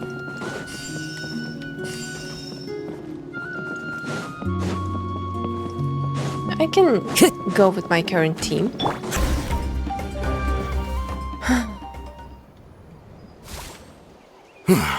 Thank you for coming. We finally have time to catch our breath. How's the situation with the Children of Echoes? Fairly stable for now. We've stationed ourselves here to act as a buffer. What about the monsters that suddenly appeared? Based on my experience, the monsters are attracted to two things: the presence of living beings and combat. That's why we set up our front line of defense so far from the tribe. The civilians are more isolated from combat that way. Ah, the messenger's here. Is that Perfect. We were just waiting for the latest... We'll stay here and continue to guard the tribe. There's so much that needs to be done after that last battle. But we're short on manpower. If you're not in a hurry to leave, would you be willing to help out? That's a decision for the Traveler. I mean, I still have a lot of more places to go. Talk to the courier to obtain battlefield intel. Ah, by the way, I think I know where... If you've got some time, I'd appreciate the backup. I mean, of course. All right, let's move. Where is the courier? Here's the current situation. People from all over Natlan are trying to make their way to the stadium, but they're being targeted by the Abyss. If you have the strength, they could really use some help. Check the map and select the hot spot.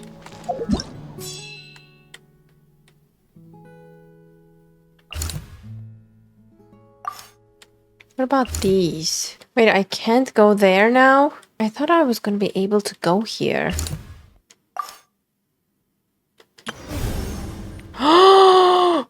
No! More monsters and more deaths? Okay, we need to be faster. Definitely we need to be faster. Thanks to you, we managed to clear out the threats in the surrounding area. Relieved. Let's head back. Okay, now I can leave. Here.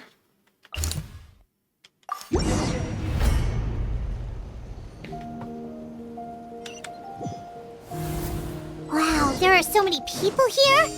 Looks like it really is getting too dangerous for people to stay out in the wild. Oh my god. That means the situation isn't getting any better. Well, we'll just have to keep fighting.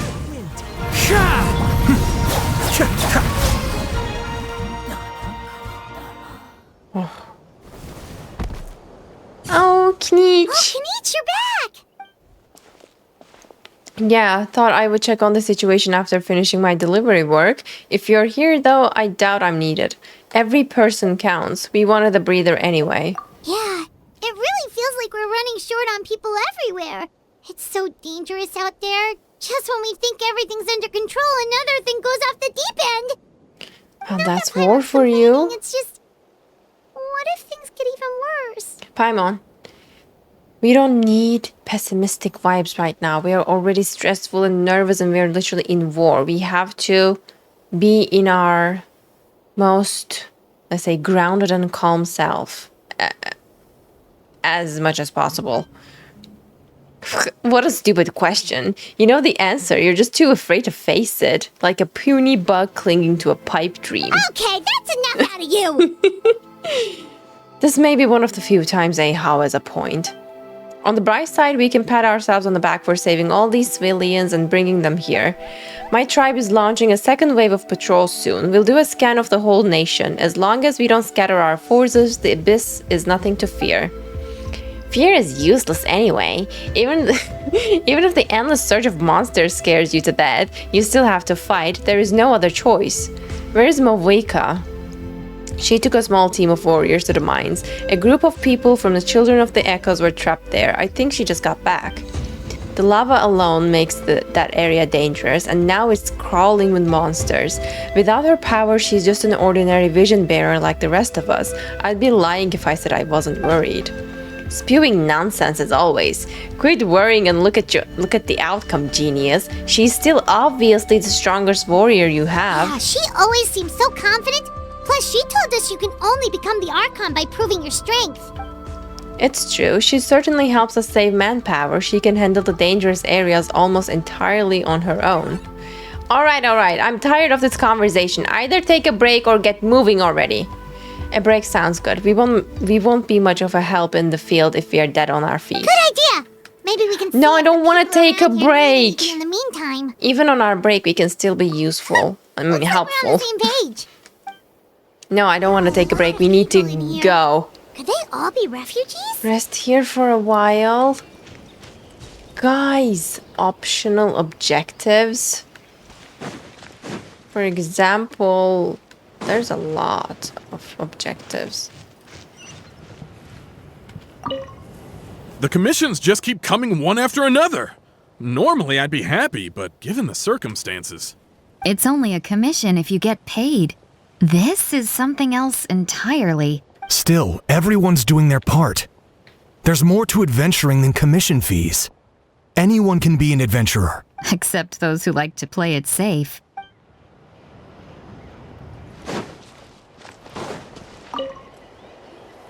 I I'm managed randomly to accept my speaking to fear, everyone. but I still want to ask you one last thing. If I die, Do you think anyone will remember me? Well, your friends and family. Oh god, that is such a dark thought to think right now. But considering we're at war, it is, of course, lingering in the back of your mind. Don't think about that. Do your best to stay alive. Absolutely. That's what I'm hoping for too. It's just... never mind. But basically, you are not... I'd like to think that. You are not 100% gone unless the last person on Earth who still remembers you is gone too. Can I get some rest, Traveler? We have to... Right, talk to Knich.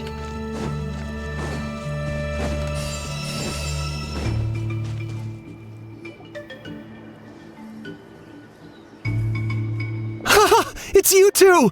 Thanks again for rescuing me. You know each other? Yeah, we ran into him out in the wild. He was injured, but luckily some Saurians took him back to safety. Speaking of which, are you sure you've recovered enough to be out and about like this? I got really lucky. My injuries were just some flesh wounds. The doctor said they should heal on their own as long as I get enough rest, so I figured I'd try and keep working if I could. But, it didn't take me long to start regretting that decision. Everything's hurting now. As soon as I've delivered this battle report, I'm headed right back to go lie down. Sounds sensible. It's not a good idea to be taking risks while you're injured. What's going on? It just appeared out of nowhere. The rabble rousers return. They don't know when to give up. An abyssal pylon here. That's not good news. We need to deal with it now. Oh, okay. 3 down.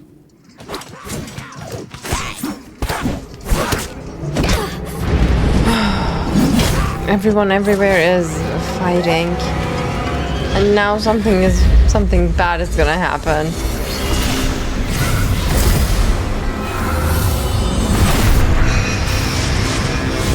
No way.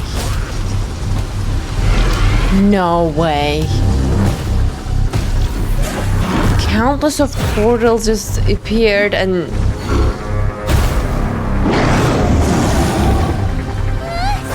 Oh my god. Look at that.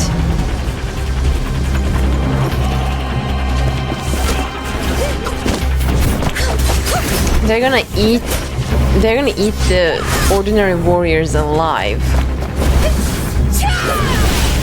Oh my god. She's doing so good. Oh my god. Capitano. Oh, he just gained immense aura as if he didn't have enough. Let's go. I mean, Auroron's arrow didn't really seem to be doing much. I'm glad he's safe in there. The situation is grave. Hold this position. Keep the people safe. Oh. Chaos and emptiness. You got him there. That's the abyss. Chaos and emptiness. And it knows that now is its best chance. But the sacred flame! Archon's on the case.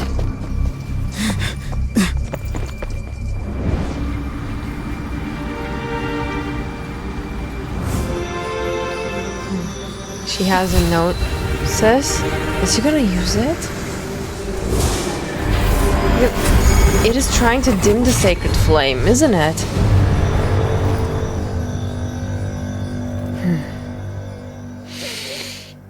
Okay. What was that? What was that? Yeah, I know. The physical embodiment of pure dread and destruction. That black pit of despair will eat you all alive at long last. Can someone make him shut up? Laugh all you want, it's gonna eat you too. Yeah. So, is that the source of the abyss power? It emitted a huge amount of abyssal energy. This is a full-scale invasion of Natlan. I have to get a closer look at that thing. It may already be too late. Get to the place mentioned in the battle report. I have a feeling things are about to get very bad very quickly. There is no time to lose. The fact Got that it. Archon Kaniche is this nervous just goes to show how serious this really is. Yeah, this is not looking good. Oh, let's go. The disaster's really happening.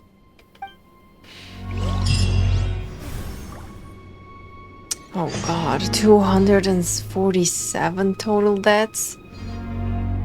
Check the map and select a hotspot. I feel very stressed and like my hands are ice cold. Whoa! Those Saurians are fighting each other! Saurian, these are... Wait, something's wrong. They're abyss monsters! They're abyss Saurians and they killed some innocent Saurians already. Everybody stand as one with wind and cloud. Dude, this is bad. On leap! I'm literally holding my breath. No. Why do you keep showing them to us? Hey! Wake up! And you! Wake up! They're all dead. Does that mean I was late? Oh no! Were we too late? We were on our way to the stadium with our Saurians when that dark entity emerged in the sky. Seconds later, the abyss monsters appeared and changed into Saurian form. They fought till the end to protect us. And now... You should keep moving. This is no place to hang around. Right. You need to get to the stadium. Come on, we'll take you. I guess. Thank you. Oh, I'm so sorry. Truly I am. May the Wyab watch over your souls, now and forever. Paimon, stop crying. You're gonna make me cry. Huh? This is no disaster. This is war. Yeah. Paimon knows, it's just... It hasn't fully sunk in yet. But anyway, right now, let's focus on getting them to the stadium. With any luck, there'll be an update waiting for us there. If not, we'll just have to play things by ear.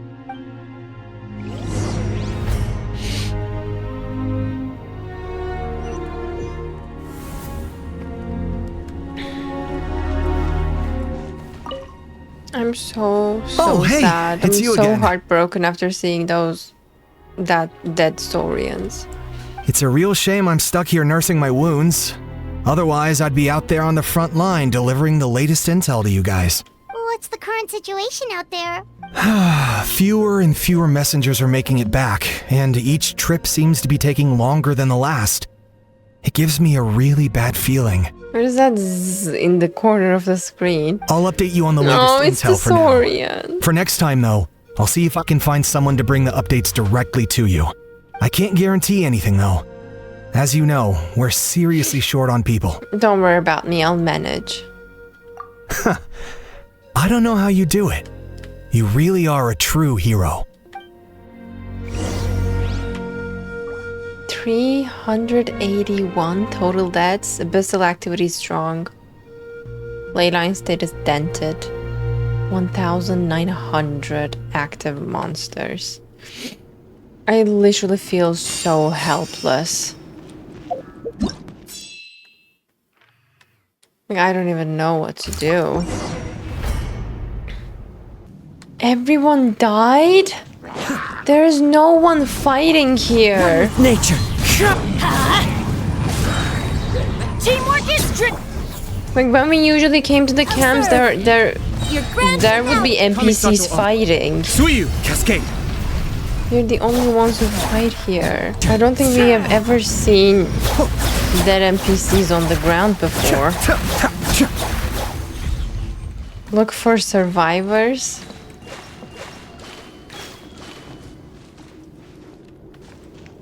I don't think there are any survivors. So this is... Where are we? Signs of Canopy? Stay back! Wait, here. What happened to the monsters? Duly slain. All of them? But there were so many. What's the situation here? Any other survivors? No. The warriors protecting our group all fought to their deaths. We weren't about to sit around waiting to die, so we snuck out and made a run for it. But we didn't get far before the monsters spotted us. Who knows? Maybe we should have stayed put after all. Oh, when I was in my prime, I could have handled them all by myself. Alright, old man, you need to get out of here now. Yeah, take our hot air balloon and head to the stadium. Oh, but won't that hold you up if we take it? What the? How is anyone still here? I thought the monsters had captured this place. Perfect timing. Can you escort them to safety? We have somewhere else to be. Yes, of course. Leave them with us. What's the matter? We need to go. It's not safe here. It's just... I can't help but think things might have turned out differently if only I'd chosen to fend for myself sooner, rather than expecting other people to protect me. Now it's too late to be thinking about those things. It's not too late, maybe even for me. I might be an old bag of bones, but I used to train in the spear, and I bet I can still remember a thing or two. Let's get going. I'm gonna fight to the very end, just like they did. Thanks again for your help. We'll be all right from here. Okay, but be extra careful on your way back. We'll see you at the stadium. You bet. Alright, new hotspot.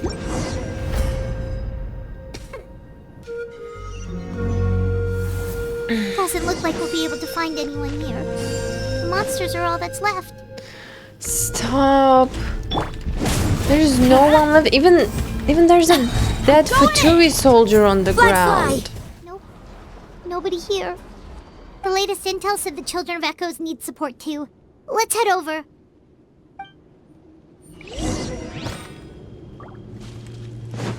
I can't believe this. Am I late? This is what's gonna be like. I'll go to every hotspot and I'm just gonna see dead people on the ground. Quick, let's help them! Oh my god, no. Oh, there are some people here. Oh no. One with nature. Kamisato Arc. Suiyu. Oh god, I messed up the whole rotation because I'm so stressed. This is the second time you've had to come to our rescue. I'm a little ashamed. I'm glad I could help. Thanks to your efforts last time, we managed to fend off the abyss here, even after whatever that was appeared in the sky. But at this point, I think we're gonna have to cut our losses. This base is as good as gone. Yeah, everyone needs to stick together. Best to regroup somewhere else. All right, time to evacuate.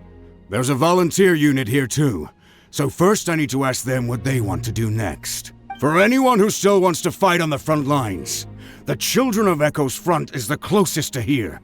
Anyone who wants to leave will likely also see action as they evacuate, but will be afforded safety at the stadium.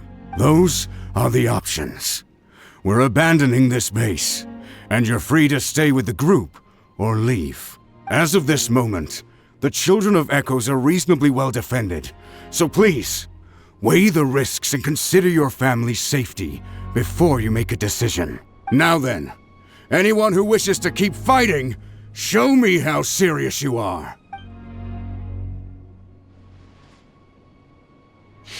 Are they not leaving? Did I not make myself clear? But if Natlan is destroyed, will there still be a home for us to return to? If anyone wants a future, it's on them to go out there and grab it. Period. No one wants to be that person who sat back and hoped for the best while other people were giving their blood for our nation. Very well. For Natlan. For Natlan. You heard them. This means we'll all be going to support the Children of Echo's garrison. Great! Well, you all seem in good spirits, so that's encouraging. But still, please be careful. Don't worry. It'll be just like another Night Warden war.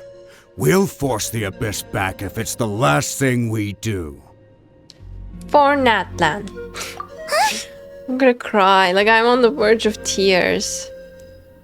No, please don't let it be the stupid black hole intensifying. What is that? Somebody got a 4-star? Shoot! That creepy abyss thing is raining down a dangerous-looking substance again! Oh no, I wish it was somebody getting a 4-star. That's over towards people of the Springs territory. People of the From what I've Springs? heard, their defenses have been substantially weakened by the abyss invasion. Then let's head over and check on them! Alright, let's go, let's go, let's go. No! The map!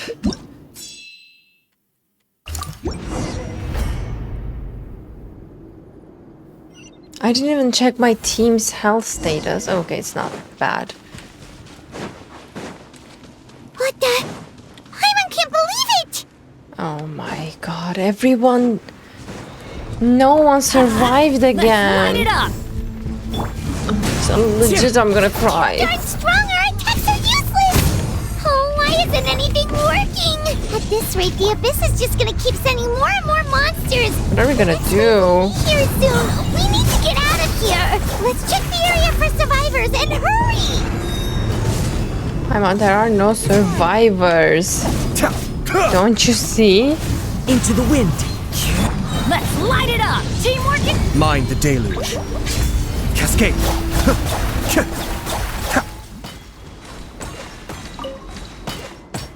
There's just one battle report left, and it gives a long list of places where the dangerous substance has been dropping. This is the first report we've had in ages, which means the messenger's job has become all but impossible. But there's nothing we can do about that. Our priority is to get to the next affected zone. Even if we don't find any survivors, maybe that strange substance over there won't be as rock solid as here. There's a chance at least. So that was the thing that dropped. Can't we just... Disorder dire? 1,900 total deaths. Can't we just destroy it? No way. So we don't know what's going on here. Wholly consumed by abyssal power. No life can endure here and none dare approach.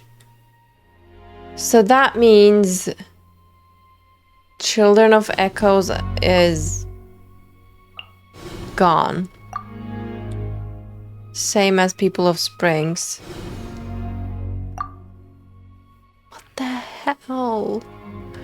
What the hell am I going to do? Okay, let's go. Oh, this is gonna be bad. I feel like I didn't make it in time.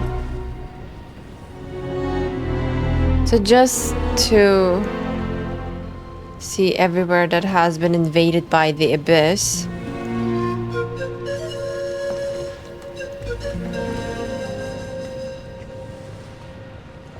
How the air of desperation kicks in. Look at that.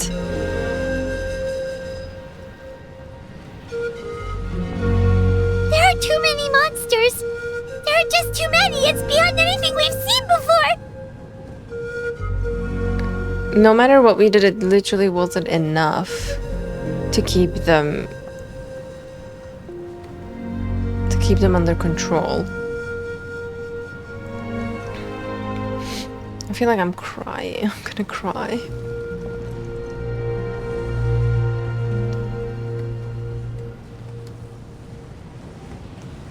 Well, that was one place affected. So this is Signs of Canopy. Oh, is that an abyssal pylon? Oh, it's that stone thing again. No, the Saurian. I hate this. And this whole hot air balloon thing is just to show us what really went down in all over Natlan. The invasion, the devastation, the death, the loss. It's just horrible Depressing and heartbreak. That's what it is. Like, I literally feel the desperation to my core. Because no matter what I do, it wasn't enough. Look. Everyone is dead. There's no living soul in that area, and it's the main village.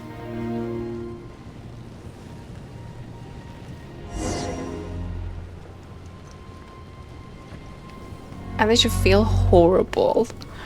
Like, I'm legit gonna start crying.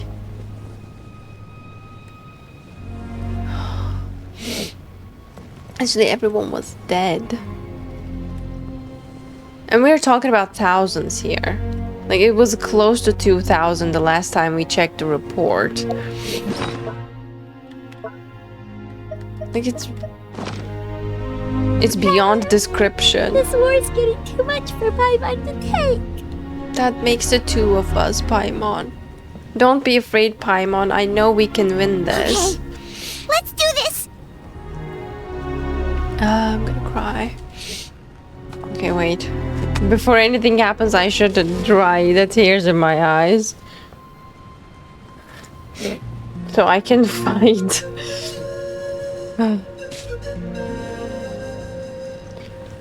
This is heavy. Like, I wasn't psychologically and mentally ready to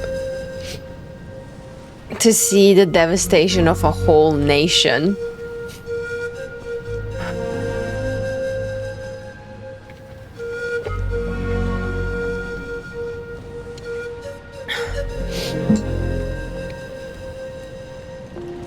Do you remember our little joyful times the first time Natlan arrived? We were like, oh, this looks like a walk in the park. This is no nation of war. No. Oh, thank goodness, those people are still standing! Even the dino! Oh, you're gonna pay for this. Are you gonna pay for what you did to the little dino? Let's light it up! Horrible, horrible abyss monsters. I hate each and every one of you. Move out! You've got to get out of here!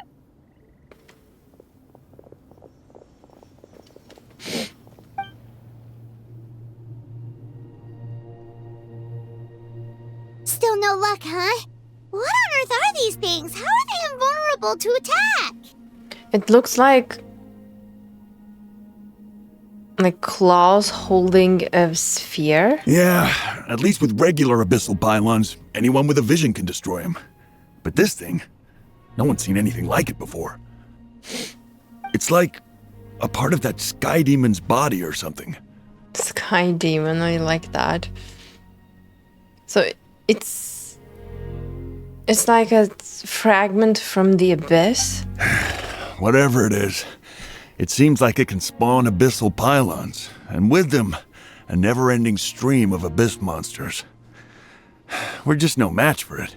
So unless we can destroy it, there is no ending for abyssal pylons. At this point, retreat looks like our best option. We're fighting a losing battle here. The stadium is our only hope. That's where the sacred flame is, which seems to be the one thing that well of abyssal energy is afraid of. The Pyro Archon is guarding the flame.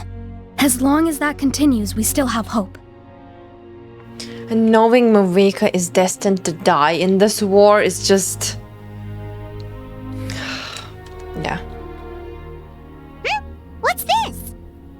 Water, and some snacks. You look like you need it. I'm guessing you've been supporting the fight all over the map? Sounds like you need a breather. We got enough people to hold our own here, and it's high time you took a break. Why don't you sit down and gather your strength for a minute? It's true. We've been fighting pretty much non-stop. Traveler, you must be exhausted. What do you think? Right now, there are bigger things to worry about. What is it? As long as that dark monstrosity remains unbeaten, gathering together might actually put a target on the Children of Echo's back. Oh, you're right. Well, then guess we'd better go warn them. It's your decision. If you want to set off right away, Paimon will come with you. Are we gonna set off right away? Are you kidding?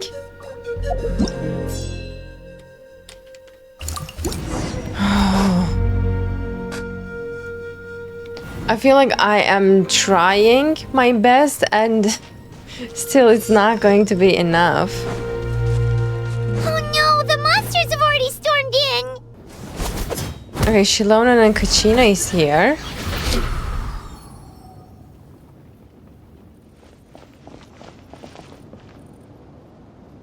Oh, it's you guys. Things are bad here. Something fell out of the sky that's impervious to our attacks. Not just here, we've run into a few of these already. Pakal gave the order for everyone to evacuate. Shilonen and I stayed behind as the rear guard. It's a good thing you did, otherwise we might not have made it in time.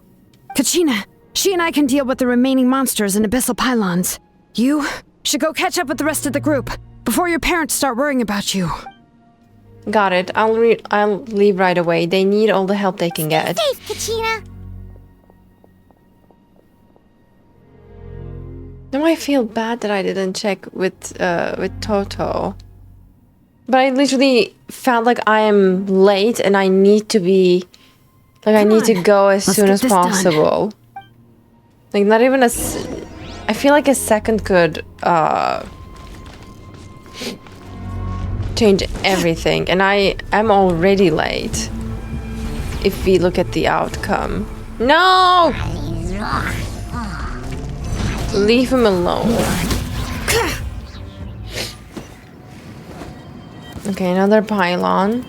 It's never ending. Is it down? It is down. As one with wind and cloud. Strike is one. Adepts back. Be still.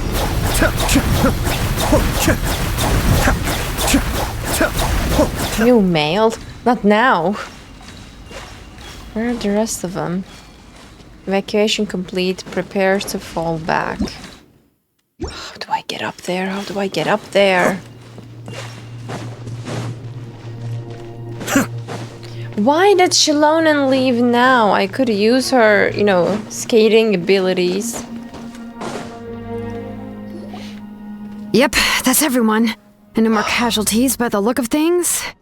Yeah, this is, good. We can evacuate shortly. I appreciate your help. How are things out there? Pretty dire, I bet. Extremely dire. Some of the things I've seen, I don't know if I'll ever be able to get them out of my mind. Are we in Natlan doomed to this fate? I literally have a headache due to stress and sadness. I've never witnessed a full-scale abyss invasion before. I mean, I'd heard stories about the sky being painted black, but I always thought that was an exaggeration. No, not at all. Malika has witnessed this all before, so she knew better than anyone the terror and despair an abyss invasion would bring. Yeah, and despite that, she's still facing it head-on.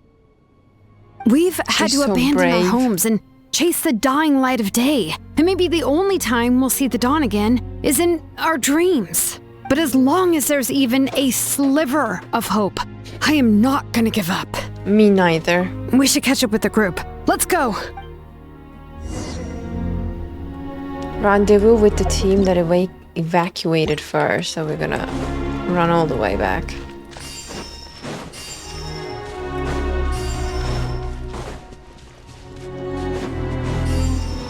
Having someone that can run fast in the team would help.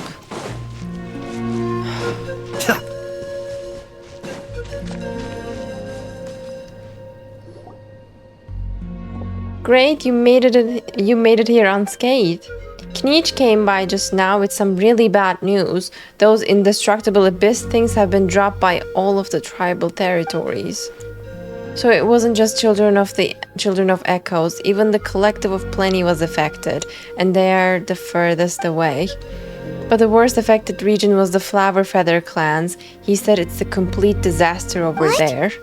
Isn't that Chaska's tribe? Yeah. She said she was gonna take Koichi home to rest for a while. Kniech didn't even stop to catch his breath before leaving for the stadium. He said he was gonna try and assemble a team to go and support them, but... But how, right? Everyone's struggling just to defend themselves. There is no spare manpower. At this rate, it won't be long before even the stadium is indefensible. And with everyone congregating at the stadium, the Abyss forces will start converging there, too. Then there'll be a battle on a scale much larger than anything we've seen so far. On the bright side, at least my old injuries aren't playing up at the moment. Means I can actually join in with the fighting.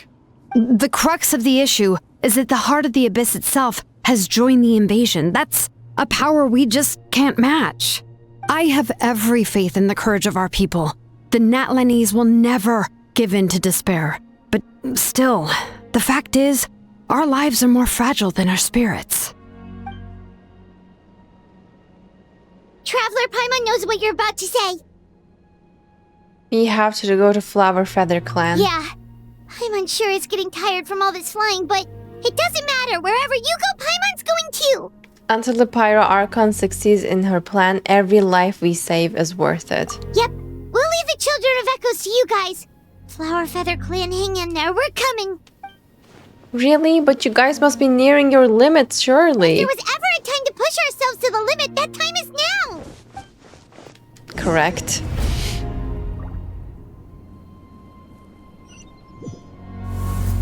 Wait, over there! It's Cheska and Koichi! Oh, we made it in time. Koichi.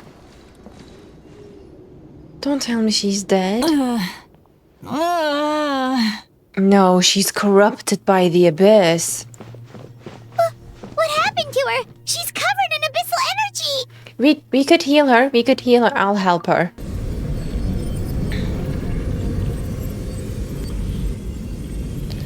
But you know, we did the same thing Please, save her. With Moeka's... No, not Moeka's, Mualani's aunt. I hope it works. How's that, Koichi? Any better now? Koichi! Koichi! Chaska, I used to think Mom and Dad were crazy for adopting you.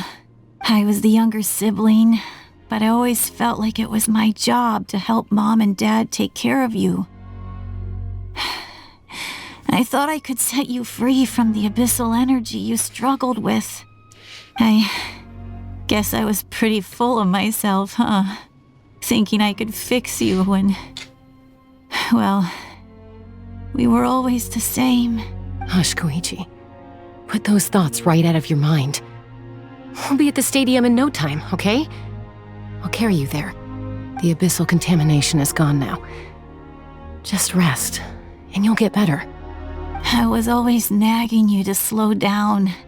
Stop rushing headlong into things. She keeps talking as if these are her last words, and I'm so not here for it. I just didn't want anything to happen to you, or to anyone else because of you. I worried about you so much.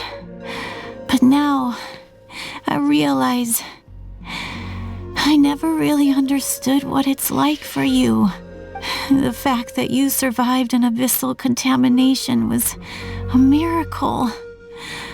But it also left you in a constant state of agitation. The fact that we became family was another miracle. But with me worrying about you all the time, it feels like I just agitated you even further. No, absolutely not. Nothing could be further from the truth. Do you hear me? If anything happens to Koichi, I can't imagine what will happen to Chaska. All you ever did was love me. Same goes for Mom and Dad. I've always known that. And I feel terrible because I really did want to get along as a family. It might take me some time, but I'll find a way to make it work. I'm so sorry, Koichi. I never meant to make you feel this way. It's okay, Chaska. No need to apologize. You didn't do anything wrong. No one did. It's nobody's fault that things didn't turn out great. I get it now. So, no nagging from me this time. You keep forging ahead, sis. Never slow down, and never hold back. Spread your wings and fly free, like the fiercest kukasaur in the sky. Show the world who the bravest flower feather warrior is. I'm gonna cry. Please don't die. Because that's who you are. And that's the sister I'm proud of.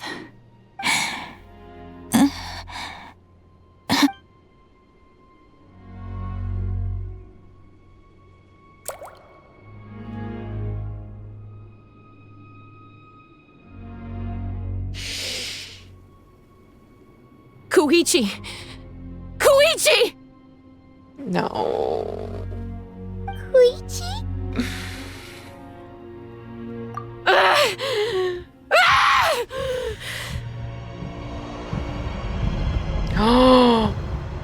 Oh no, the thing I was worried about a bit earlier, it's happening.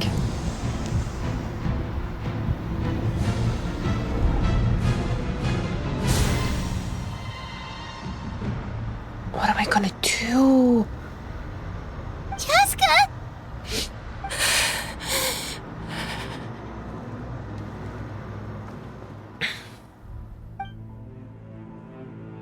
Oh. She managed to control herself? What happened? I think she's okay now.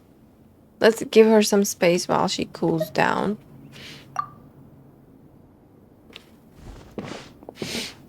Ow.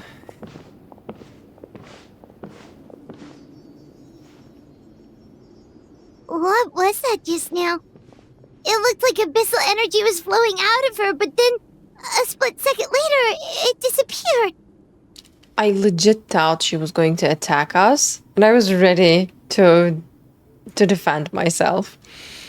But Chaska managed to rein it in. Koichi did say that Chaska needs to let off steam now and then, or she'll end up losing herself. But this time she wrestled back control.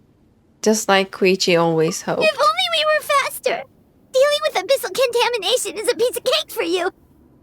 I mean, we were here, but it didn't really work out that way. We could have gotten to her earlier, then you could have treated her before it was too... Wait, what's happening to Chaska? What is she doing? How unfair life can be. It's this... She's had the odds stacked She's the against her sixth from the very beginning. warrior. And each step forward has been an agonizing one. Maybe she would have been better off embracing her pain. But her journey goes on, and one question looms large The in her last mind. hero. If she could rise above the layers of pain and ascend over the dark clouds of her mind, what then would she find? They're literally fighting tears. Maybe the glorious light of the sun, or maybe a dark, empty void. There is only one way to find out. She needs to spread her wings and soar to new heights. That is the true meaning of life. You're from 500 years ago. My life's suffering shall be my epitaph, to remember the pain I endured, and finally transcended.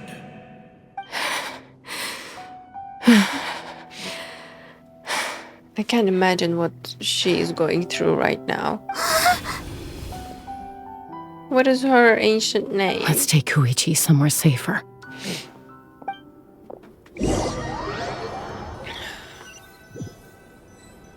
Oh, we don't know. We don't know yet. Oh,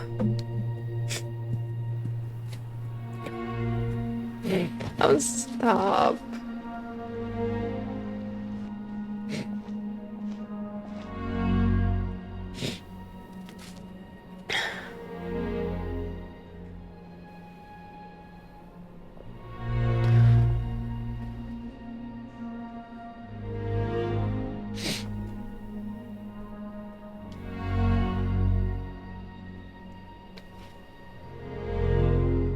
Please, take care of Koichi for me. I still have more important things to do. Of course. We are grateful for her service. Yes. She served selflessly. Can you imagine handing the unalive body of your sibling and still having to continue to fight? I'm sorry, Chaska. I'm not well. It's all right. I'm far from the only one going through this right now. Koichi wanted to be a hero. And in my heart, she always will be. If we want to honor what she stood for, not to mention her sacrifice, Archon, we need to hurry. Time for this war to end. I'm literally shaking. So, to keep it together so I don't break into tears. Where the hell am I supposed to go? Oh my god. Okay, I literally need to get out of here. Oh, the courier. You're back! Thank you for saving me. We're just glad you're okay. Hey, where did those Saurians go? Oh, they're back at it again. Helping the remaining messengers with scouting and intel delivery. It kills me not being able to do my part. Especially knowing how bad things have gotten out there. But you gotta know your limits, I suppose.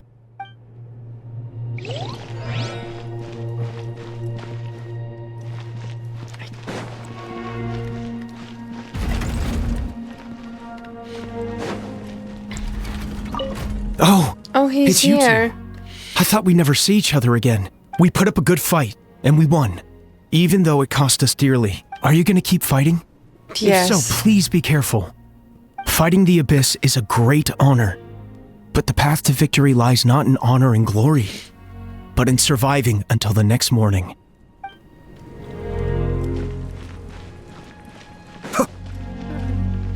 I'm so glad everyone that we saved had I'm delighted made to it see back you to the make it back stadium. safe and sound.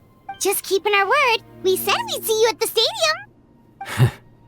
You know, this was the first time in my life slaying an abyss monster. And I realized in that moment, they're not that tough. I let my fear win for too long. Makes me wonder how many people I could have saved if I'd just had the courage. From now on, you can do that. Don't be so hard on yourself. Right now, staying alive is the most important thing you can do. We must live on so their stories can be told. They will live forever in our hearts. But you're gonna cry. At least we saved this many people, right? With this little Saurian. The Saurians I came back with were intent on following the other warriors into battle.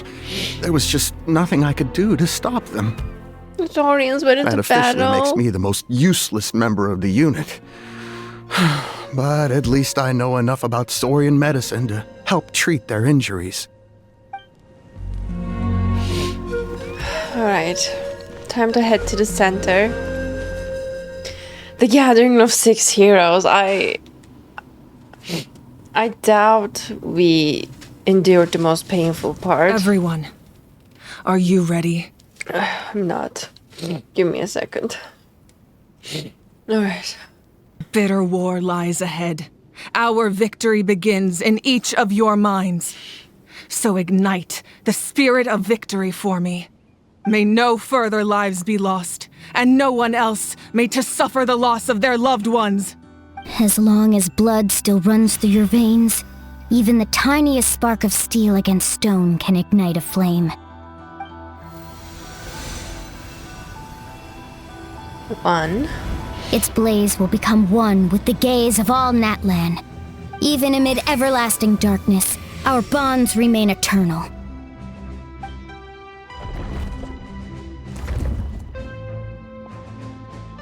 Stone engraved in echoing peaks.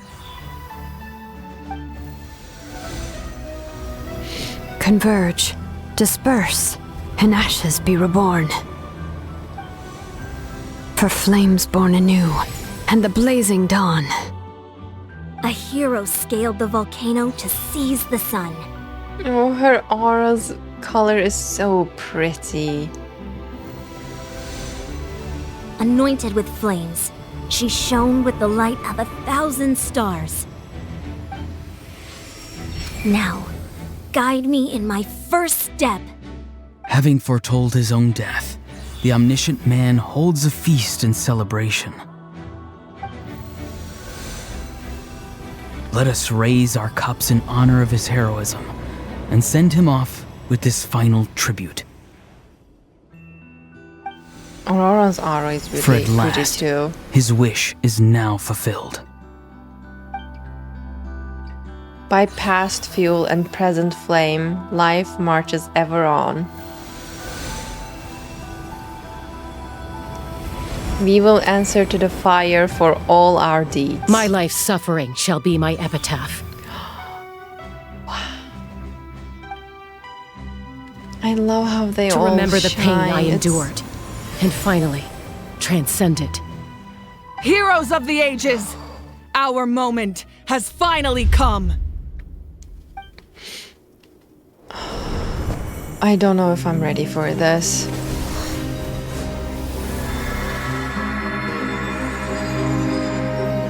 We unite as one! Baptized by the Turnfire. Bearing an ancient blessing. Knowing true power. And accepting a fate of devotion. We embrace the transcendent flame. For Natlan!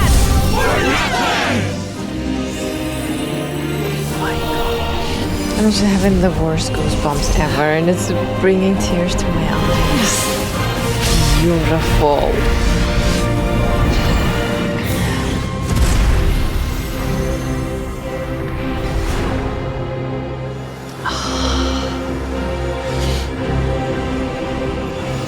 Look at her. Archon, hover in. I declare the Night Wars underway. The Ode of Resurrection will guard all life till the war is over. That part. Wow. That was amazing. Like a literal...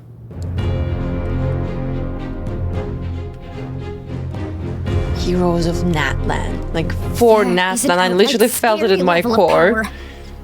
So, from now on, all warriors will be able to resurrect themselves using the sacred flame. That's right. No more casualties. So they can resurrect themselves? It's time to wipe the enemy off the face of the earth. And to reclaim our lost territory. This is for all those who gave their lives for Natlan. Everyone, let's go. We'll come with you. We'll come with you. Paimon, traveler. I'm so sorry, Chaska. I'm so grateful you got to us when you did. You gave Koichi the chance to say those words to me before the end. If I'd lost control out there in the wild, this counterattack might never have been possible. Probably best not to think about that. More importantly, how are you feeling now? Any better? How could you feel any better, Paimon? What kind of question is that? Not really. But now is not the time to deal with it. In the spirit of VUCA, Okay. I have to rise above it. Her ancient name is VUCA, Transcension. The conflict and suffering in me are there to test my character. My struggle will make me stronger, and make me the person Koichi believed I can be. I have faith in you. All right, let's go show the Abyss what human beings are made of. They'll be sorry they messed with Natlan after we're through with them. I hope so. I'm very scared. After everything we've been through, like I'm literally so scared. Okay, next location. Oh, what's that? Aerial support from Uika? Look Where is it? how powerful she is now. It's borderline unfair. The bombs are from Uika. Strike I one. feel safer now.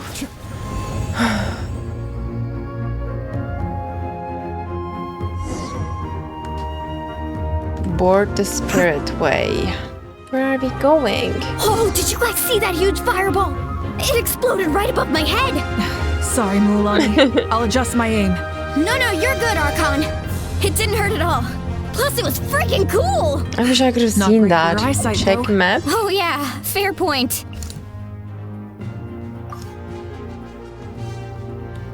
Can we see their situation? Contact? Okay, everyone's safe. Granny, please go on ahead with the others. I just need some more time. What? Miserable dregs of Ibis. A house coming in way too hot. Is it possible to mute him? How dare you, you insolent, contemptuous. Thank you, Malik. That's cute.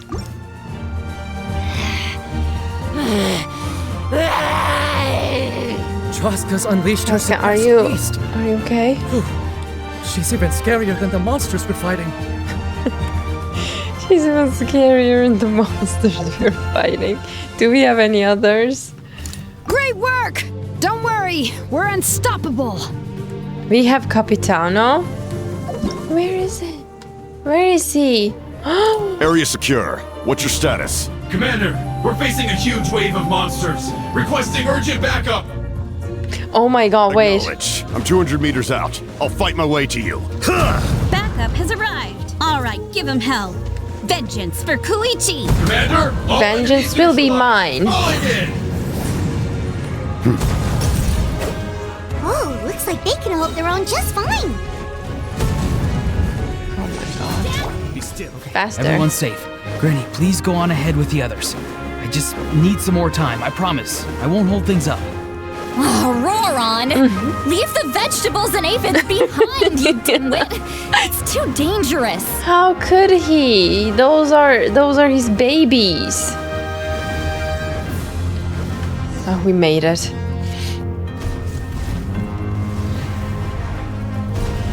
Slay Mawika.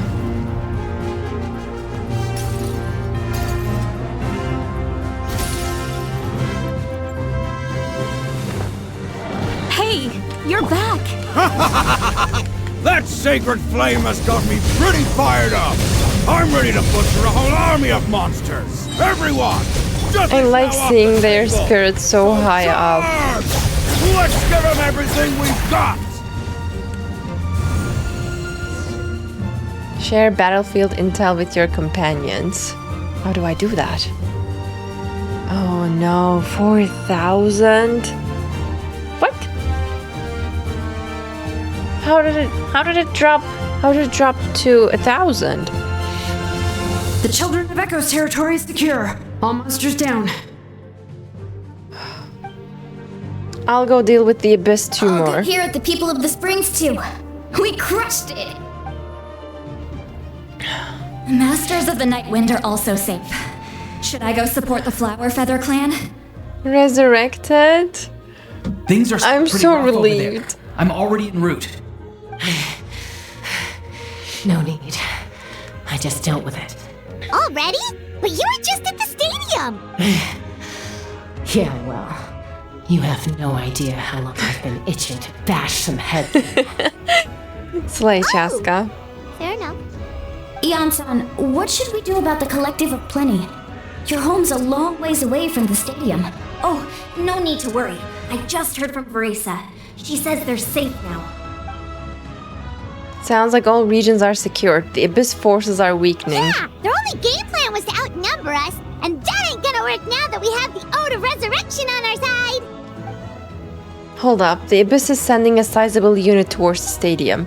I guess they realized that the Ode of Resurrection is a game changer, so now they are going to try to destroy the Sacred Flame. We're gonna let them get away with that? No way. Friends, let's gather at the stadium. More Abyss tumors have descended, all near the stadium. Let's split up and take them out. Oh, we need someone to guard the main entrance. Allow me. All right, this is the final battle. Oh, I'm so ready. I'm actually with Chaska on this one. I'm itching to bash some heads in. Let's go. Let's go, comrades. For Natlan. All together. One more time. For Natlan. This is great. I'm just feeling... Oh my god, they are also saying it. The wind knows me. Oh, this part is giving me huge goosebumps. Like, I feel so proud. Look at that. Your grand finale and step. Oh my god. Stand back. The birds. This is so nice. Teamwork is trick. Oh my god, they keep coming. Oh.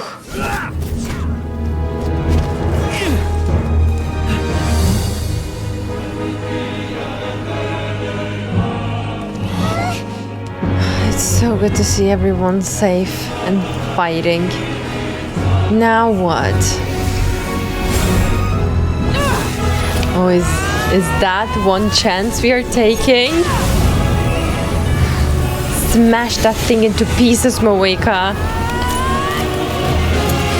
Oh, that was beautiful. Yes. What the hell? What the hell was that?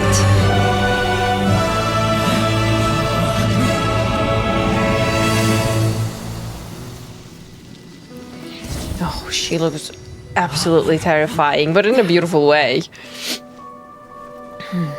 Did she just punch a hole in the sky? Where is it? Like, I swear I saw some broken moon.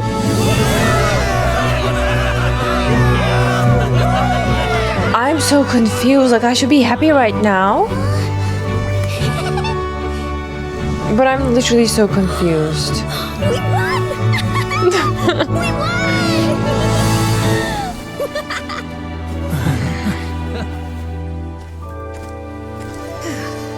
So, the fake sky thing, right?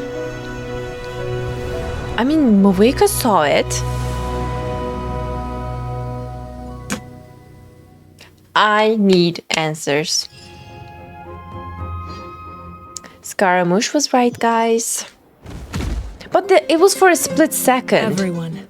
How did it fix itself? We are gathered here to celebrate a glorious victory.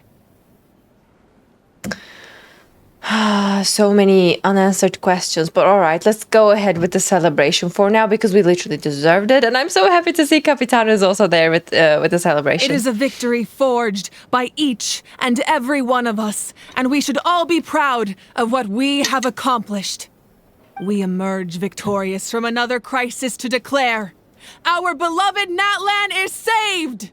And we also delayed Moeka's death, which is a really nice development in this case. All right! I must caution that this war is not yet over. We have not destroyed our enemy, merely driven them further into the depths of the Night Kingdom. But the Abyss underestimated Natlan's forces, and they have suffered a devastating defeat. It will be a long time before they are able to pose a threat to us again. After making some preparations, I will launch my final counterattack. I shall strike them in their lair and wipe them out for good. Oh, man. Wait, Archon, are you saying you're going alone? Yes. The abyssal energy there is too strong. Contact with it would be instantly lethal to anyone else. I'm sure you're all still fired up, and you must be eager to take the fight home to the enemy. But I must ask you to temper your ambitions. I will return victorious, for all of us. It's kind of a shame that we can't join him with a final showdown. Please, look at the bigger picture. Thanks to every one of you, we have already secured an enormous victory. Tonight, we should celebrate to our heart's content. So Natlan is saved, but she's going to solve the root problem? I guess if our lives are no longer at risk, things can basically go back to normal, right? Capitano looks cute at the back, right? I couldn't take my eyes off him. That's good enough for me. Beats having monsters everywhere. When the time comes, I will gather everyone here again. Now, let us also remember those who gave their lives fighting for our nation. Once the last dregs of the Abyss are wiped out, I intend to give them the grand funeral they deserve. An ancient name could never record the many who we lost. But no hero of Natlan should be forgotten. If I may, let's have a moment of silence for the fallen.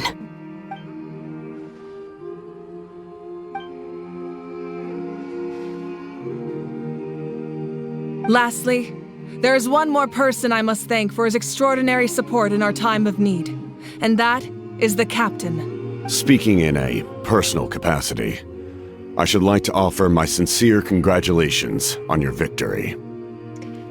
Well, everyone, please enjoy the victory feast. I hope it's a chance to relax your minds and rekindle your spirits, so that we may face what lies ahead with renewed vigor. Alright, let's go talk to everyone now. Starting with Kachina, Moalani and Shalonen here. You did a great job, Kachina. Oh, you're much more confident now. Seems like winning the pilgrimage gave you a real boost. No, I just figured I should do my part, you know? I spoke to your mom and dad. They were singing your praises. They said the This is world's really your cute to oyster see. now. How are things at the People of the Springs base? There are some casualties, but the overall mood is very positive. I reckon they'll start rebuilding pretty soon. Same situation for the Children of Echoes.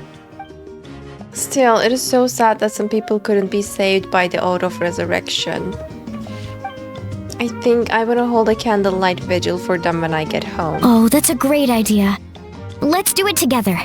Let's hope that their sacrifice marks the beginning of a new age for Natlan. An age of unprecedented peace.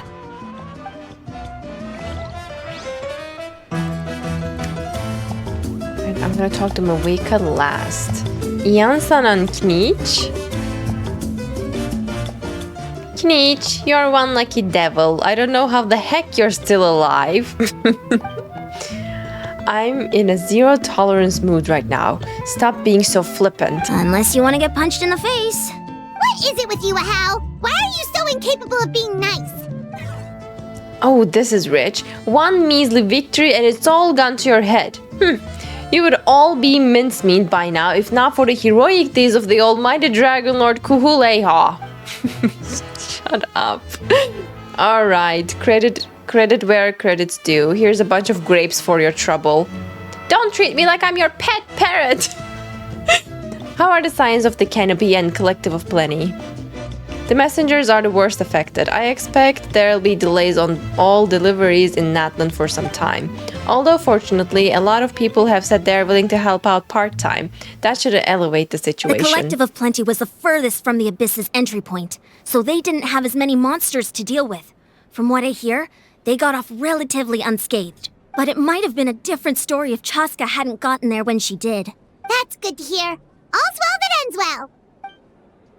Well, what do you know? These are pretty tasty. Oh, servant, one more bunch of grapes post haste.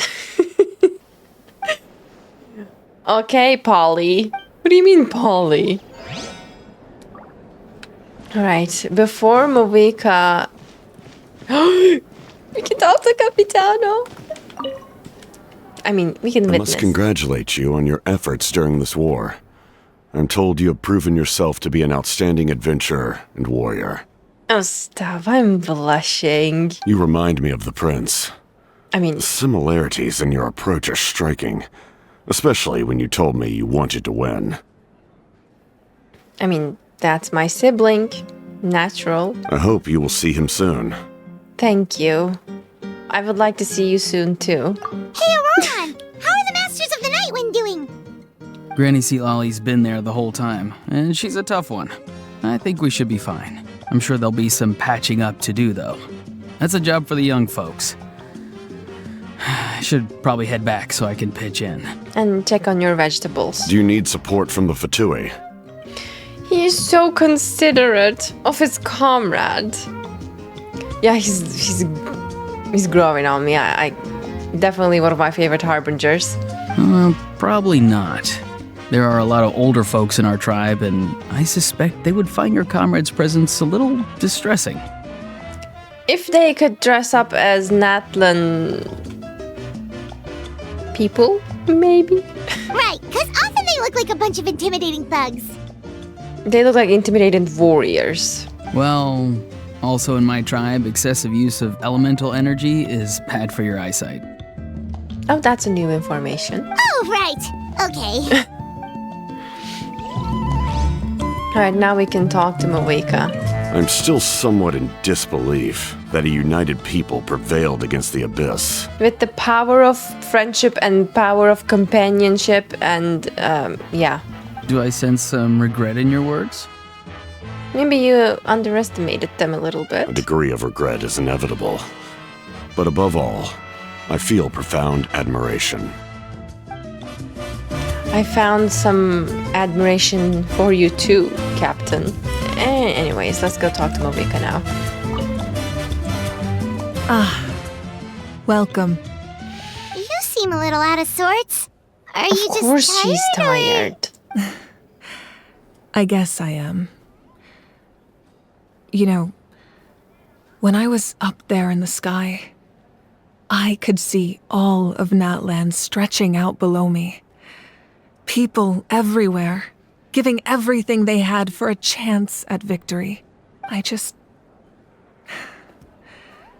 If only I'd been quicker. Maybe they wouldn't have... And Koichi. Maybe she'd still... The same feelings I have harbored throughout the war. I'm sorry. Now is not the time for that. Fruit juice, right? It's not right to suppress them altogether. Make it a large? At least it's over now. That is something. True. My 500-year plan has almost come to fruition. Just one last step to go. 500-year plan. Namely, my final battle against the Abyss.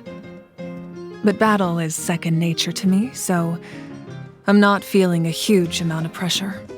Oh, so this is where she's going to die, right? Alright. It was so awesome. The way you exploded that thing in the sky with one almighty punch.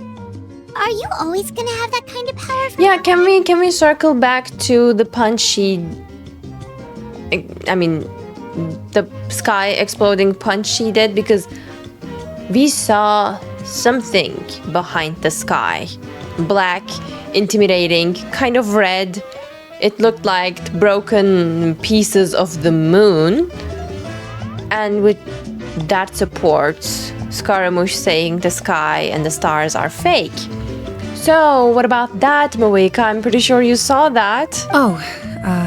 That was the Divine Throne unleashing my full potential. And it was only temporary. I can't wield that power for any length of time. My body wouldn't be able to handle it. Likewise, the amplified power of the Ode of Resurrection was also temporary. From now on, it's back to ancient name-bearers only. I'm guessing the Night Warden Wars are over for the foreseeable future? Correct. We dealt the Abyss a critical blow. So for the time being, it's too weak to sustain regular invasions. I hope the people will be able to enjoy this period of peace. Or rather, assuming all goes to plan, eternal peace. We've had centuries of war with the Abyss, and it's high time we brought that chapter to a close. Anyway, there's something I've been wondering about. I know you've been at the center of some major events in other nations too, and fought many powerful foes. True. In this war, you were in the thick of it once again, dashing around tirelessly, supporting the fighting on all fronts. So tell me, what drives you to do this as a mere traveler passing through? Why risk life and limb for a cause that's not your own? So I can look back on my journey with a clear conscience. I just can't turn a blind eye to injustice. Because Paimon hates to see people suffer. I just can't turn a blind eye to injustice. You know, it's that mindset that distinguishes the heroes in every story. They're the natural protagonists. What I'm really trying to say is, I would love for you, with your extraordinary talent and your sense of justice, to join me in this final step. You and Yes. I together, finally putting an end to the ever-looming threat of the Abyss. Yes. But I also don't want to take advantage of your good nature and readiness to help others. The final Wow, battle that's will really be very considerate of dangerous, her. and you have the rest of your journey to consider. I'm sure you must be weary.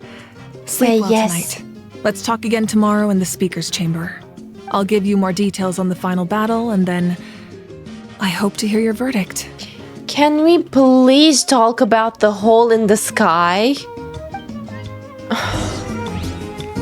Keep chatting or return to your room to rest. No, I'm gonna keep chatting. My mind is still flooded with scenes from the war. I can't get the images out of my head. Maybe I need another drink.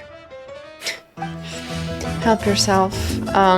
Keep chatting. Oh, I already spoke with everyone, so I guess we're gonna go and rest, right?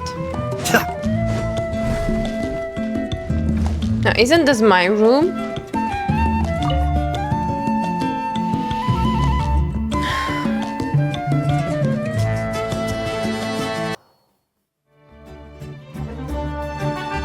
Oh, Jadealy. Hey, traveler, Paimon. There you are. I've been looking all over for you. Oh, hey, Jadealy. What's up? Listen up. I have something really important to tell you. Tell me you also saw how the sky is fake. Jadealy coolly explains her concerns about Mawika's death. Are you serious? Yeah, she still has to die because remember what Lord of the Night said? You can delay it, but eventually death will happen. It's a rule. So Mawika still has to die. Natlan must pay the price for Mawika's use of the Ruler of Death's power. That price is death. And only Mawika's death can clear the debt. I had thought that the Ruler of Death might have a change of heart after seeing the people of Natlan come together and fight so bravely. But even now that the war's over and the threat to Natlan is gone, it looks like that death is still set in stone. I had to know your thoughts. I want to save her, but I can't do it alone. I'll see what I can do. Okay, good. That makes me feel a little better. Thank you for standing up for us. There's clearly something special about you, so if anyone has a chance of defying the rules, that would be you. Oh, and please don't breathe a word of this to Mawika. No, of course. I'm sure My she's lips well are aware of sealed. the cost of using the Divine Throne's power. But if she finds out that anyone else knows, it could ruin our chances to help. Got it. Mum's the word. Alright, that was the last major item on my to-do list. Now, since I've come all this way, I think it's finally time for a well-earned drink. Go easy, though. Yeah, please don't repeat the last time. Don't worry, I said a drink. That means just one. I'm relieved. All right, you little munchkin. If you keep pestering me, I'm gonna have to get serious. Who is this? I get 100 kids a day telling me they want to be the next Pyro Archon. Why should I train you? Nagging isn't gonna accomplish anything. No one can predict the future, and unless you have some exceptional jaw-dropping talent I'm unaware of. I can shoot those cornflakes in your kitchen from right here. Don't be ridiculous.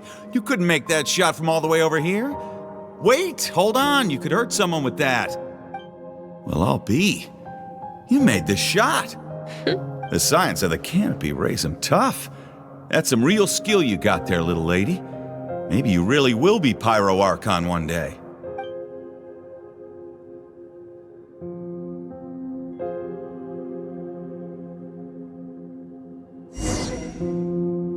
Continue your journey. We did the same See in the last this? Archon quest. I'm the first one of us to get an ancient name. And it's not just any ancient name, but Mollypo. Turnfire. If you ask me nicely, there's still time to join my team for the pilgrimage, you know. No need to scowl. You lost and I won. It's no big deal. You want me to be happy for you when your turn comes, right? So cheer up. I'll get my own ancient name soon enough. And it'll be an even better one than yours. Oh, really? Well, good luck with that. What ancient name could beat Mollypo in our tribe? Unless... Surely you don't mean Kiangozi?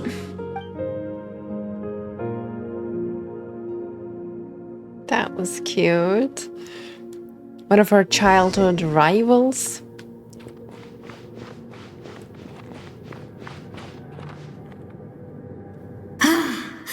That was fantastic.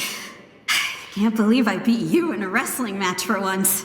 Can't be more than a few days now until you're officially made the Pyro Archon.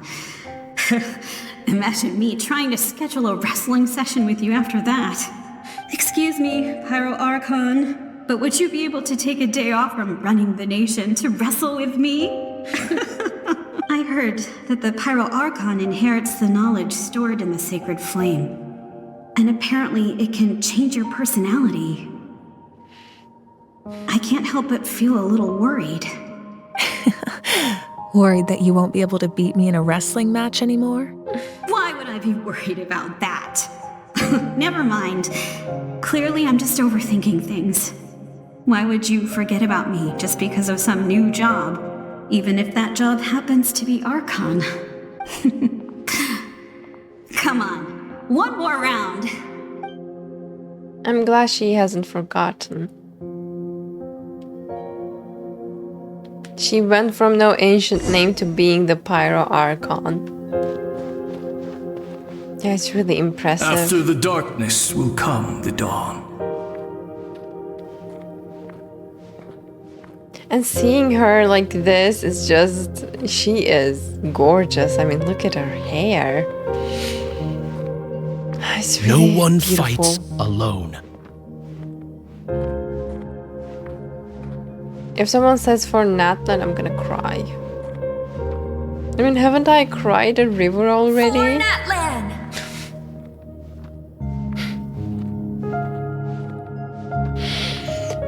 Alright, keep it together, keep it together. Keep it together. Look at the sky! It's getting brighter at last! That was just for her, I guess.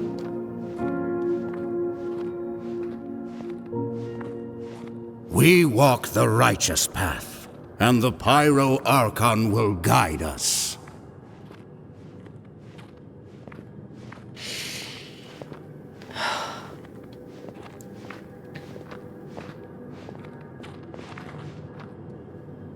The victors shall burn bright, while the losers must turn to ash. Ranova, you... I still can't believe you wanna, you know, take Moika's life as the cost. I mean... I have done what is required of me. The rules are now written into the Night Kingdom, and this will help you to stand against the Abyss. It is still not enough. Oh, the former Pyro Archon. All this can do is give my people courage. It will not see us through a true catastrophe. If you are to make the Natlanese alone bear the consequences of a broken world, you will have to bring more to the bargaining table. You are the greediest human I have ever met, and the fiercest negotiator. No other would seriously ask to borrow my power. My domain is death, and its power comes at a great price. The question is, are you prepared to pay? I need that power. Only a hero can truly wield it, and heroes are not afraid of dying. No, a fear of death is ingrained in all living things. If the wielder of this power cannot conquer their fear, countless innocent lives will be claimed in their stead. For only then can the price be paid. Those are the rules. Mine is a nation that will not yield to the Abyss, and it will certainly not yield to your rules. As their culture and civilization is transmitted through the generations and their faith grows, The people will go from strength to strength and reach heights that even I cannot dream of. Very well. I shall agree to help you.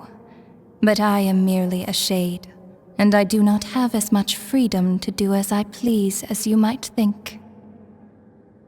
Then what do you propose? Keep this a secret. Oh, I'm all ears. If I am questioned about it, I will deny all involvement and claim that treacherous Xbalanque stole my power. That will not be a problem. Thank you. I am glad we could reach an agreement. So that's what she's gonna tell to Heavenly Principles in case something goes wrong.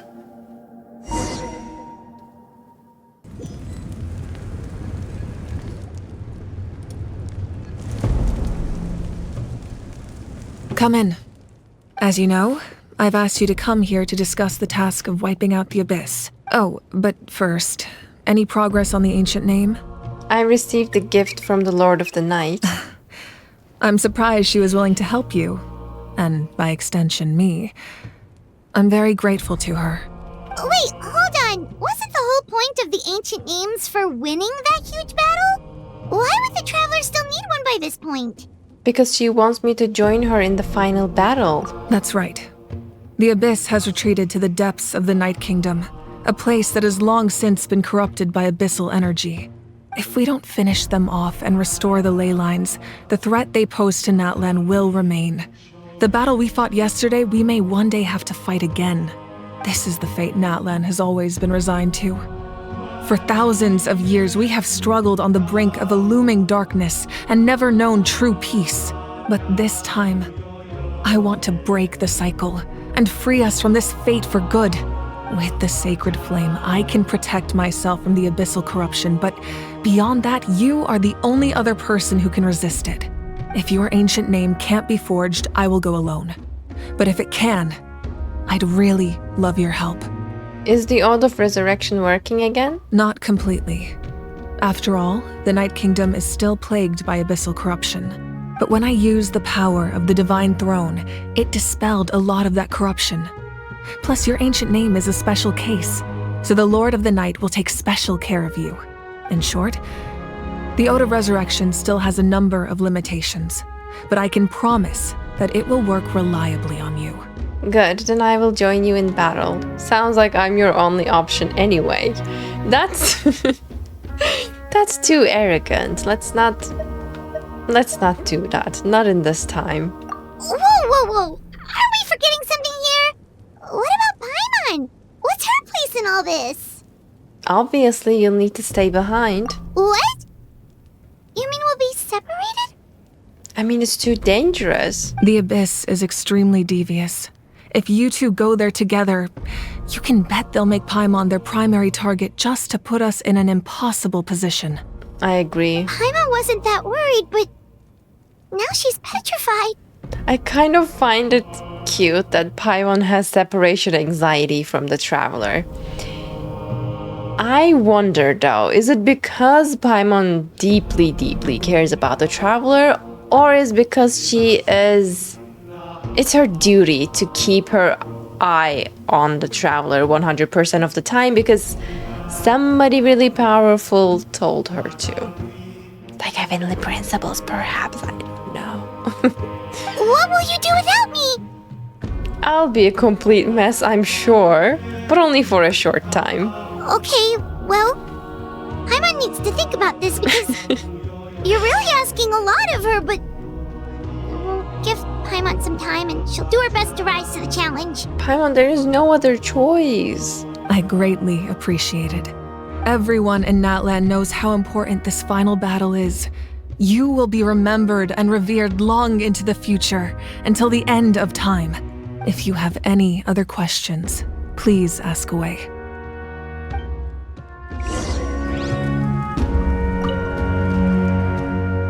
As I've said, if you have any other questions, please ask away. About the captain. We have a temporary alliance, but I can tell that saving Natlan is not his only goal. Yeah, Paimon still doesn't get why saving Natlan would be so important to him in the first He already place. explained it. Unless he's just a good guy who wants to avoid another Conria. doubts it's that simple. I think what he said was the truth, but there could be more that he didn't mention. I wouldn't worry too much.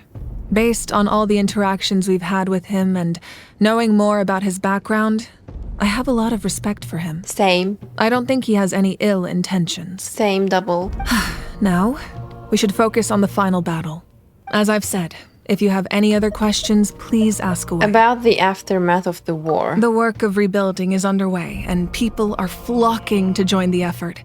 With everyone rallying together, I'm sure it won't be long before there's no trace left of the damage done by this war. The healing process, on the other hand, that's a bigger obstacle to overcome. Many are grieving, and there's simply no replacing the ones we lost. As the sun rises once more and we rediscover the ability to believe in the future, we must never forget their sacrifice. As I've said, if you have any other questions, please About the false sky and the strange fragments. Thank you! False sky. I have heard this expression before, but from Scaramouche. This was the first proof of its existence. I think there's a lot of investigating to be done to understand what the fragments behind the sky are and why they were hidden in the first place. They looked like broken moon fragments. And somehow the black and red matter behind the fake sky really looks similar to the one that unknown god held in the beginning of the game, you know, when our sibling was getting kidnapped by them, basically. However, from what the Adventurers Guild tells me, neither the split sky phenomenon nor the fragments have ever been observed in any other nation. My guess is that the Heavenly Principles wants them kept a secret. Exactly. I just hope they don't cause me any trouble over it. Oh, you should be fine. We did something much crazier back in Fontaine and we're still here. Yeah, we destroyed the throne. Well, that's good to know. Anyway, the line I'm going with for the masses is astronomical anomaly. And I don't expect much of a backlash. Oh, she already thought of a cover-up. Meanwhile, we can look into it at our own pace. Like right now? As I've said, if you have any other questions, please ask away. About the 6 heroes of old. That wasn't their souls we saw, but a snapshot of them in time. All the work of the ancient name engravers 500 years ago, who made some special modifications to their names. Their souls returned to the Night Kingdom long ago, and will have been reborn in Natlan since, albeit in a different form.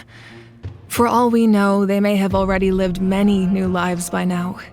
And so, even though we will never meet again, they will always be by our side in one way or another. I think that gives another layer of meaning to the phrase, "no one fights alone." As I've said, if you have any other questions, please ask away. I have no more questions. Leave the speaker's chamber. And then what?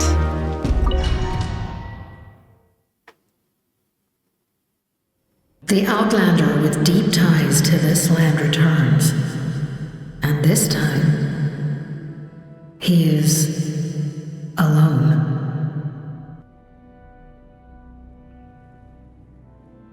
What do you mean he's alone? He came here? Oh, with his comrades. The power that the Pyro Archon used to strike back at the Abyss came from the Ruler of Death. From what I know of her rules, she will demand death in return. How do you know this? I see. So, the Ruler of Death sent you on your long journey. Natlan still has a final battle to fight, and I too have a final foe to face. What do you mean? Like, the Ruler of Death sent him to a long journey? Who is your final foe to face? Oh, stop being so encryptic. For the sake of those countless lost souls, and a hope for Natlan's future, I need your help. Don't end there.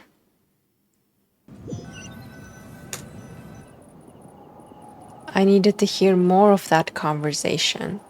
What is that? A letter?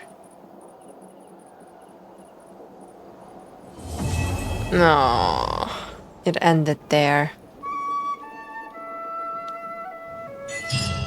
I should have seen that coming.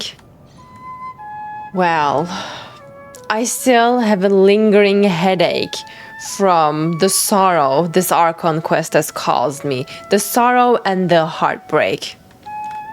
Check the table. Yeah, that thing is record penned by all. May the Vaya grant you peace, and may songs be sung of your life's journey. What follows is a list of names of the deceased, dense as a forest, written by those who mourn them. You see many a familiar name on it. Waita, Vichema, Bats, Chilua, Kuichi, Unza. We give thanks for the gift of your life in ours, and we look forward to meeting you again one day in a world of wonder and beauty. Vichama and Kuichi. May all of you rest in peace, and we thank you for your sacrifice. At least he's with Malko now. Yes, that was my only source of comfort when he passed away. So, the moon, this one is fake. The stars are fake. The sky is fake. So, Scaramouche was right because the real moon is in pieces. Well, I'm looking forward to the next Archon quest because this one, the Fontaine one was heavy. You know, I cried my eyes out in Fontaine one. It was amazing. But this one, it literally shattered me. Like, it shattered my heart into pieces, my soul into pieces. I had the worst, nervous breakdown internally. Like, my hands were 100% ice cold throughout the entire time of the war phase.